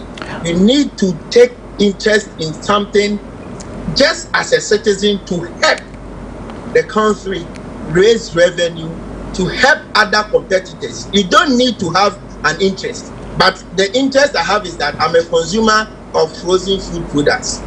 Okay, I ask because pursuant to your petition, the managing director of the company has responded in an interview with Asase, and I'm talking of Mr. Gadegbeku. He says, we strongly deny the allegation of corruption and import duties evasion. La Bianca company went through all the legal and proper application process before the discount was given. The substance of their petition does not deny the practice of applying for discounts and fail to address the valuable contribution that the company is making to the society as an indigenous Ghanaian business led by a woman. Honorable Eunice Boa, the CEO of the company, did not at any point in the process influence the decision because of her status as a Council of State representative. How do you respond to this? It is very disingenuous for the MD to state that. But like I said, the matter has been referred to the Office of the Special Prosecutor to investigate an allegation of corruption against the company and the Customs Division. The principle of natural justice allows the person whom the allegation has been made against to respond. So I am not surprised that they have responded, and they have responded the way they have done, because yes, that is what they are supposed to do. But I am convinced that there is a wrongdoing. That is why I petition the Office of the Special Prosecutor. Yeah. You underscore the fact that they are entitled to a response, and that is actually right. But then they try to, the MD actually tries to link this to some competition related to the please let me finish. Related to the upcoming end of year shopping season. He says it is a tactic by some competition to affect their businesses in this upcoming Christmas shopping season. George, I must reiterate the fact that I have no vested interest. I am not in competition with the La Bianca company. I have no family member who is also in competition with their company. What I have done is just to bring to fore the happenings at the Customs Division of the Ghana Revenue Authority, the activities of the La Bianca company, which I think is against the laws of the country, which I think is in contravention with the Customs Act 2015. So let's allow the Office of the Special Prosecutor to investigate. I have nothing against her person, I have nothing against her company, but I think they flouted the rules. The Deputy Operations Director who granted the markdown violated the laws of the country, and I think that it is a corrupt action. And I also believe that it is by virtue of a privileged position or the privileged position he has as a member of the governing board of the Ghana Port and Harbors Authority and as a member of the Council of State that has given us that opportunity to the extent that she could misdescribe even goods and yet go away with it without paying any penalty, without facing the consequences of it. And this is not the first markdown that was granted to her company. In April this year, same was granted, and that was 5% markdown. So if she thinks that by virtue of that markdown and her paying lesser import duty, she's being given an undue advantage over her other competitors, that is her own cup of tea. That is her own problem to solve. But I am not saying that I have a competition or I have something against it. What I'm saying is that by her getting that 10% markdown, not following international best practice, GRA's own existing protocols, violating the Customs Act, it is something that needs to be investigated and a stop must be brought to it. That is all. Right, so this remains SayIt Loud on GhanaWeb TV. My guest today is Mr. Frank Asari. He has petitioned the Office of the Special Prosecutor demanding an investigation into the activities of La Bianca Company Limited, a company that specializes in the importation of frozen products. He alleges that this company has been evading tax. We speak to him further to find out what exactly he seeks to get out of this petition when we return from this break. My name is George Isi. We will be right back.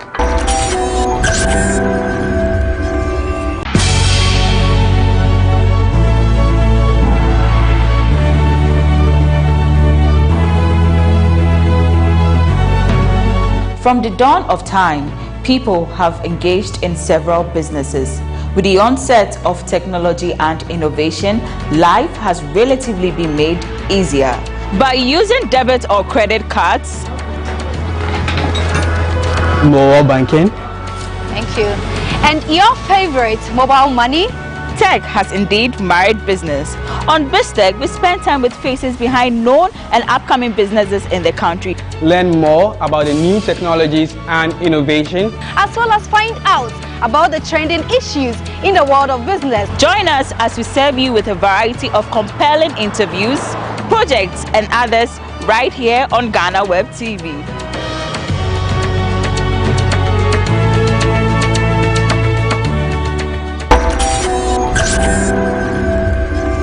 Welcome back. This is still SayIt Loud on GhanaWeb TV. My name is George Isi, and today I have with me Mr. Frank Asari. He has petitioned the Office of the Special Prosecutor asking that an investigation be conducted into the activities of La Bianca Company Limited, a company that specializes in the importation of frozen foods. He alleges that this company is involved in tax evasion with the aid of some officials at the Customs Division of the Ghana Revenue Authority.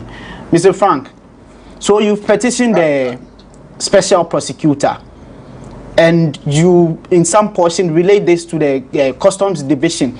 To be specific, what has been the role of the Customs Division? Yes, I can hear you. So my question is, we would like to speak about the role of the Customs Division in all this. But before we do that, you talk about painstaking investigations conducted by yourself. How far have you been able to trace this allegations or this practice of La Bianca? I told you that it is from 2017 to 2021. That is the scope of the investigation we have done and what we want the Office of the Special Prosecutor. But we provide particulars that are recent. So, for instance, I talked to you about the fact that just in October 2021, there was a description of goods. I talked to you about the fact that just in 5th April 2021, there was 5%. Am I clear? Yes, please. Yes, please. Yes, I told you that just in April 2021, there was a 5% markdown on the benchmark value for her products.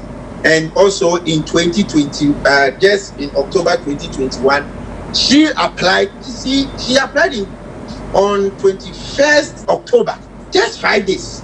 Just 5 days after the application, she was granted the 10% markdown on the benchmark value.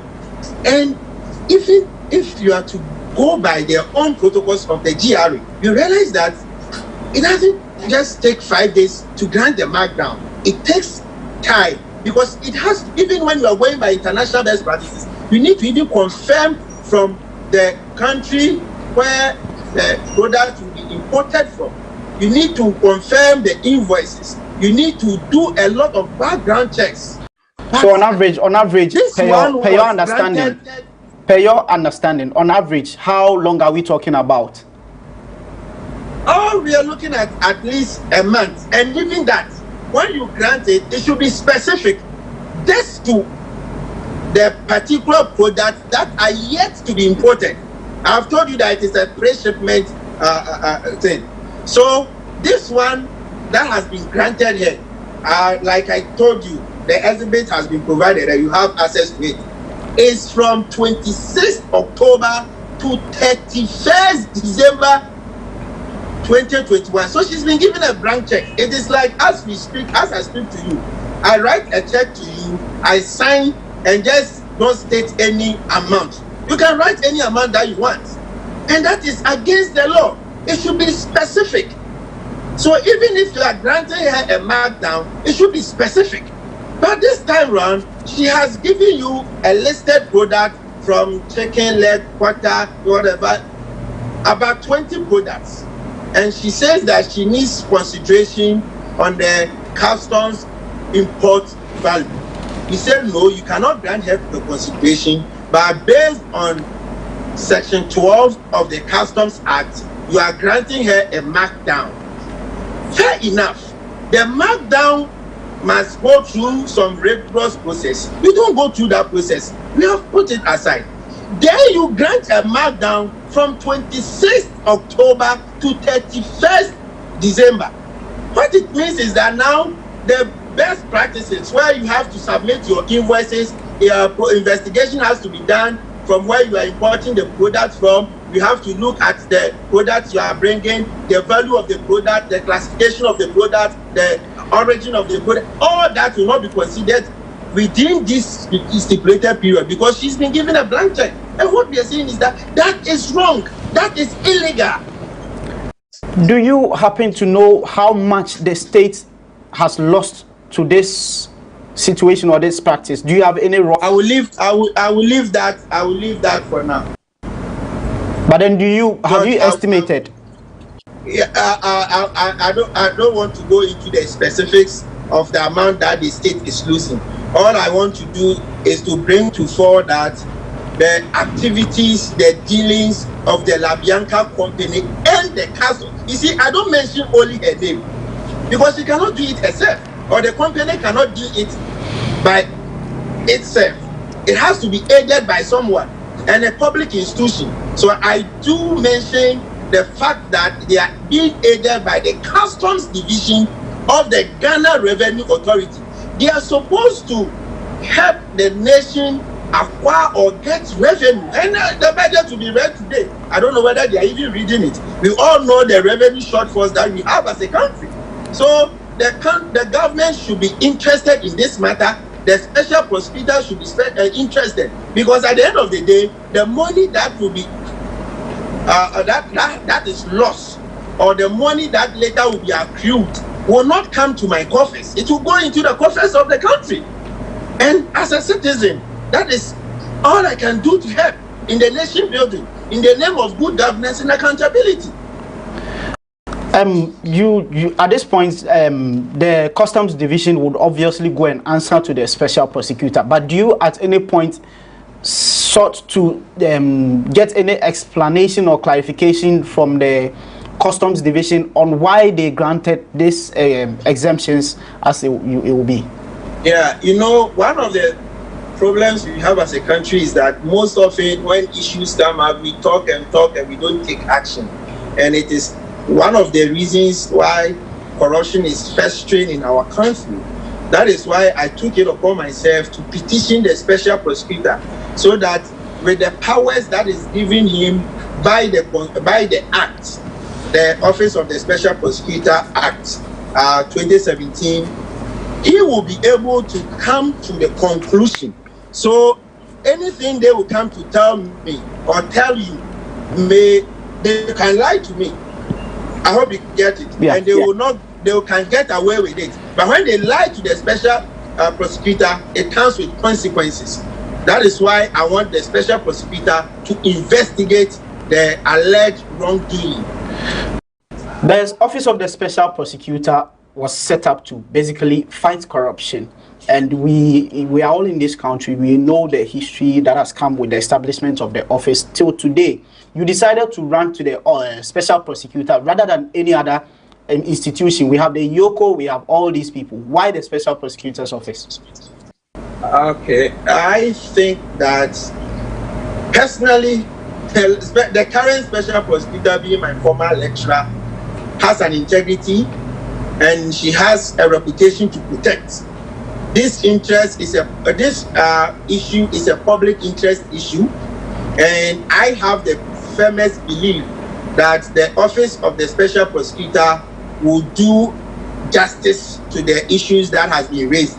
That is the more reason why I decided to petition the Office of the Special Prosecutor, but no other public institution. The Office of the Special Prosecutor has a low approval rating as we speak now, because people think that the noise, the issues that came up, the expectation that people had when the Office of the Special Prosecutor Act was passed and the office opened has not been met. So issues like this that are of public interest, I think that when they take it up and investigate to the conclusion that will be in the interest of the state, it will help uplift their image. It will help also give them a good approval rating. And I know from where I stand that the Office of the Special Prosecutor will not disappoint the Ghanaian people insofar as this matter is concerned. You mentioned the fact that the company owner in question is related to the ruling party. Would you be surprised if somebody links your petition to politics? And what will be your response or reaction to such claims? You have the petition. My particulars are stated. The details to be investigated are stated. I will rather be surprised that somebody will link it to politics, because it will then mean that the person is not even interested in the issues at stake. The fact that a Ghanaian has petitioned that a state is losing an amount of money through the dealings of an individual company and a state institution. Why would you want to link it to the political affiliation of the person in question? Even if I belong to NPP or NDC, to me, it is mute. It doesn't come in because it is immaterial. The issues that I have raised are cogent, they are legitimate. I've raised issues about the violation of provisions of our own statutes, that is the Customs Act. I've raised issues about markdown that has been granted arbitrarily.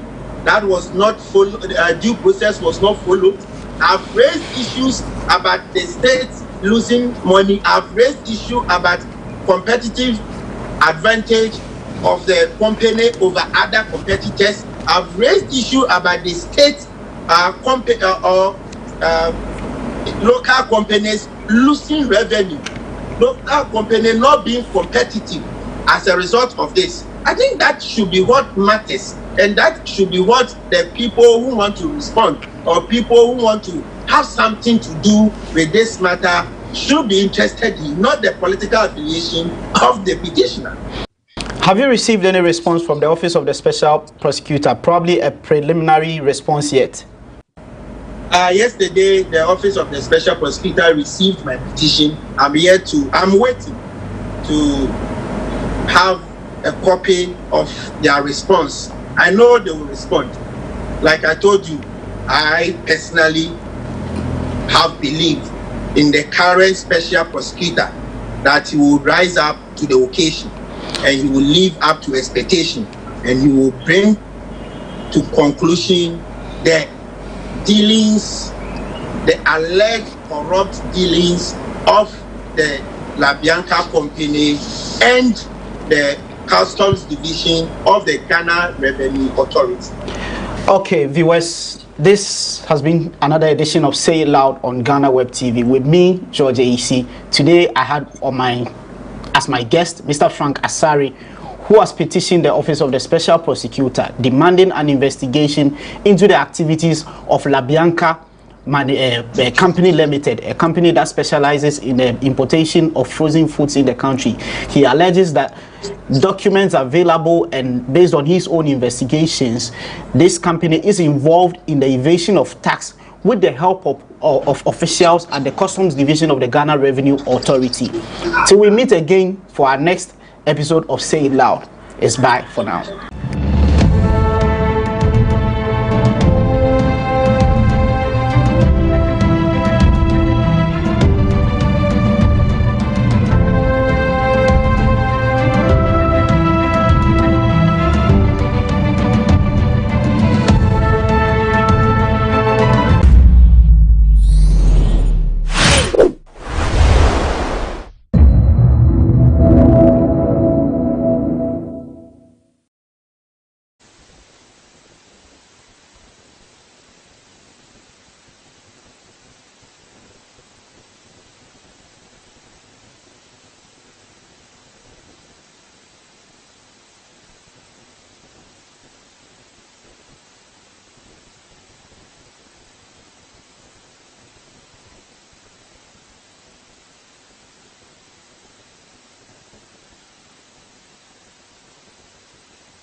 Honorable members, prayers.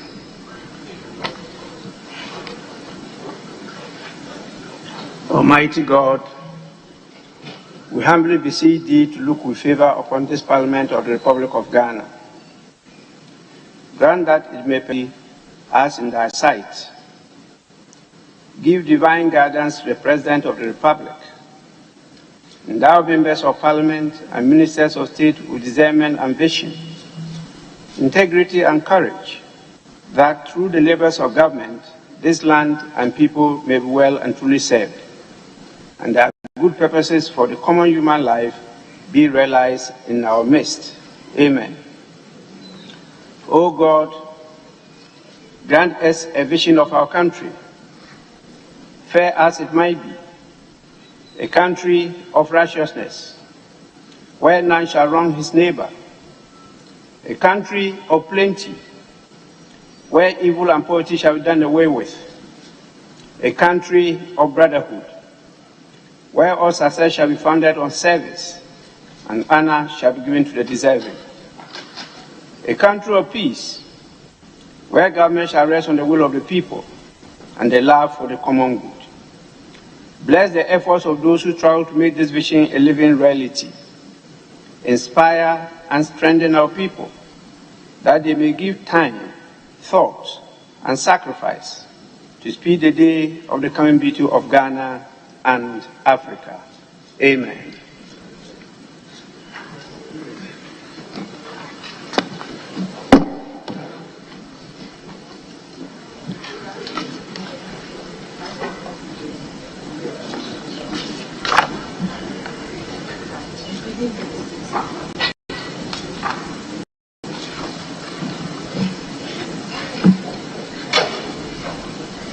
Honorable members, we have a message from His Excellency the President. This is quite some time ago, but I'm informed the House was not told about the contents of the message. The letter is dated 26 June 2022. It reads, absence from Ghana. In accordance with Article 59 of the Constitution, I write to inform you that I'll be traveling outside the country to Lisbon, Portugal, in the evening of Sunday, 26 June 2022, to lead Ghana's delegation to a 2022 United Nations Ocean Conference at the invitation of His Excellency Antonio Guterres, United Nations Secretary General, to be held from 27 June 2022 to 1 July 2022. I will return to Ghana in the afternoon of Wednesday, 29 June 2022. During my absence, the Vice President, Alai Dr. Mahamudu Bawumia, shall, in accordance with Article 68 of the Constitution, act in my stead. Yours sincerely, Nana Adodankwa Akufo-Addo.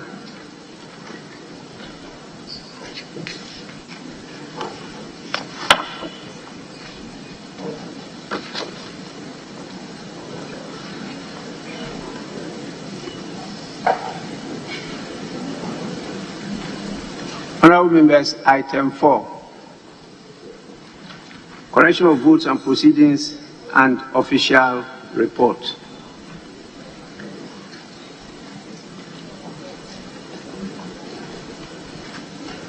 We will start with the correction and votes of proceedings of Friday, 22nd July 2022.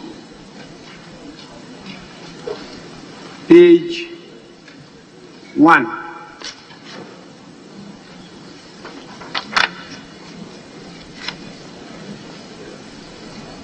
Page 2.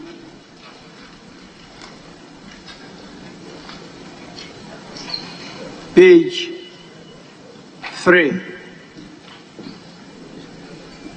No, that's okay.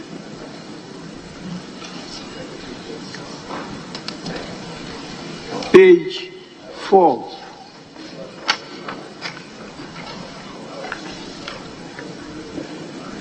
Page 5.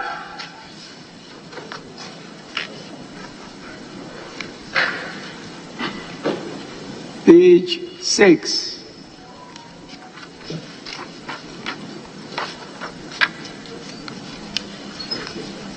Page 7.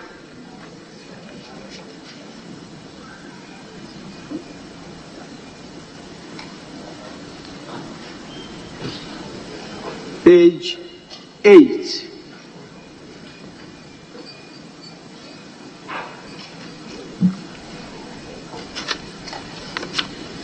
Page 9.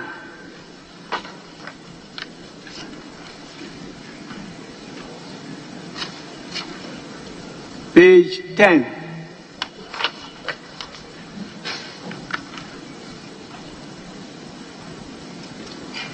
Page 11.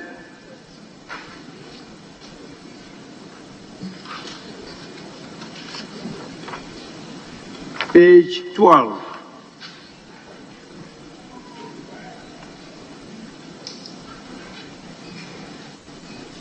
Page 14. Sorry, page 13.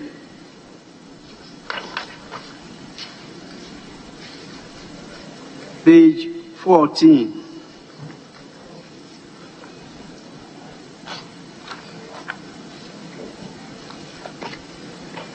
Page 15.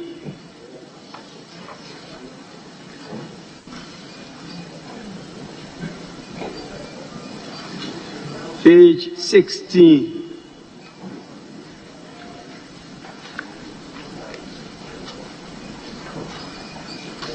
Page 17.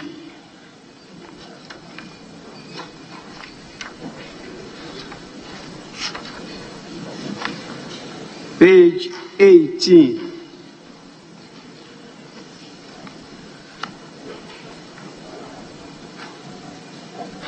Page 19.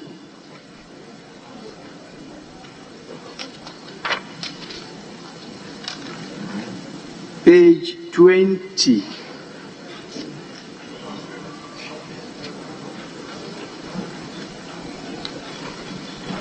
Page 21.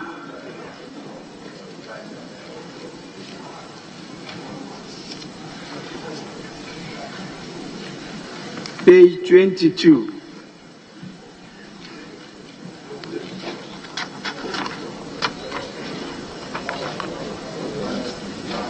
Page 23.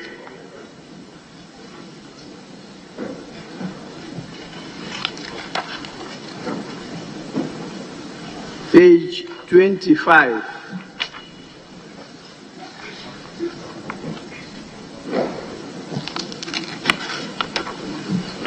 Page 26.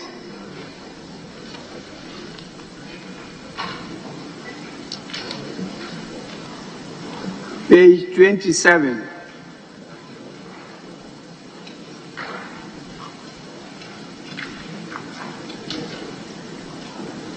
Page 28.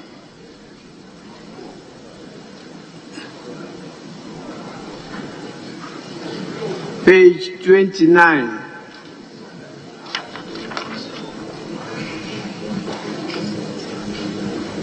Page 30.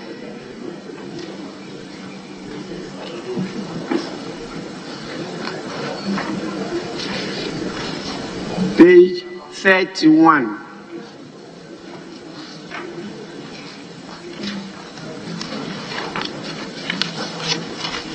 Page 32.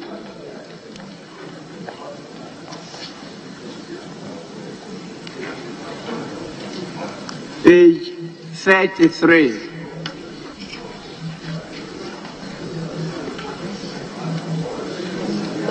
Page 34.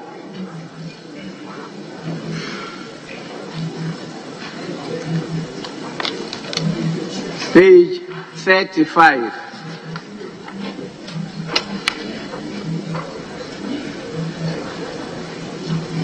Yes, page 35. Mr. Speaker, page 34. Page 34. Yes, please. Item 3. In attendance, Roman number 3.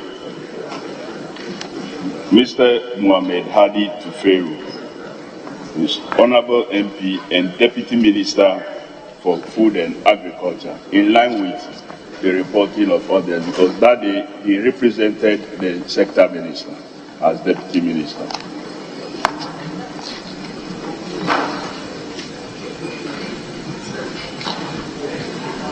Yes, table office.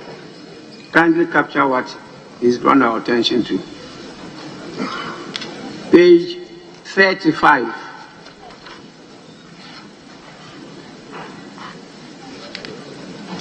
Page 36.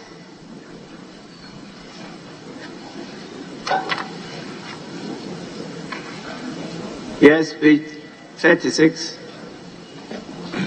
I'm going to write on the speaker. Write on the speaker, page 36, item number XXVII. It should be national service personnel, and not person. I'm going to. Yes. Table office, kindly take note. Page 37.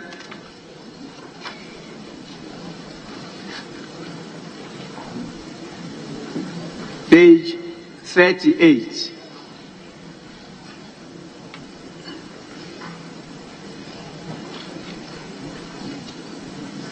Page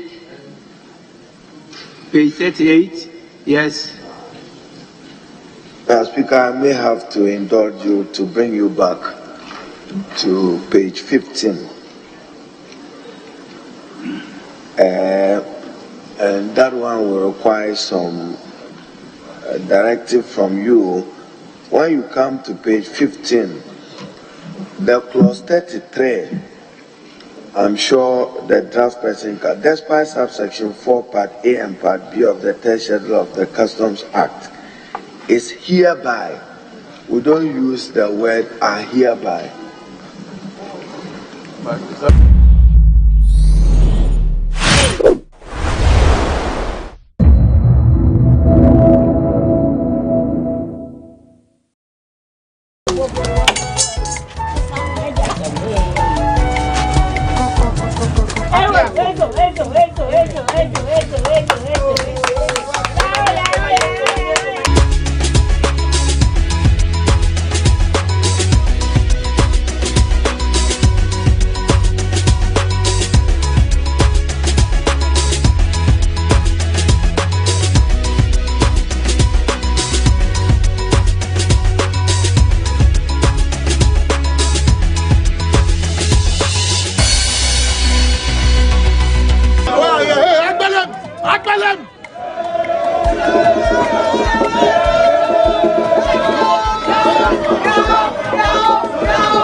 Homowo is the biggest festival among the Gans, celebrated annually between the month of August and September.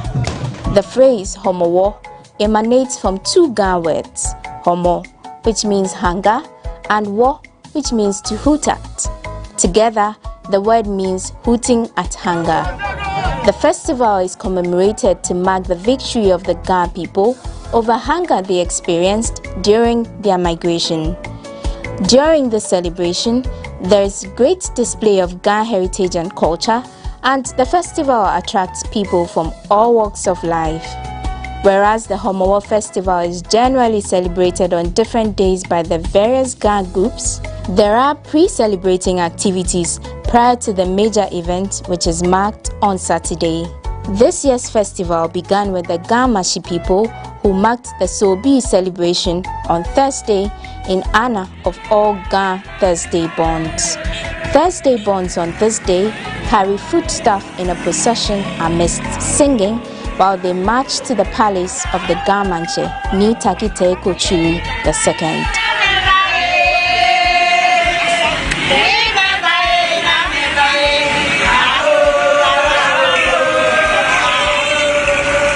Friday began with the Twin Festival. This is marked on the Friday before Homowo in honor of all twins. It is believed that the rituals performed during this ceremony not only honor the spirits of the twins, but imbues into them confidence to attain self-fulfillment and psychological peace. The Yam Festival begins early on Friday morning in all the respective compounds where twins are residing. Traditionally, the Naiwolomo is the first to prepare the concoction before the various houses where twins reside can take their turns. After this, the elderly people in every household prepare the concoctions for their households. A tuber of yam is cut into small pieces and placed into a pan with some herbs and seawater. They are mixed with schnapps and eggs, and in some cases, to help give a good smell. The concoction is believed to induce fertility, and eggs are used because they symbolize fertility in the Ga culture. Prayers are recited.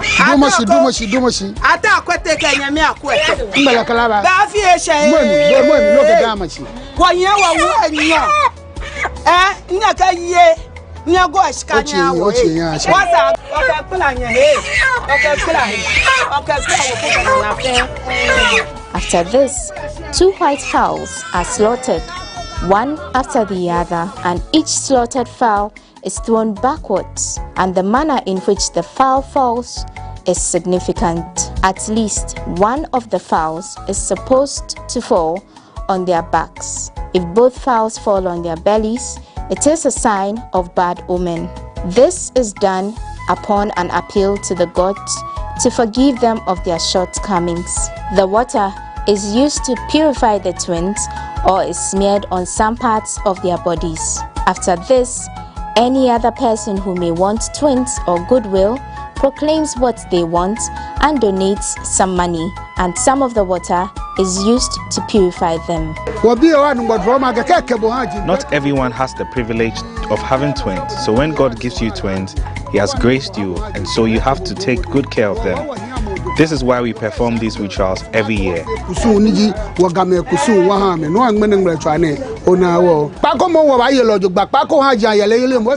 The Twin Festival is now more enjoyable. Participation wasn't that great before, but now we celebrate it more than the Homowo. People come from far to experience it.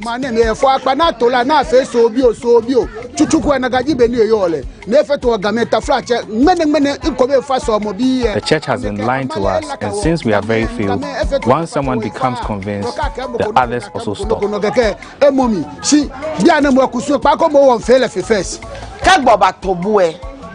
When you have visitors during the period, you ask them what they prefer to eat, and then you prepare it for them.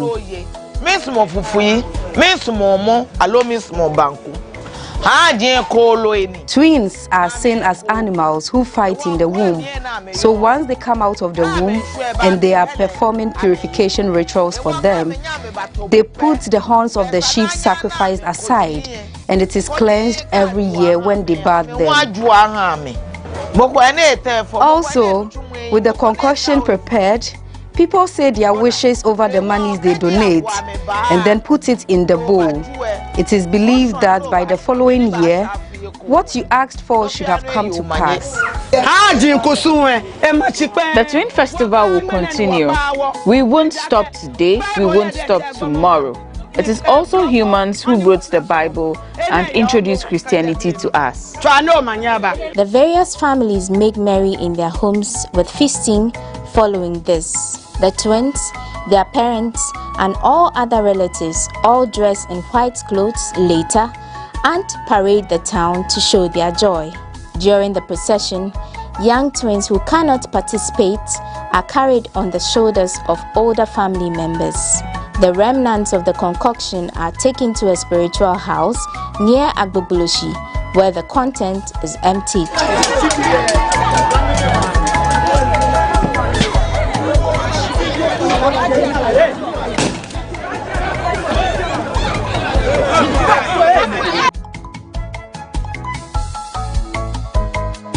Since the beginning of the Ghana people, it is one of the major activities or tradition and culture of the Ghana people, and also it helps maintain and stabilize the twins when they are giving birth to, and also it is also one of the major factor in the life of the twins that they bring good omen, and then they bring very good and then blessings to the family. So this thing serves as appreciation to them, and then a year of request, because when these herbs are put together, people that comes to bath with it with their requests, that subsequent years it manifests, and then they comes to give thanks.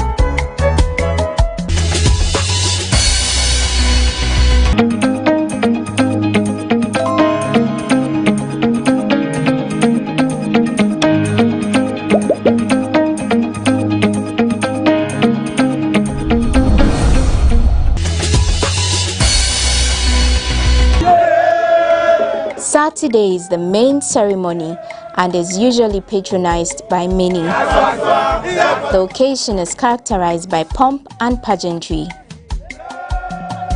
On this day, sprinkling of food is done by the chiefs of the Garland. This is done to hoot at hunger and also to bless the gods for abundant food. For the Gamashi Homowo, the Gbese Manche is tasked with sprinkling the Pokpoi. Pokpoi is prepared primarily with steamed fermented corn, palm nut soup, and smoked fish. The corn is pounded, mixed with the palm nut soup, and mashed with the smoked fish. After this, the Gbese Manche Miai Bonte II parades through the streets and every royal home and sprinkles the Pokpoi.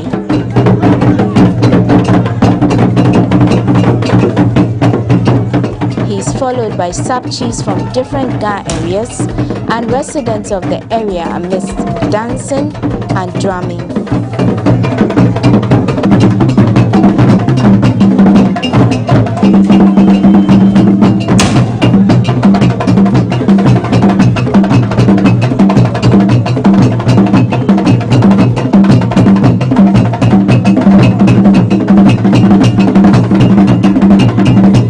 British High Commissioner to Ghana, who participated in the 2022 Homowo and was crowned Development Queen of Bese, expressed excitement about the colorful occasion.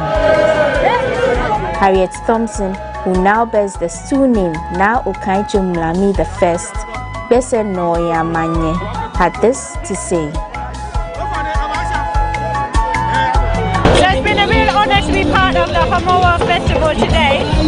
I'm privileged to have been installed as a Queen Mother for the BizTech Kingdom. So it's in that capacity that I'm taking part today. And the theme of today, celebrating the end of a period of hunger, it reminds us to think back about what's happened to people who've gone before us, the values and the traditions that we still must respect today, but also the joy of the end of that period of hunger and the determination that we still have now to work together to ensure that people don't go hungry in the future. The Gbese Manche rounds up his procession at the Ga Manche's palace, where he reports to the Ga Manche Ni Takite Kochuru II that his work is done.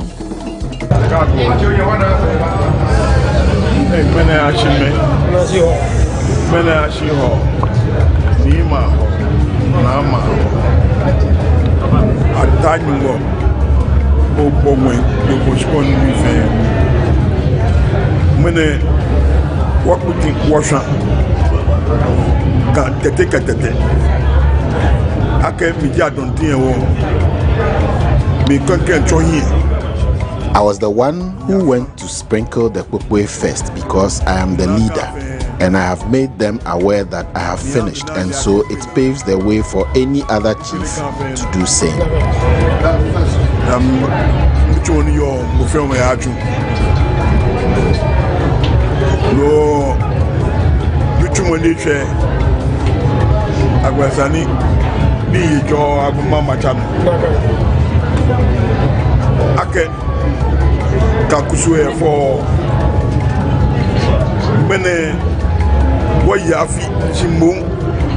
Today's celebration has been different from all others.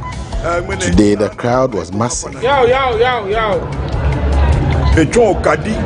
There was unity and love. God bless everyone who came to participate and those who couldn't.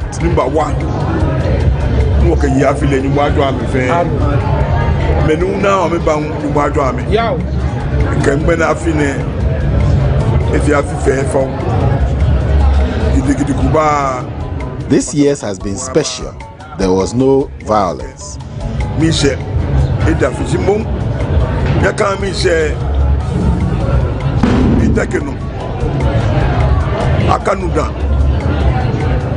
be merry, but not to the extent of being drunk and causing mayhem.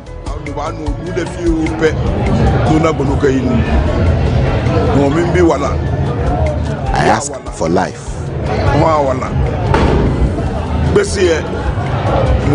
Gbese is moving forward.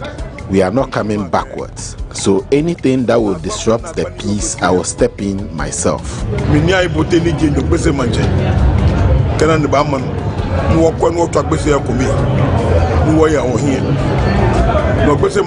All Gbese people should come and help with the peace and development of Gbese. Gbese belongs to all of us, so we will mend any broken bridges. The same way I went ahead to sprinkle the kpokpoe, I'm the first to speak so that those who couldn't come can also see that peace prevails.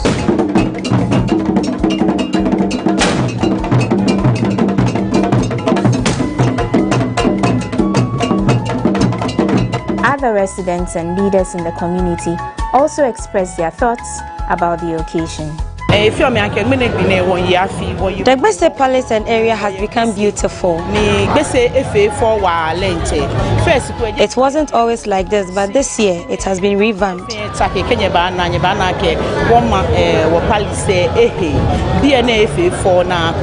We are celebrating in peace. We have no issues with anyone and vice versa.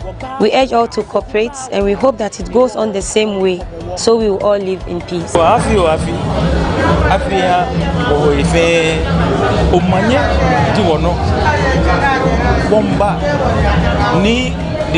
Blessings upon Gbese Manche. If the Gbese Manche stands, Kamashi stands.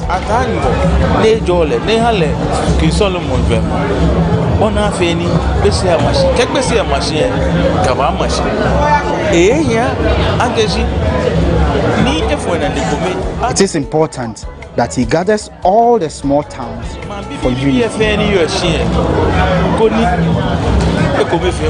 The smaller towns make the stool great, and if all the others stand, the stool will also stand.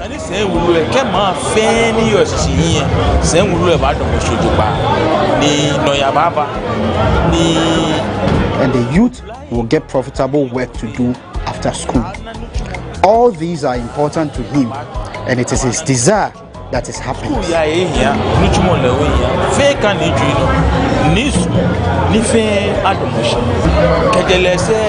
He is bigger than all of us, and we ask God to guide him.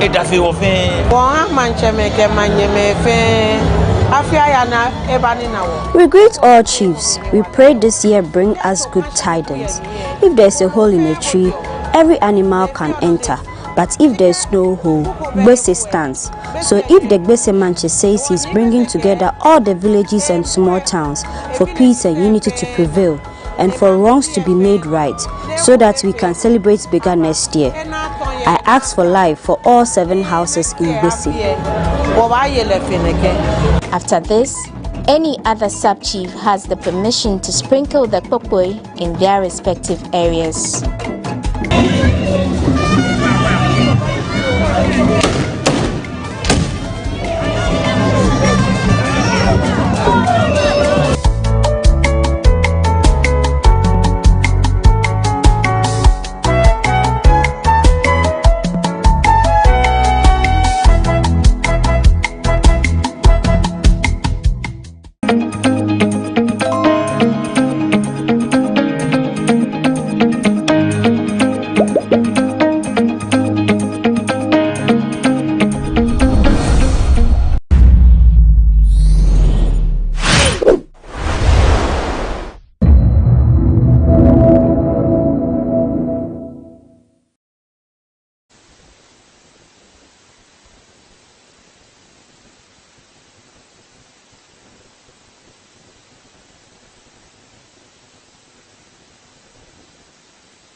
Honourable members, item 4,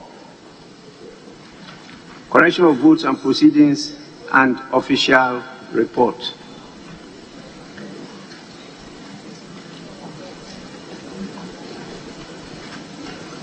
will start with the correction and votes of proceedings of Friday, 22nd July 2022.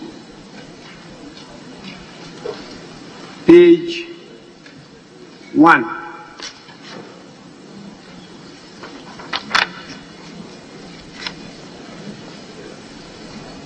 Page 2.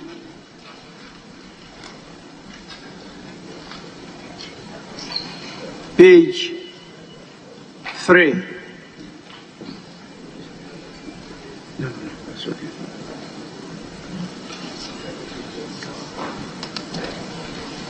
Page 4.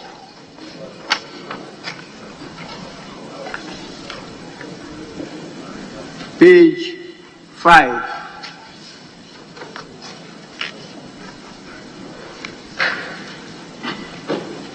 Page 6.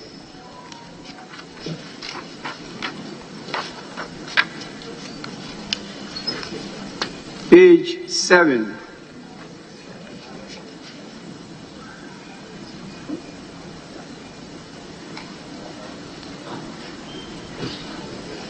Page 8.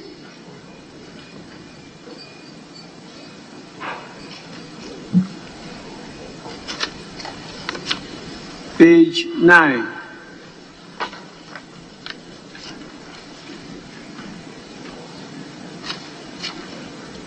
Page 10.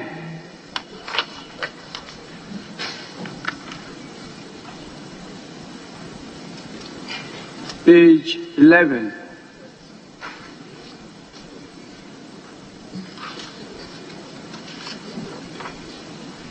Page 12.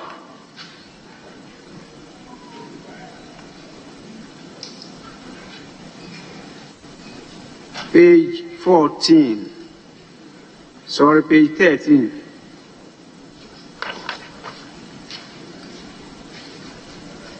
Page 14.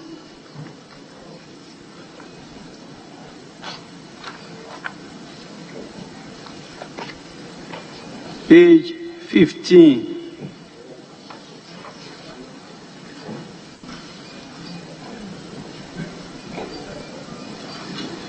Page 16.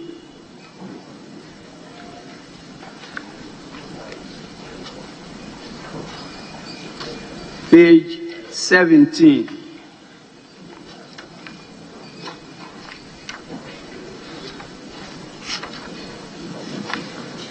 Page 18.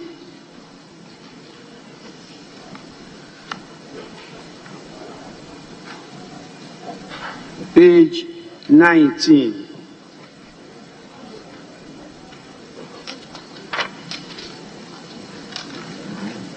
Page 20.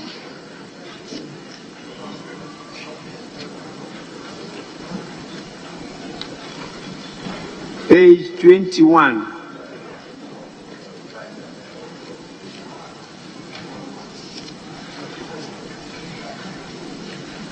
Page 22.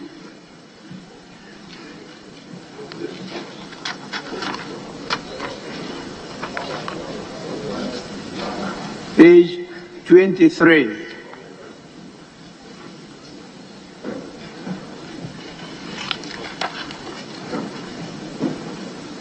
Page 25.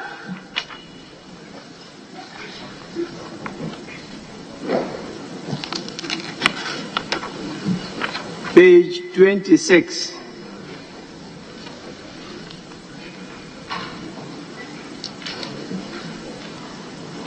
Page 27.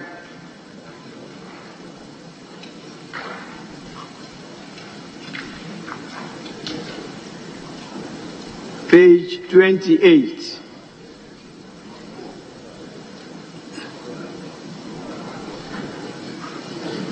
Page 29.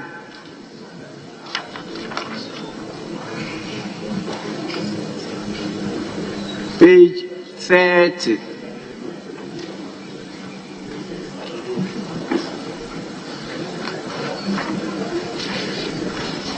Page 31.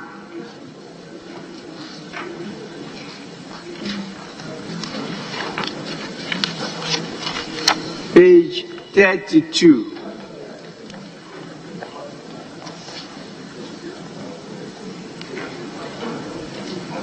Page 33.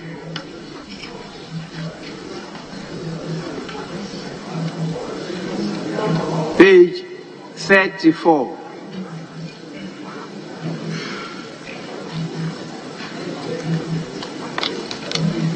Page 35.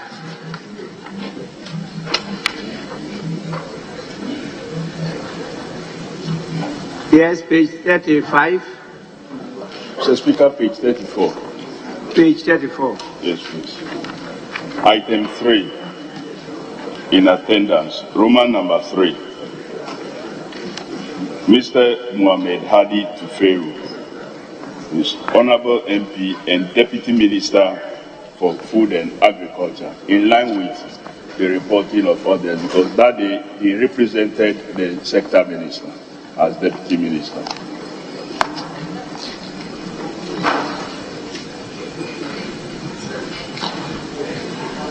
Yes, table office. Kindly capture what is drawn our attention to. Page 35.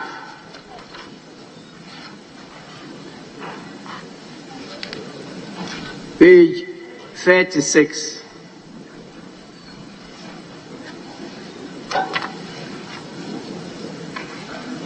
Yes, page 36. I'm going to write on the speaker. Write on the speaker, page 36, item number XXVII. It should be National Service Personnel. Economy. This is what we intend to reverse. Mr. Speaker, that is why the President's vision of a Ghana beyond aid is critical. It is to reduce our vulnerability to global shocks. Over the last few years, the implementation of our flagships, including the 1D, 1F, the Planting for Food and Jobs, the Road and Railway Development Program, and our recovery program, the Ghana Cares of Batampa, will add value to our products. To increase productivity in both the public and private sector, to drive our transformation agenda, government will implement programs such as the Youth Start, as well as the training and retraining program to enhance the skills of Ghanaians, especially the youth. Furthermore, we will promote a robust digital technology driven in architecture for unique identification to aid revenue mobilization, expenditure management, and enhance security. We shall improve connective transport and communication infrastructure that promotes national and regional trade and strengthen the financial ecosystem, reinforce the Development Bank of Ghana that supports Ghanaian enterprises and enhances inclusive growth. We shall further, Mr. Speaker, turn Ghana into a continental financial services hub and a continental financial services technology playground. Mr. Speaker, our forward march is underpinned by a significant investment in structural transformation. Let me emphasize that over the last 5 years, we have been in the prudent usage of our tax revenues. As a government, we have made sure that these resources are channeled into interventions that impact the life and livelihood of our fellow Ghanaians. Mr. Speaker, we have invested in the future of our children through free SHS, where 5.3 billion has been spent to enable 1.3 million students have access to secondary education. We have invested in the poor and vulnerable through the LEAP program. We have invested in hot nutritious meal per day to 3.2 million pupils in our basic schools and provided a steady stream of income for 32,496 acres. We have invested in construction, rehabilitation, and upgrading of major road networks. We've invested in lives and livelihoods during the COVID through the CAP bus and other interventions over 600 million cedis. We've invested in making sure that all public workers were paid every month during COVID-19 pandemic, including the teachers who were paid for all the 9 months when the academic calendar was disrupted. We invested in ensuring that we provide adequate human resources for our public sector for employing 295,000 more people between 2017 and 2019. Of this number, 86,000 in the education sector, 146,000 in the health sector, and 37,000 in the security services. We have also, Mr. Speaker, invested in strategically placed industries in over 100 districts under the 1D1 program, and we are investing in the expansion of health infrastructure to every district under the Agenda 111 initiative. Mr. Speaker, for 3 years, we have provided relief for our people. We prioritize savings, lives, and livelihoods in spite of our fiscal condition. Mr. Speaker, government has always come during the difficult times, and we believe that together we will overcome challenges that lie ahead of us. Mr. Speaker, we are invested to grow the economy and create jobs for our young people, to be able to leverage opportunities created by AFCFTA. It is the most sustainable means of improving living standards in the long term.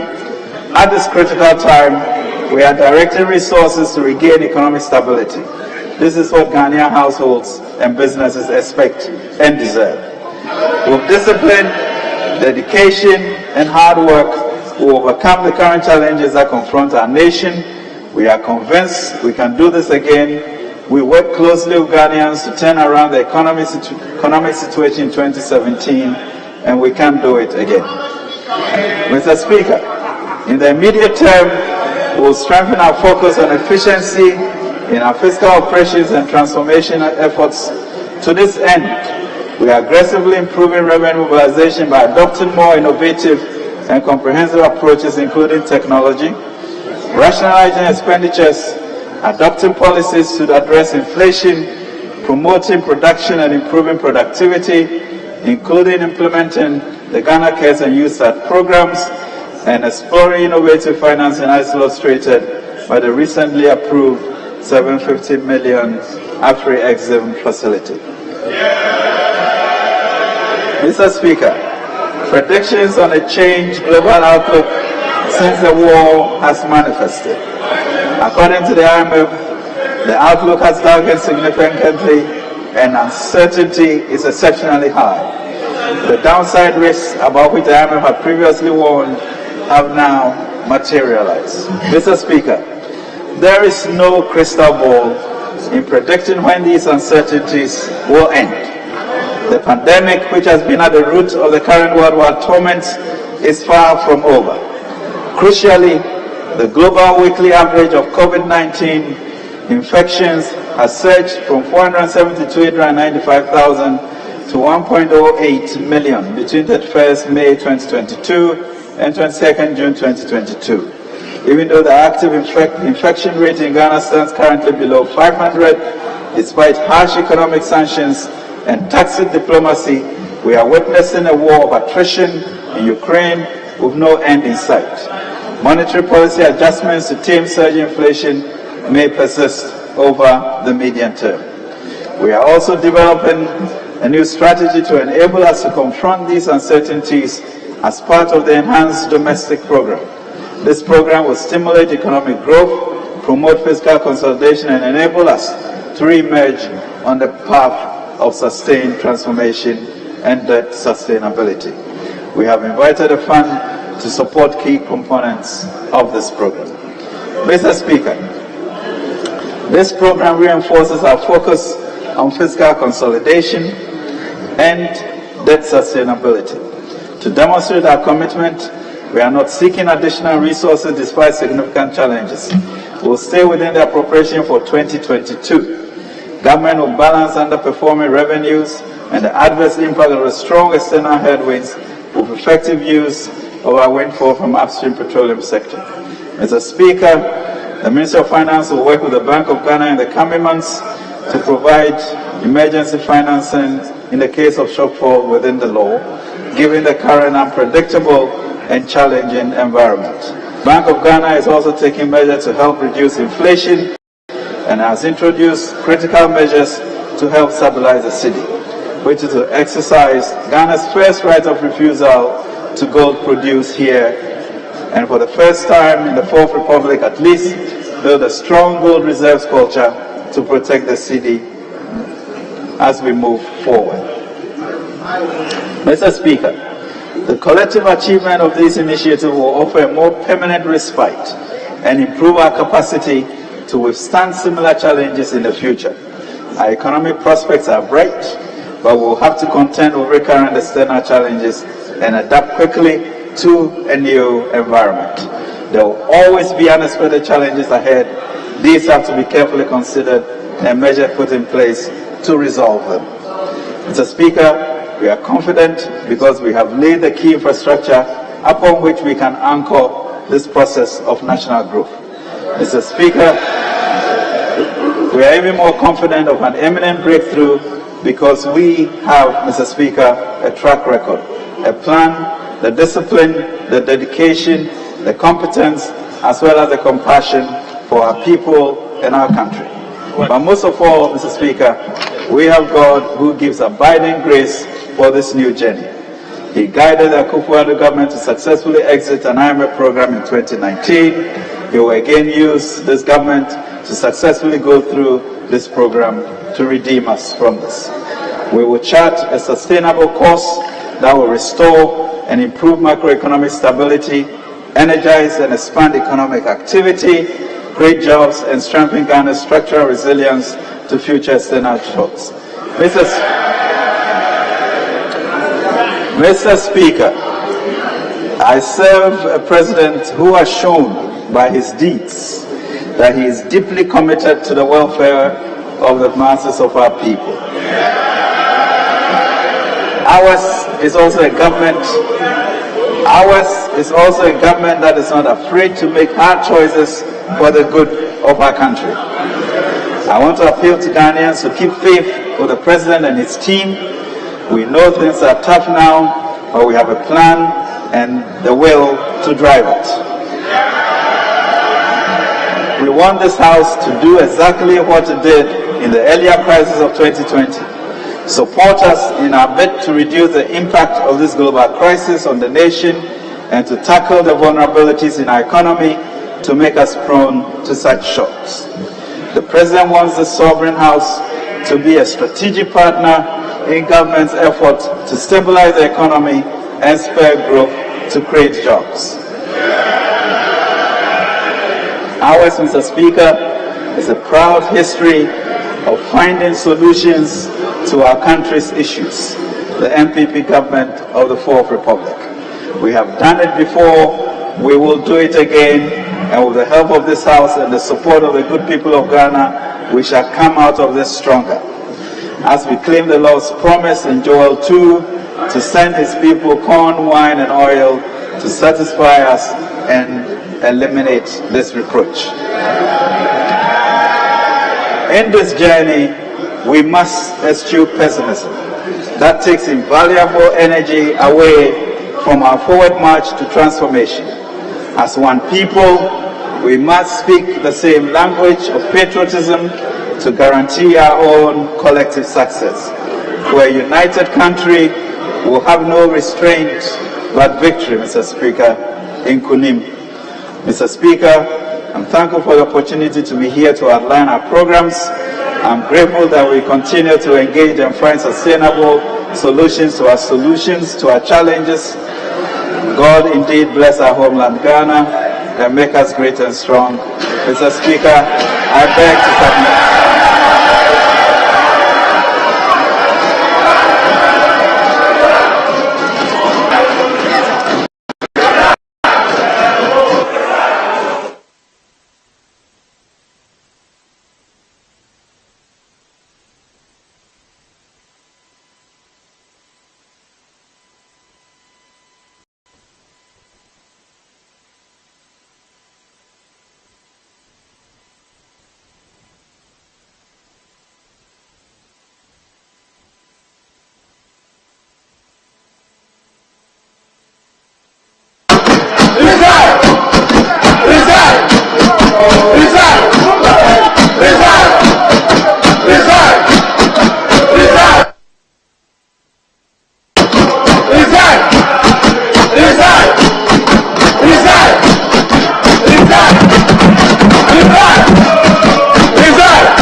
Honorable members,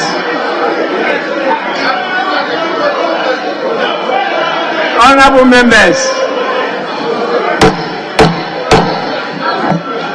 honorable members,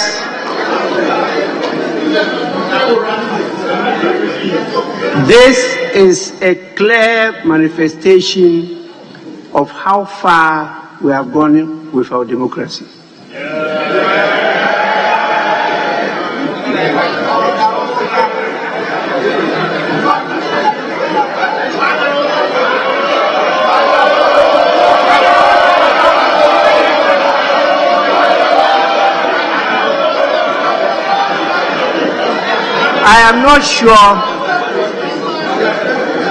I'm not sure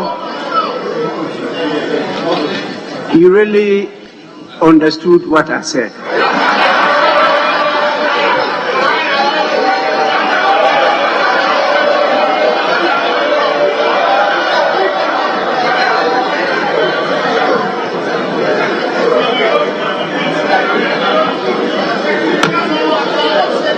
After turning the House into a national theater,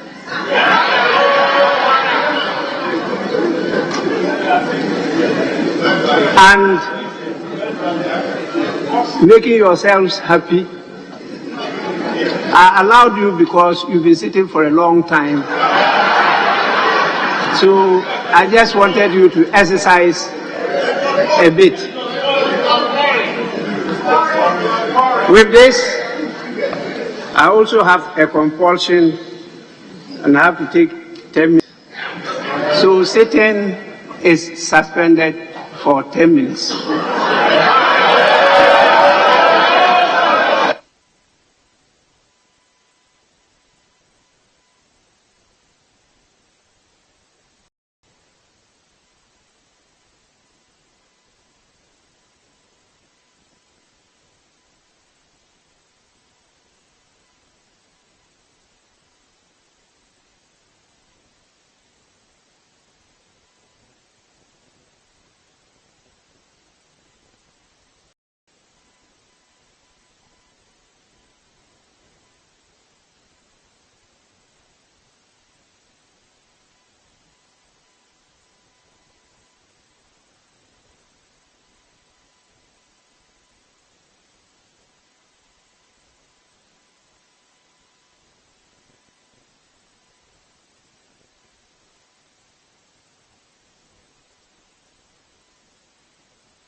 failed to tell this House the performance of e-levy. Because speaking of levy laws, in the statement, we have not heard anything.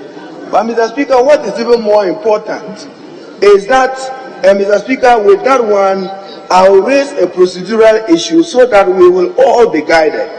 Mr. Speaker, if you read page 21, the Minister is seeking to, in my view, vary appropriation from 37 billion to 41 billion. At least that's what he says in paragraph. Interest payments have been revised, page 21. Interest payments have been revised upwards from 37,447 million to 41,362 million. So interest payment from 37 to 41 billion. Mr. Speaker, is this a matter that a mere statement from a Minister for Finance allows him to adjust appropriation? Because I'm holding a copy of my Appropriation Act. It gave him mandate for 37 billion. Now he talks about 41 billion. Mr. Speaker, I'm raising it so that the House decide what do we do? What do we do? He is within the figure of appropriation. But Mr. Speaker, let me draw your attention. My colleague quoted it, but for my purposes, I'll read it. Article 1798 of the Constitution provides, and I read, where in respect of a financial year, it is found that the amount of monies appropriated by the Appropriation Act for any purpose, So for this purpose, for interest payment. That is my addition.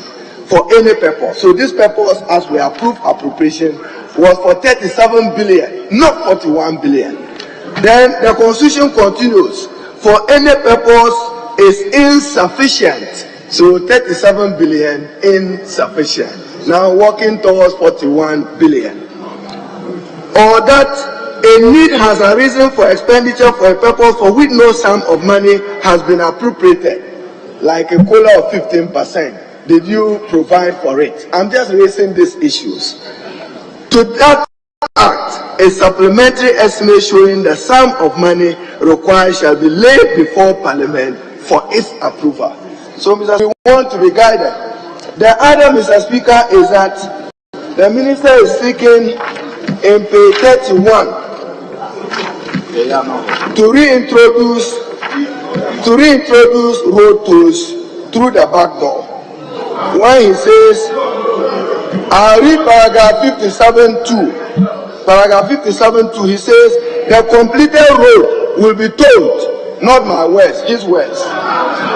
Not my words, his words. Will be told to recover the whole life cost of it. So, Mr. Speaker,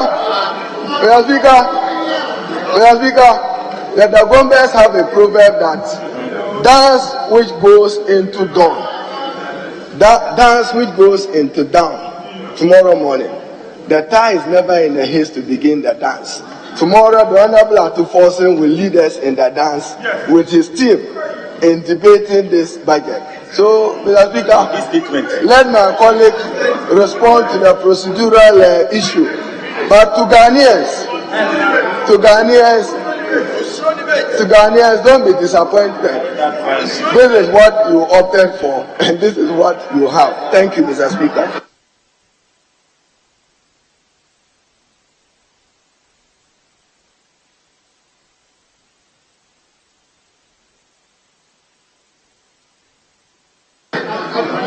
Yes, Majority Leader.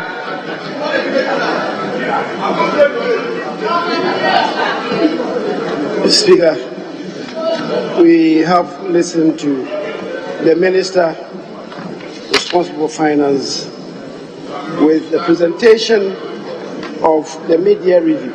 The Speaker, the minority leader laboriously is sending us through the Gumba proverbs.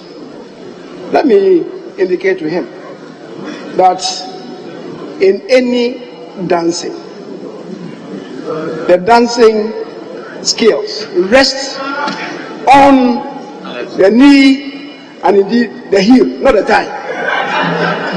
So that analogy is inaccurate. And Mr. Speaker, if you listen to the minister, he's not saying that by this, the media review is introducing a road toll. Please read what is there and don't mislead Ghanaians. Read what is there. The truth of the matter is, we all do acknowledge that as a nation we've not been reaping enough from the road tolls. It's one of the reasons why, and considering the damage that is done at the toll area, it was decided that we should do away with it for the time being. Mr. Speaker, no law that is made is sacrosanct. You do know that. Mr. Speaker, yes, we added pollution. It's one of it. Mr. Speaker, if we have to reintroduce it, and it will not be reintroduced until we don't listen, because you have not even thought about what is intended to be done. That is why you are saying that what is intended to be done is to go the electronic way. You will not understand. That's why you're asking me what does it mean.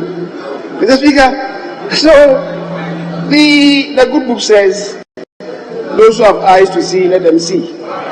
Those who see where we are coming from, know where we are coming from, and of course, because of the messianic effort of this government in rescuing us from the shambolic performance of the economy which we left. When we come to the debate, when we come to the comments on this, we are ever ready for you. We are. It's not about, we'll do it. If I have to yield to begin it now, I will say I'm ready. There's nothing under your sleeve. There's nothing under your sleeve. This is not propaganda. We'll be talking to facts. We will be talking to facts, not propaganda. When you go out there, you can do a propaganda. Here is the facts and figures. Mr.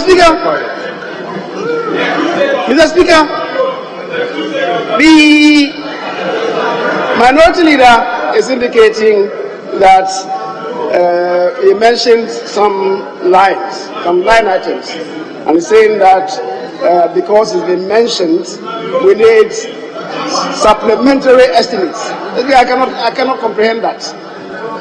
The Appropriations Act requires of you and indeed allows you to spend up to a certain ceiling. Within the ministry, department and agencies, and even within Parliament as an arm of government, we do viament. We don't require the minister to come and vary. So I'm surprised as these rather tendentious arguments that you are making. Mr. Speaker, the practice and convention of this House, and indeed, even the constitution that you quoted, will not support this advancements that you want to do. Mr. Speaker, so we'll be prepared for them anytime. Mr. Speaker, the honorable member looking at me menacingly should know that he cannot intimidate me in any way. He cannot, regardless of his boasting and his demeanor. This much ado about nothing effort will not yield you any dividends. So, Mr. Speaker, I believe we can, for the time being, as we do, suspend further.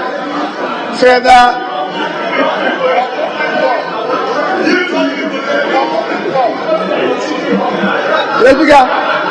So we will stand the comments down and begin in earnest tomorrow.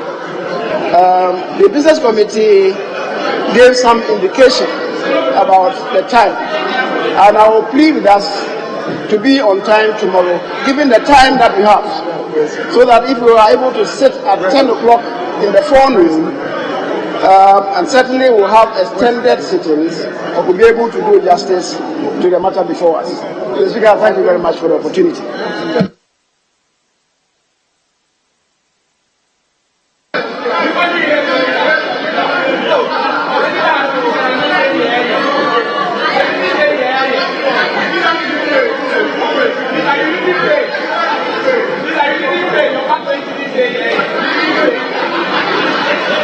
Honorable members, the leaders have given us an indication of how we will go about handling this matter from tomorrow. I can assure you I'll be in control. And I will delineate the perimeters of what will happen. It's definitely not going to be just comments, but it will also not be a debate.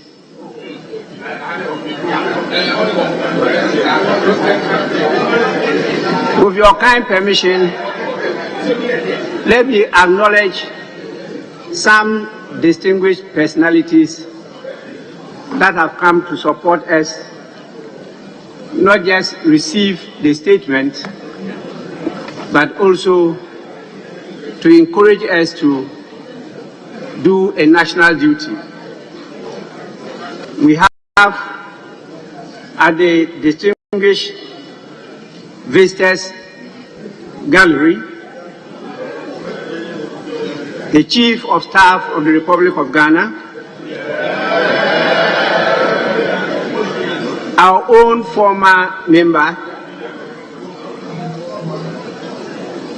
who used to be, I don't know whether she is still in charge.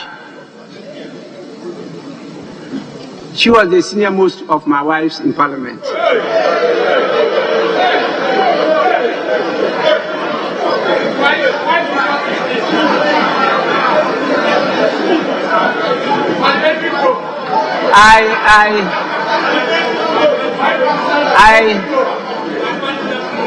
I was the legal advisor to the Women Caucus for a long time. That is why they were referred to as my wives. Yes, it's not the type that you people indulge in. So we have Honorable Frema Opare Ansa, who is here with us. Sorry, or say sorry. It's because of the majority leader that I decided not to mention that.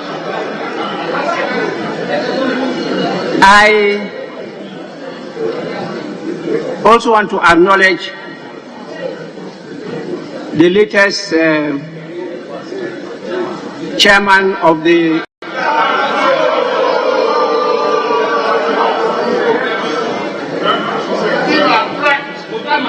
new Patriotic Party, who after how many world wars, I don't know, he's finally won 5 world wars. That is real perseverance. So we have in our midst Mr. Stephen Intim.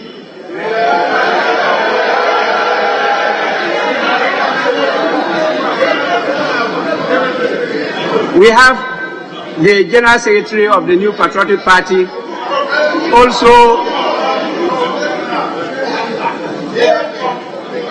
newly elected, fresh blood, Justin Kodua Frimpong.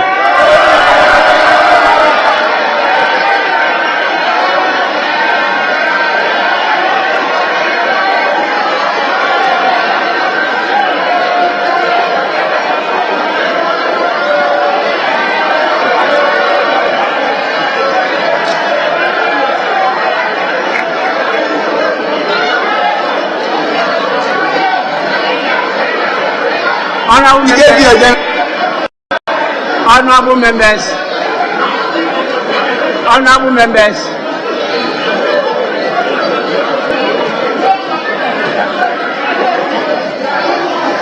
honorable members, I will now move on to the technocrats, not the politicians. So we have with us the governor of the Bank of Ghana in the person of Dr. Ernest Kwamina Addison.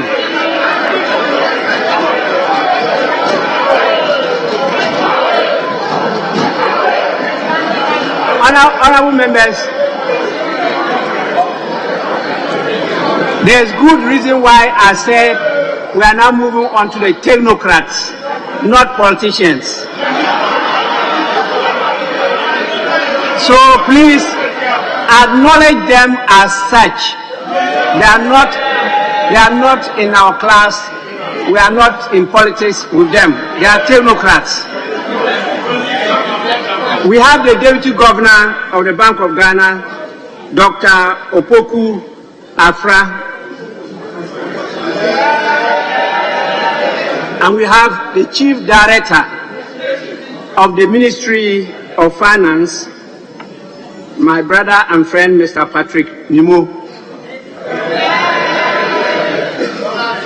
We have the Controller and Accountant General Uves. Well, you are hearing them. They say you don't release the monies on time. They did not give me his name, just the title. Then, yes. That is Mr. Kwenu Bosompim. We have a Deputy Commissioner, Mr. Bafo Anan Asare.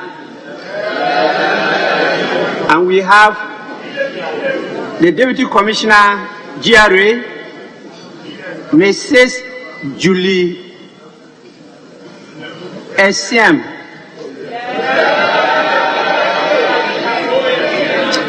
Actually, this handwriting, I think my handwriting is also better than this. We have the Coordinating Director, Mr. Menz, I think from the Eastern region. We have the Director of Budget, Mr. Thomas Appiah-J, and we have Head World Bank Group Unit, Nelly Meku, and the Technical Advisor to the Minister of Finance in the person of Ruth Bochri. Honorable members, on your behalf,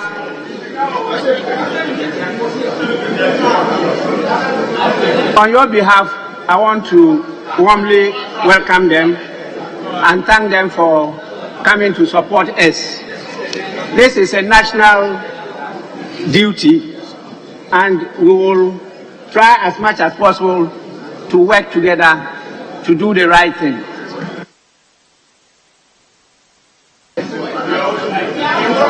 Oh, my attention is drawn to the better half of the Minister of Finance.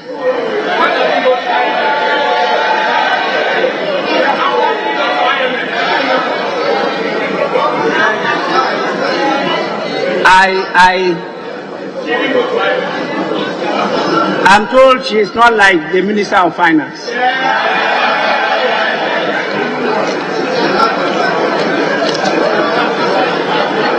The Minister understands, you don't understand. Honorable members,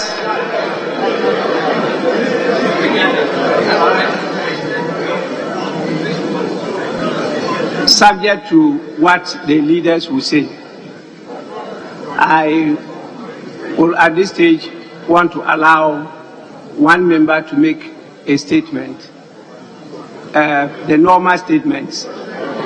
It was given to me at the pre-sitting meeting. I don't know whether you prefer us to rather adjourn. Yes, Deputy Majority Leader. Mr. Speaker, if you will be pleased, it is our humble suggestion to you that the House be adjourned. So it takes it tomorrow. Mr. Speaker, accordingly, you may proceed to adjourn the House until tomorrow, 10 in the forenoon, when the opportunity will be given for us to proceed with parliamentary business. Yes, Chief Whip, Minority. Thank you, Mr. Speaker. Mr. Speaker, looking at the mood of the House, knowing very well also that there was no preparation for extended sitting, we can only support our colleagues opposite for the House to be adjourned till tomorrow. Thank you very much, Mr. Speaker.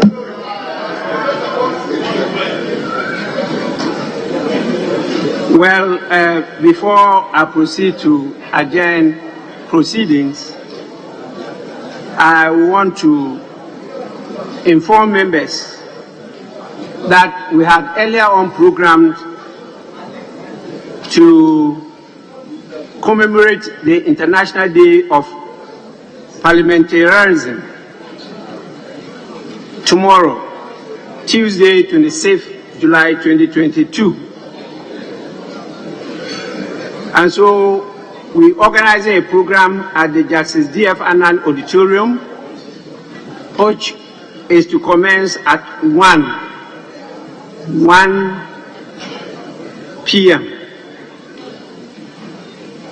So we will commence proceedings here tomorrow morning at 10 in the forenoon, and then after that proceed to the Justice D.F. Annan Auditorium to continue with our own day, International Day of Parliamentarianism.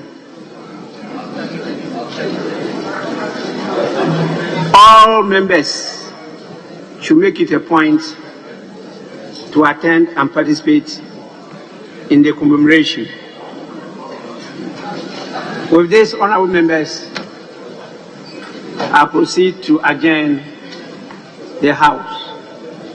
And the House is accordingly adjourned to tomorrow, Tuesday, the 26th of July, 2022. The House is adjourned.